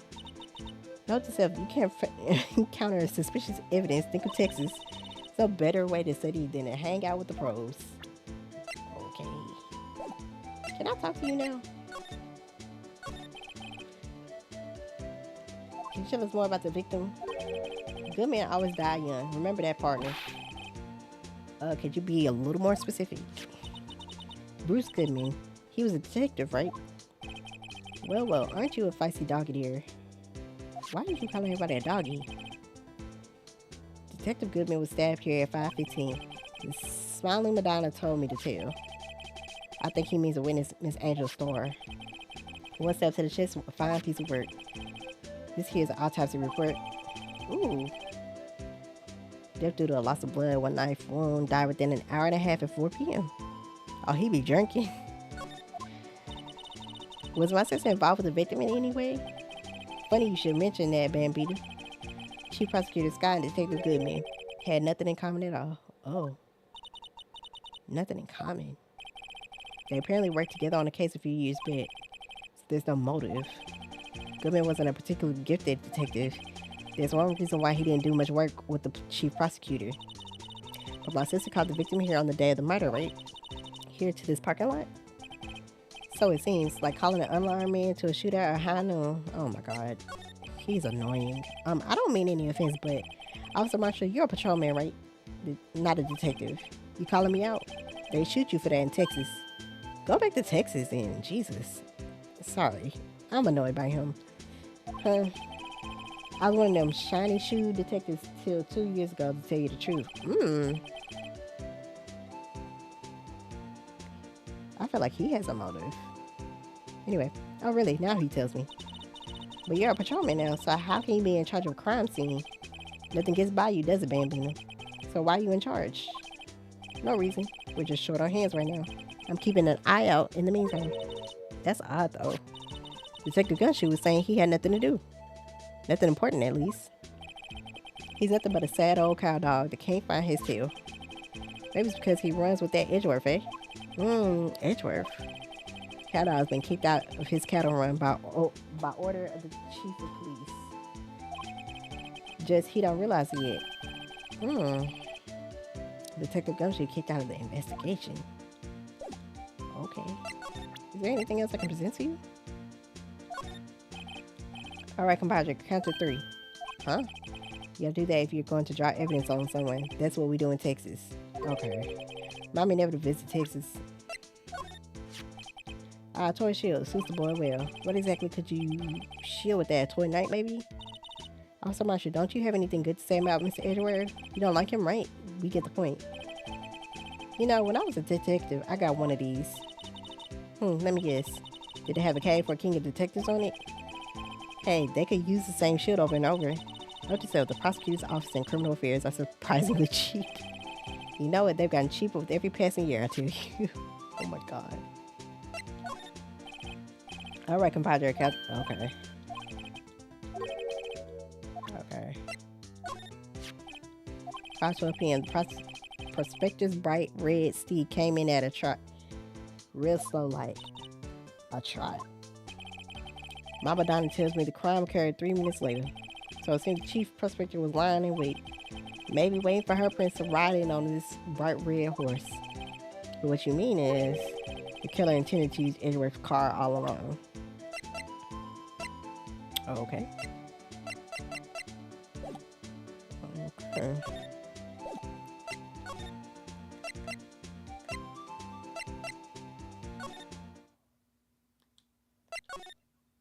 Okay.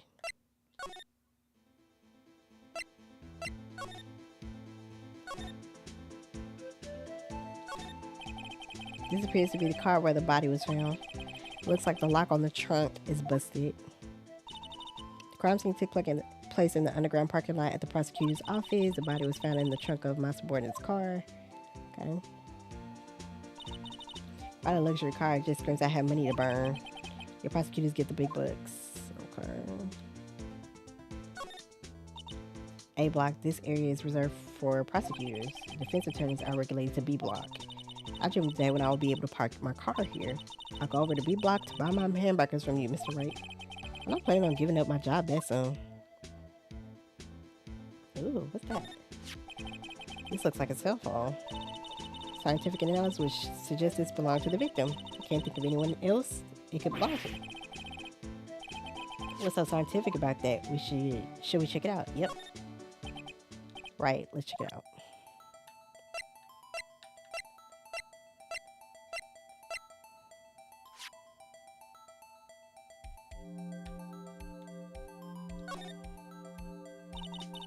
Man, what a boring strap. What's wrong with it? Everyone has different tastes, you know. Here, check out mine. It's a pink princess strap. These are hard to come by, you know. I see the series is as popular as ever with the kids. Okay. Anything else on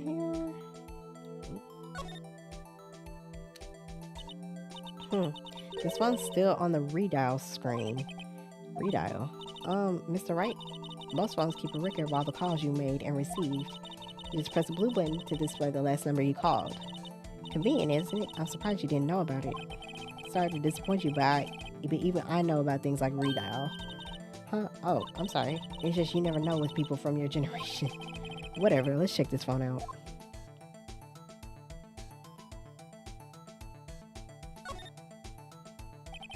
Now to see who the owner of this phone called last. Note to self, a defense attorney doesn't think first, he just pushes the button. Oh my god. Beep.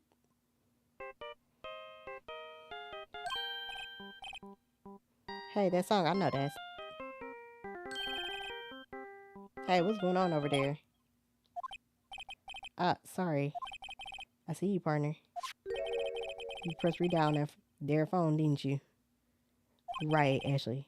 Well, yeah. Whose phone is this anyway? It was on the ground over there. Whose is it? That belonged to Chief Prosecutor Sky. What? It's my sister's.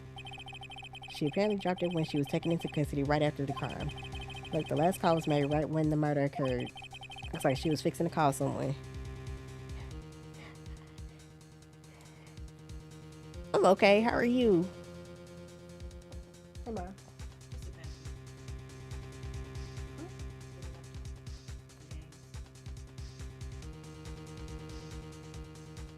All of it.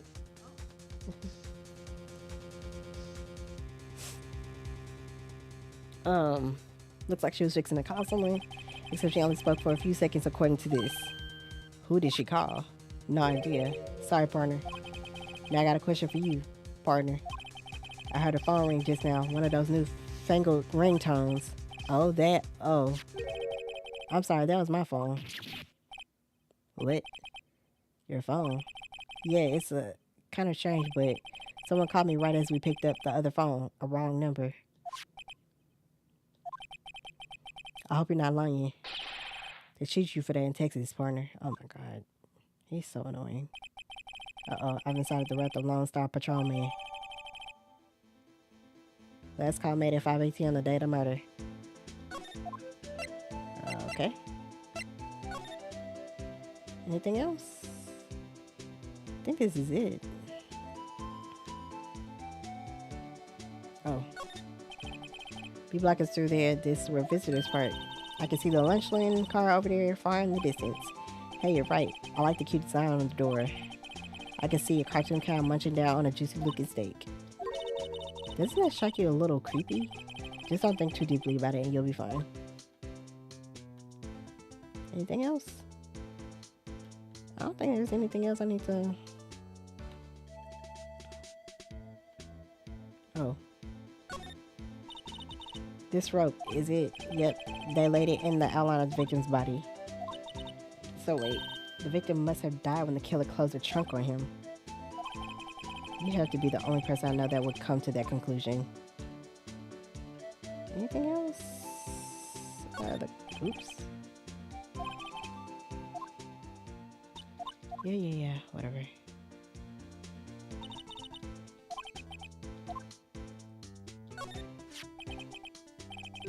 What's this? Looks like a note of some sort. Looks like something's written on it. You're right. Let's see. 67S122. It's a name printed on the paper above that. Goodman. Maybe it fell out of his pocket when he was killed. Well, so what does it mean, Mr. Wright? How am I supposed to know? Doctor said for detective reason go to Edgeworth, not Wright. Oh, I'm sure Edgeworth wouldn't know what this means either. Okay. Anything else? I think that's it.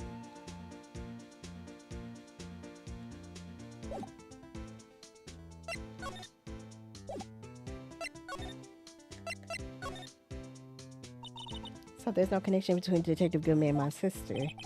That's correct, but there's a gold mine of evidence against her. The prospector I can't stand the way he talks. The prospector tomorrow is none other than Edgeworth himself. I'm afraid your sister's fate is decided, many condolences. Officer Marshall. Yeah, Bambina? How can you say that? You and my sister, you were... Is there something between this cop and her sister that I don't know about? Ooh. I apologize, Bambina. Something must have gotten in me. Maybe it's that dry wind that's blowing through the prosecutor's office. Dry wind or ill will. Someone's up to something here, but who? Suspicions about Mr. Edgeworth have been flying around for nearly 2 years now. Forged evidence and arranging testimonies, you mean? He was unbeatable because he did whatever it took to win. Unbeatable, that is, until he met you. The rumors are just rumors, aren't they? Those are prosecutors. These are prosecutors we're talking about. Evidence is everything to them. If you follow the rumors about Edgeworth to their source, you find one person. But they're off limits. Untouchable, you might say. One person. Who? Hate to say this, but it's your sister, Bambina. Chief Prospector Lena Scott, whatever her name is. What, my sister? Edgeworth can wrestle all those cattle by himself. Some people load their guns with bullets, some people load them with deals. But you're saying Edgeworth was making deals to win trials? Where there's gunshots, there's bound to be bullets. That's what the old timers say. There's a big old secret hidden around here somewhere. Everyone knows it. Is that why Detective Gumshoe was taking off the case? Did they target him because he was closest to Edgeworth? So, well, how are we doing, Mr. Wright? I guess we got some clues.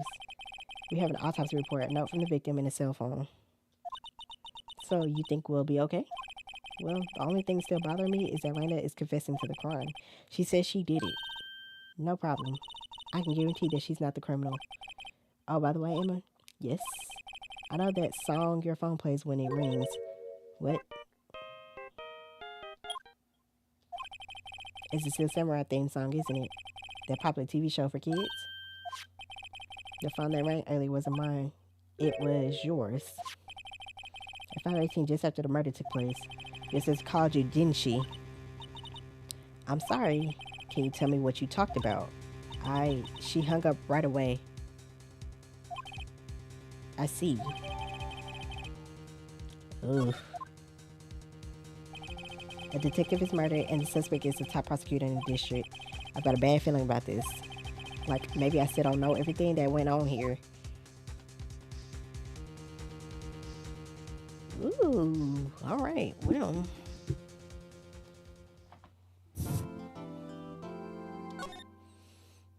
Lovely.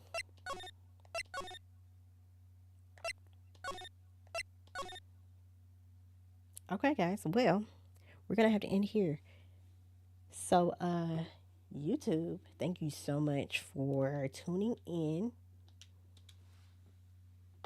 I will talk to y'all later. Be sure to like, comment, and subscribe. And I will talk to y'all tomorrow morning for deep worship and deep work. Otherwise, if I play this game tomorrow, you'll see me once again for a second time tomorrow as well. Otherwise, YouTube, you have a good one.